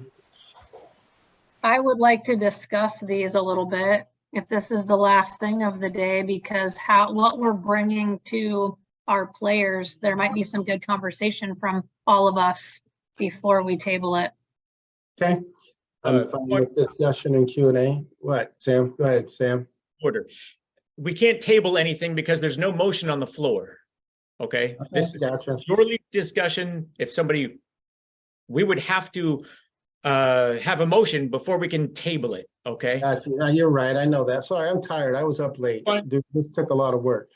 That's why I live. I don't hide the fact that this was a lot of effort. And I'm sorry, did I miss numbers that we're currently paying out to Bad Boys for the service? Yes, you missed it. For the table rental, which covers room setup and everything, is $18,000 per event. Thank you. So Paul Purdy's first on the list. Paul, fire away, please. Okay, so thank you very much. My question is with the contract. The contract says $18,000, the current contract for the table, lights, and everything. But it also says $5 per person and $50 per division. Is that included in that $18,000 that we currently have? No, the contract's in two parts. One part is the table rental and setup, and the second part is tournament direction. So even historically, we used to even do two separate contracts with them, one for tournaments, for table setup, and one for tournament direction. Okay, so we wouldn't be saving that, hypothetically, wouldn't be saving that $5 per person again. It wouldn't be coming back to the Western BCA. It would be going to whoever's running the tournament then, hypothetically. It would go to whichever tournament direction costs we choose, correct? Either the Western BCA tournament cost or CSI or Bad Boys tournament cost, whichever the three options we elected to go with. And for the players to be able to, as a person to represent what this is being out there, what is going to happen if we were to go to Predator for the green fees, or would that be up for a motion, or that would be discussed later on down the road? As a player, you would still pay the plan right now, the players still pay the green fees, or would it reduce their costs? We're kind of bound by whatever gets voted on by this body. So the green fees in the past were voted on by this group. So if we wanted to make a motion to change the green fees, we could. That would have to obviously be done before we start taking entries. But yeah, I mean, it's basically up to this body and a vote. So yeah. Okay, so that would be a second decision that needed to be made after deciding on tables and stuff. Okay, thank you. You're welcome. Next, Robin. Okay, I have a question for Darren. Has Predator or CSI limited what tournaments we can use, what events we can use their tables at? Does it have to be a Chinook Wins? Or could we add a third event like we were planning before and try that out and then still keep Bad Boys and Diamond tables for the two Chinook events? the truth is I've not specifically asked them, but I believe if we do not conflict with the dates they're using the table elsewhere, I don't see why they wouldn't rent them to us. I mean, to me, it seems like we, pre-pandemic, we were going to do the Wild Horse, and I get that we don't have a contract anymore, but why couldn't we just try to find another location, do a little bit smaller, get the Predator tables, because then we're not taking anything away from our players. We're just trying something new at a new event. It would be smaller, so it'd be a good trial run to run your own event and get our people trained on it and see how that goes. Just as a different option, if Predator and CSI is willing to do a different event. Yeah, I mean, I can definitely ask them, bring that back. I'll make notes. Just throwing ideas out. No, I appreciate it. Izzy. Yeah, Darren, is it possible to get a nice spreadsheet of the cost? You showed a nice spreadsheet of the costs with Predator tables. They're promoting what's going to cost if we run it. Is it possible to get a spreadsheet of I know you said that we can get CSI to bring diamond tables in also. No, I did not say they could bring, no. Okay. They would be willing to help us run the tournament if we brought diamond tables in. So, okay, I would literally I'd like to see a nice spreadsheet of what it's going to cost with CSI and Predator tables, our costs with Bad Boys and what it's costing us now, and what it's going to cost when we're running it on our own with diamond tables. A nice spreadsheet, 3 nice columns, so everyone can clearly see the difference in cost. Yeah. Okay, thank you. I'll work on that. Elaine.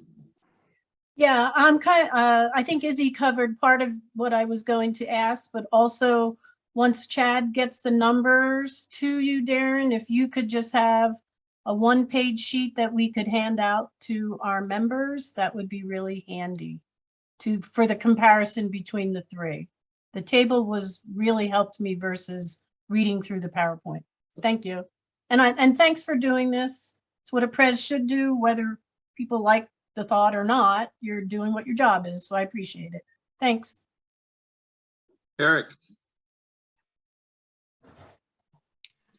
Yes, I noticed on the Facebook chatter leading up to this, there was a lot of focus on Bad Boys versus CSI or High Country or whoever would run the event. There was also a lot of discussion about the 2 table types, Predator versus Diamond. And I appreciate that Chad is here. I think for me, I work in marketing, and I think the greatest upside of everything that, we could be considering in this is the promotional aspect, I think, of what Diamond would do or what Predator would bring to this beyond the equipment, beyond the tournament direction. I I don't think that can be underestimated. I don't see a lot of chatter about that on Facebook. And I think, Darren, your idea of connecting this need for growth and what that aspect could add to it, whether it's Predator or Diamond's marketing team, whatever, Chad comes back to us with, that is huge. And that is going to go, I mean, again, this is my perspective as a marketing folk, but I just want to make sure that that voice is there. But there is a huge upside to having those additional people and interests brought into what we're doing and growing our events, but also our membership moving forward. So I do applaud you, Darren, for bringing that up, because I think it needs to be talked about. It's not a focus on Facebook. We have to go to. Who's next, Ed? Thank you for that, Eric. Who's next, Ed? Bob Olson. Bob Olson, go ahead, please.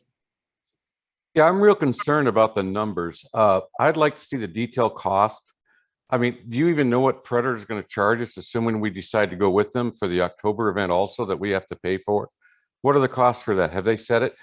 If the Predator tables are located in Las Vegas, which is what I'm told they are, the freight alone is going to be over $11,000 at $250 a mile. It's 1,153 miles one way.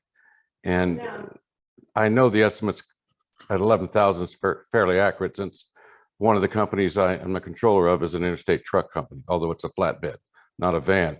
The bottom line is somebody else, I believe it was Izzy, said that I'd like to see comparisons, 3 columns. What's Predator going to charge us for the rental of the tables? What's the freight going to be round trip? What are the costs for the electric forklift?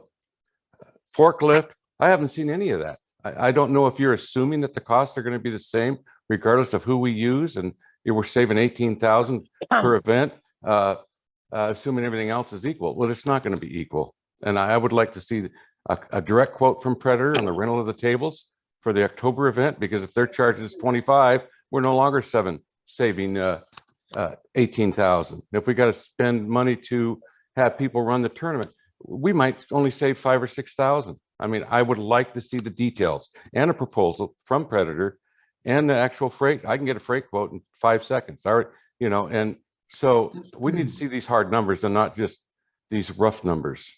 So, and I'm real concerned about it. And I'm done. Thank you. I can assure you these, what you call rough numbers, came from more complex data submitted to me. So I will definitely provide you what you feel you need. That's not a problem to me. Chad. Thank you. So I would like to start off just real quick and let you know what Diamond did originally to save costs. Because if you start looking at most of those costs of what Bad Boys is charging right now, there's no one getting rich in this thing. There's not that much money involved in this thing. We put over $350,000 worth of product up there to save costs. Okay, if we would not have put it at Lincoln City, do most of you all know that the tables are at Lincoln City? I think most of you guys know that. We put the product up there because we could not afford to ship it back and forth, whether it be Las Vegas or whether it be our manufacturing facility that I'm standing in right now in Jeffersonville, Indiana. It would have cost tens of thousands of dollars more every single time you wanted to do an event. Okay, so Diamond doesn't charge a rental on any of those tables. So wiping away the rental, I'm the first one to say I'll wipe away the rental fee, okay? Because I don't charge a rental fee. Diamond doesn't charge. We put the tables up there to let the players test drive the product, knowing that we had a great playing table, in hopes that it would sell tables to the local bars, pool rooms, and players. And that is what our marketing plan is. And there are people that have noticed this, and they're trying to come in and underbid and undermine what we've done up there. But the players will really dictate what table that they want to play on. And I would like to be more involved with the Pacific Northwest leagues. Okay, I would like to hear from you guys some. However, all of that information that was just presented to you was from Predator. There wasn't anything from me. And you could have had more time to talk with me, and I could have already brought something to the table today. I would have put something together, but I have to have more than the 13th of this month to be able to put something together. So I want you to know where Diamond's at, and I hope that you guys understand what our marketing plan was, and that's really what I wanted to let everybody know. So I'll be happy to help crunch those numbers. Excellent. Thank you. Thank you all. I do have a quick question for you, Chad. Do you think you can have those numbers by the 6th of May, which is about 3 weeks? Is that reasonable? Absolutely. Excellent. Most of those numbers are through Bad Boys anyway, so it's it'll be very easy. Okay. And one more thing I will say real quick. Sorry, but if you guys, I know you presented, because I've sat through this whole thing. I know you're talking about another casino and so forth. If more tables needed to be brought up, you know, we have lots of tables. We're a table manufacturer. We're manufactured in the United States. We're one of the only ones that's still manufactured in the United States. And we would bring you 120 tables if that's what you needed to go into another casino. So with growth, Diamond would grow with you. Just want to give you that those assurances. Chad, what's your email again? We want to contact you about our league. Chad@diamondbilliards.com. Thank you. Thank you all very much. Mike Lipman.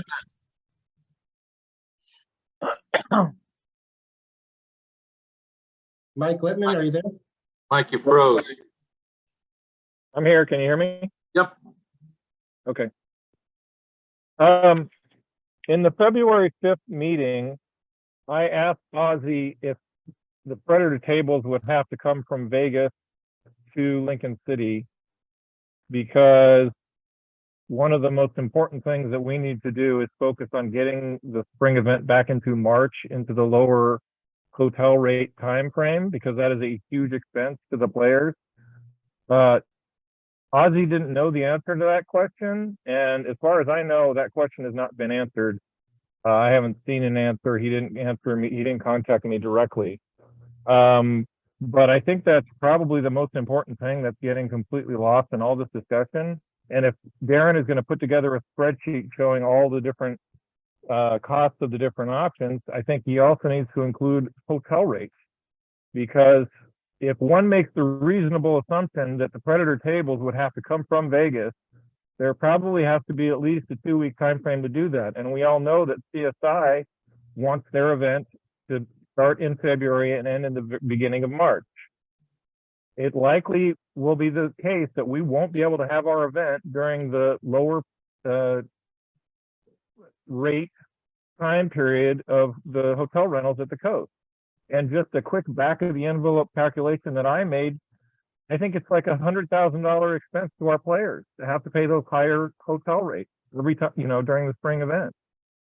So I would like to see if that question needs to be answered, but I think it's a reasonable assumption that Predator isn't going to have 80 tables like Diamond does at the coast, in addition to 300 tables in Vegas. I guess they should have the opportunity to answer that question, but it's been 2 months. I think they have had that opportunity. But in the interest of saving everybody money, let's ask them to answer that question. And if not, let's look at the hotel rates when those time periods are and determine whether we can actually have the event during the lower hotel time frame or not. It's a huge expense and nobody's talking about it. That's all. I would like to address that. One of the other items that I spoke with the casino about down there was our dates. That was an important subject.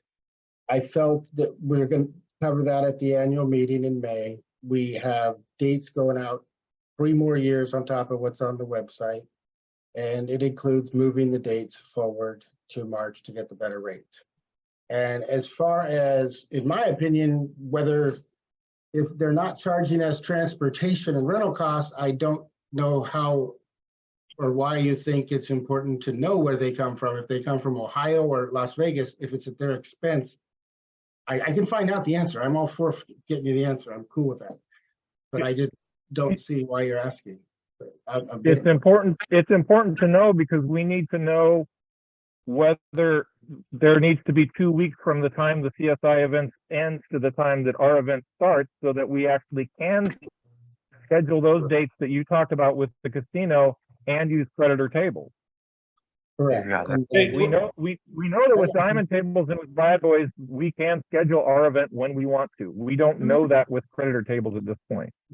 So can I add two clarifying points to that? So Mike, I think you're right that the only thing I would say is that right now our offer is for 24, 25, and 26. Our dates aren't available to change until I believe 25. Is that right, Darren?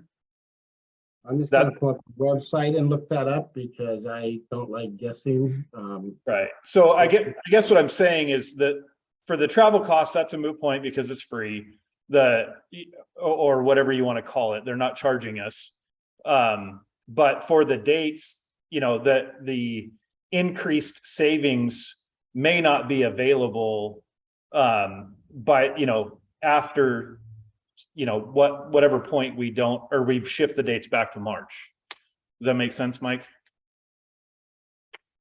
I'm not sure I'm following you, Jackson, but what I do know is that Darren's graphic here with the cost savings that he's outlined go all the way out through 2028. So I know he's not just thinking in terms of 2024 and 2025. So again, if we're even considering switching to can I finish, please? If we're even considering switching to Predator tables, we need to know for sure whether we would have the ability to move our date to that time frame and still have the Predator tables, and we don't know that right now. And I'm telling you that I know and planned on presenting it at the upcoming meeting in May. That because we're talking 3 years in the future and date changes many years down the road, I felt it didn't need to be addressed at this meeting. Well, but we're also nearing a contract, the end of the contract with Bad Boys, and they want to do a 4-year contract. So, you know, we need to be thinking about that time frame. Is that reasonable though? Yeah, I would ask from a player standpoint at this point in time, with all the opportunities that we have in front of us, is that a reasonable contract extension is 4 years, right? And we have the 2-year and a 4-year opportunity. We could do the 4-year, figure all this out, and then do another, or excuse me, do a 2-year extension, figure all this out, and then do a different contract, whether it's 4 years or something else after that, right? Even within the 2-year time frame, that puts us to, I believe, to the opportunity to schedule new dates for the spring of 2025. I think 26. But to answer, yeah, on our dates, on our okay, website, 25, and I'm bringing 3 more years at the next meeting. 26, 7, and 8 is what I'm bringing to the next meeting, and the possibility of changing the 2025 date. And we were able to confirm they can turn the tables out of Vegas within 5 full business days. So say that again, Darren. I'm sorry, I didn't hear. I was able to confirm, as long as we have at least 5 full business days, they could be turned out of Vegas to our event. So if, let's say Worlds ended on March 1st, we could get them March 5th and 6th in Lincoln City. They could be in the rooms, they could be transported, put in the room, set up, We need and 3 ready to days go for in setup. 5 They can days. arrive in 5 days, and we still need 3 days to set up, like we always do. They couldn't do that with the Diamond tables. They can do that with the Predator tables. They're telling me to make sure they're. We were told we needed 2 weeks for the Diamond tables. I don't remember that conversation, but I trust you. But yeah. And maybe that was Bad Boys. Diamond needed 2 weeks to go from Vegas to here. Right, so Predator doesn't? Predator can do it in 5 days? I'm not talking about Predator. I don't Right, know. I'm asking Darren. I'm just confirming that They Bad Boys. believe that would be the fastest turnaround. I believe they would like more time if we can give it to them. I mean, I'm not going to say they wouldn't like 6, 7, or 8 days. But And that would Darren, be we had a conversation and you said that you were gonna speak with Lincoln City with Chinook Winds about possibly amending some of our upcoming dates that were already set. Were you able to have a meeting with them about that? Yep, I'm planning to bring all 5 years worth of dates to you guys in the May meeting. Yep. Good. Are we done? We good? Next on the list is Jackson. I dropped my hand a while ago. Okay, Jennifer. So on your 5-year plan here, it says our current table rental per year for 24 and 25 is 36,000. That's with Bad Boys. And for 26, 27, 28, it's 54,000. Does that mean that Bad Boys is raising their prices on us for those years? No, I had to put a guess in there as to how much. That's a pure guess of how much 120 tables would cost versus 80. So I took the price. Okay, of so 100 this is an estimate. This is a proposal completely excluding any numbers from Bad Boys and Diamond, correct? That is going to get us those numbers, and I promise you I'll modify my numbers to match what is submitted to me. So Okay, yeah, so this is incorrect information is what I'm getting. Yes. it's thank you. reasonable information and it's a reasonable estimate. But it's not correct.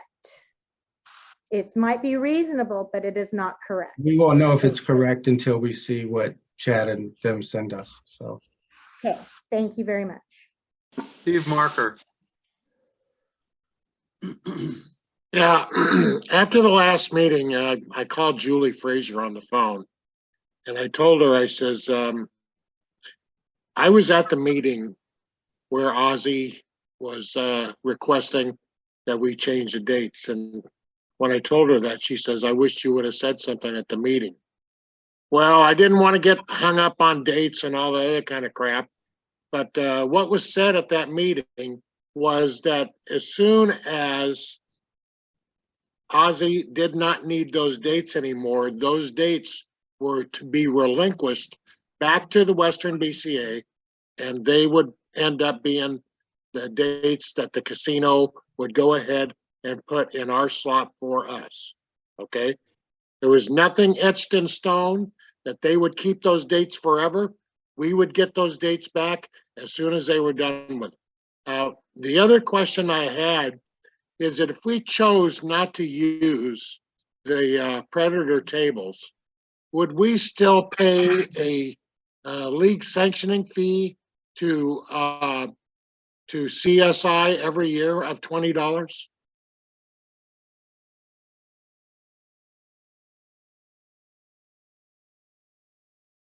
You're muted, Darren.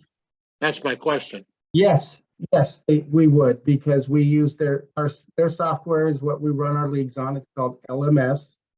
They do a lot of more than just these tables. We haven't used their tables in the past or their offer in the past, and we've had to pay it for the last 10 years. So yes. Okay, thank you. Nikki. Actually, yeah, Nikki, go ahead.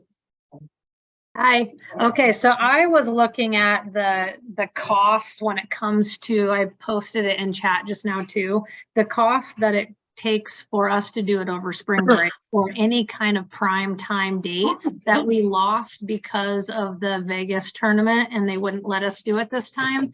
And it's every hotel cost roughly $450 more than if we would have been able to do it in February and March. That's potentially $500,000 that could go to the casinos. It could go towards more winning. It could go towards people saving. If they're saving that much money, it's like winning when you're not having to pay a whole bunch out. So to me, it's a big deal that who we choose can go with dates that are good for our players. Absolutely. Tracy.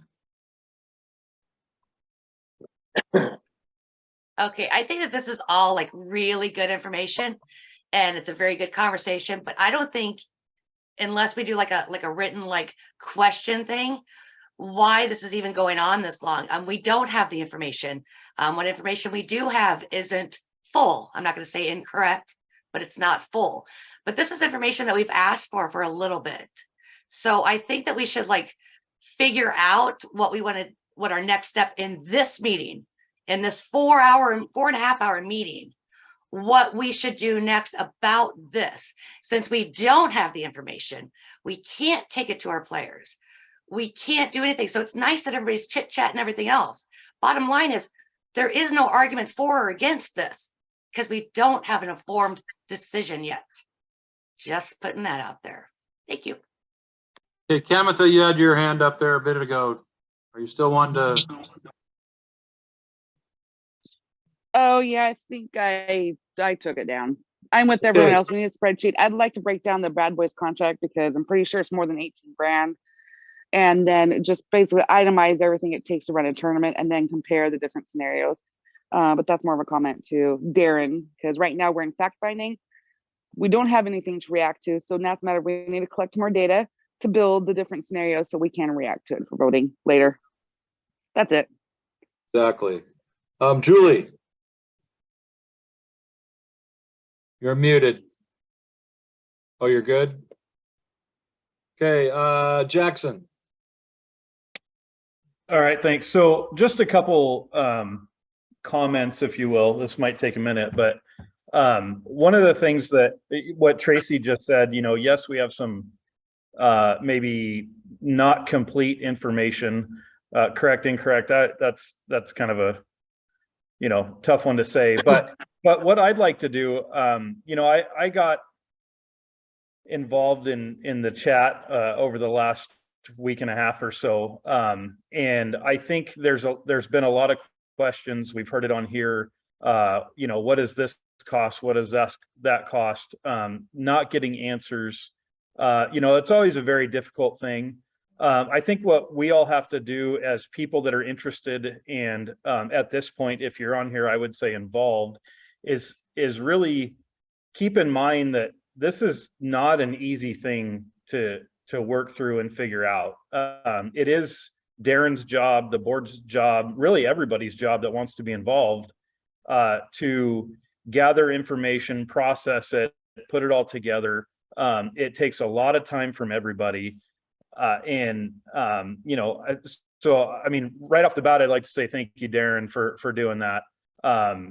But throughout, you know, after this meeting, you know, we all as people that want to be involved and people that, you know, may trying to be leaders and help out is kind of, you know, keep the banter down a little bit, myself included, and really try and help support people that are trying to create opportunity.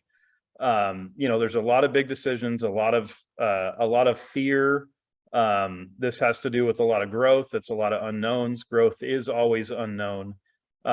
So, you know, if we have some productive stuff to say, let's say it. You know, if there's some, you know, questions that people have, hey, you know, what about this or what about that? That's great.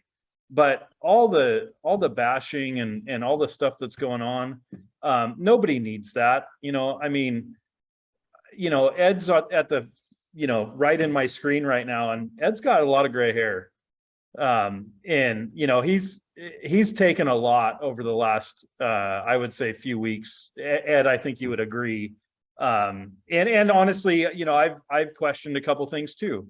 I've questioned Ed, I've questioned Darren, I've questioned everybody, you know, but the big thing is without people like Ed, Darren, Julie, Robin, Stephen Weekly, everybody, right? Everybody that's on the board and everybody that's trying to help in this matter, like without all of us together, we couldn't do this.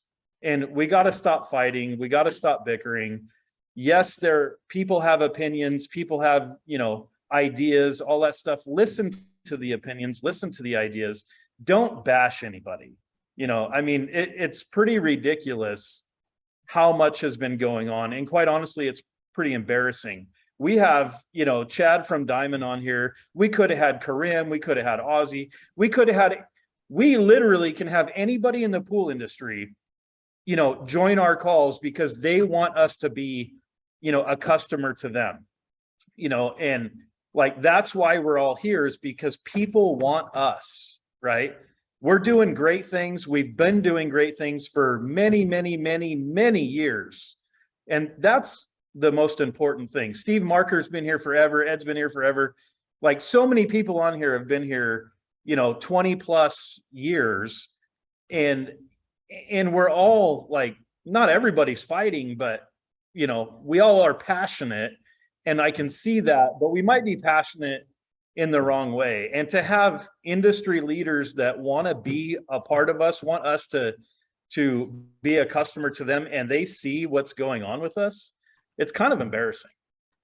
You know, so, and in fact, it's not kind of, it is downright embarrassing.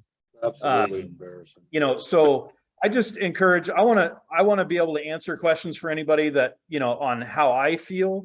I want to talk about, you know, why we're looking at things the way we are, why I'm looking at things the way I am. You know, we have so much opportunity. We can grow and grow and grow for years. And I mean, we could easily be double the size we are now in a few years if we want to. And, you know, if we give ourselves the opportunity, we could also go backwards pretty easily. And I don't think anybody wants to do that. You know, this has been a fantastic tournament I've attended for 17 years, you know, and tried not to miss very many. And I don't want to see it change. I've seen so many faces over the years, regardless of how our relationships are, we can still say hi, talk, whatever, you know. Let's just keep that in mind. So I appreciate everything everybody's doing. I'm going to, you know, try and offer whatever I can to help out with this stuff. I deal a lot in big contracts and a lot of dollars, you know, so whatever I can do to help, I'll try and do. So thank you. Tyrell. It seems like we're in limbo right now and we're almost at the 5-hour mark. I move to table the discussion. This last one, or Bill Henderson.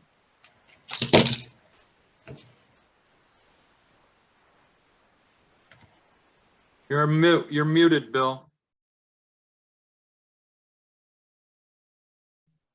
I've been around for a long time. I've been at every single regional tournament.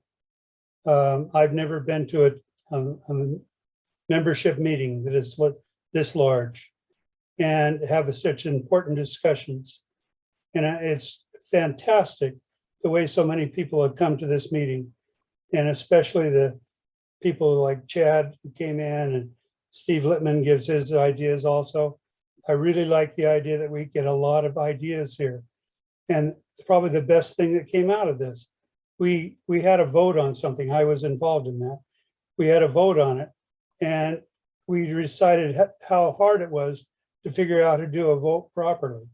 And I'm so happy that we're going to have a committee that's going to get together and decide how we're going to be able to have large meetings like this in the future. And I think Nikki and some of the others, Kelly and some others who have been involved, will teach us how to have better meetings. And that's what we want. And so I'm really happy that everybody's here. Sure, we all have different opinions, but we're here and we're talking it out. And that's the best thing we can do. And now that this meeting is almost over, let's go back to our leagues, give them the information that Darren's going to send us, and let them decide what we're going to do in the future. So I'd just like to say thank you, everybody, for coming. Good job, Bill. There's nobody else on the list, thank goodness. All right, we're going to move to the final piece of the agenda, which is old business, set the next meeting date. Julie, are you okay with May 7th, 12 o'clock, annual meeting? You're muted, Julie. I think according to bylaws, that has to be our meeting, May 7th, the first Sunday in May. Or is that the first Sunday in May? It is, yes. Yeah. The next generation. Mute, Kelso. Okay, so our next meeting scheduled for May 7th. I believe we'll go ahead and meet in person, but I will also try to have an electronic mechanism in place. If this committee can get me a tool that I can implement for the people far away. What? You don't like it? That's not practical. That's not even what we discussed. I mean, it's just not possible to do that at this meeting. All right. It's elections. Well, the change to the bylaws was tabled anyway, so it wouldn't matter. Hey, is there any chance that we could do it the next weekend? I got a really big tournament at Ox I'm doing that weekend. The next weekend would be Mother's Day, so that's not a good weekend. About the weekend before. No, that's the PCL tournament. That date is in our Just bylaws. not enough weekends. Following the bylaws, it's supposed to be the first weekend in May. So that's the way we should do it. We have done it, and we're probably going to continue to do it. We probably are. Yeah, I don't think I have a choice but to follow the bylaws. So, Nikki, is it okay that we meet at your location on the 7th of May? Yeah, sure. I just, if we have more than 40 or 50 people, we could have standing room only, maybe? I know. don't think We can make it work. we don't normally get that many people with an in-person meeting. We just won't tell the fire marshals. Will I this can, whole diamond table Next meeting of- subject be voted on then? I don't see how. I don't want to miss that vote. I don't think we can vote on diamond or predator tables until we get the information from Darren first. Okay, because I cannot go to that meeting. There's no way. We need to get that information, share it with our members, get their opinions and votes, and then be able to come back to the board with an informative decision on which way to go. Where does that leave us with Bad Boys, Darren? Because the whole reason we scheduled this meeting was so that we could get them an answer about our upcoming contract with them. I'm under the impression they would like an answer sooner or later, is the last I've had.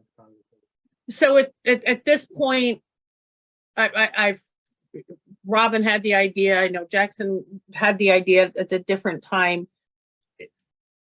Would it be smart to vote to extend the 2-year contract with Bad Boys so that we can take the next time, the next whatever time to figure out what changes we're making? I think you're missing the point that it doesn't have to be extended. It's already written in stone. It only has to not be canceled. So the contract is already written and signed by both parties. For how long? It's a 4-year contract with an initial term of 2 years, which allows us to cancel it. I believe September 30th. I got it. It could be the 29th, but it's 60 Okay. days by the end of the year, I believe. And I So can't as remember. of right now, we still have 2 more years of a contract with them Correct. If we don't cancel. if we Correct. don't cancel. So, all right. So May 7th, noon at Drive-In 101. And Do we want to try to look for a bigger venue? I can try to find a bigger venue if you want me to. for now, it's a Drive-In 101. If the venue changes over the next week or two, I'll let you guys know. Please follow the westernbca.org/meetings page. It's the meetings link at the top. That's where this information will be updated.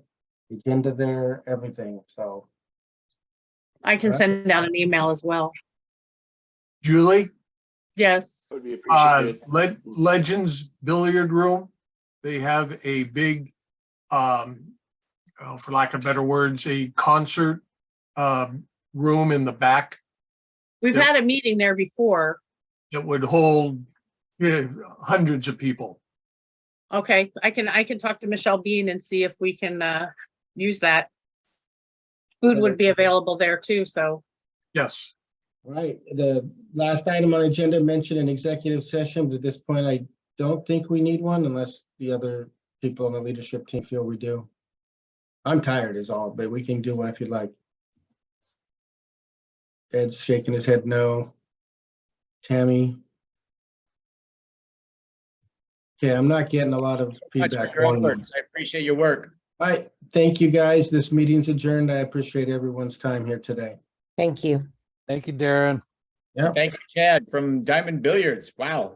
Hey, thanks, everybody. Good job. Thank you, Chad. Thank you. Bye, everyone. Definitely. Good job, Thank you, Julie. Chad. Thank you, everybody. Hi, Julie. You need Bye, a shout.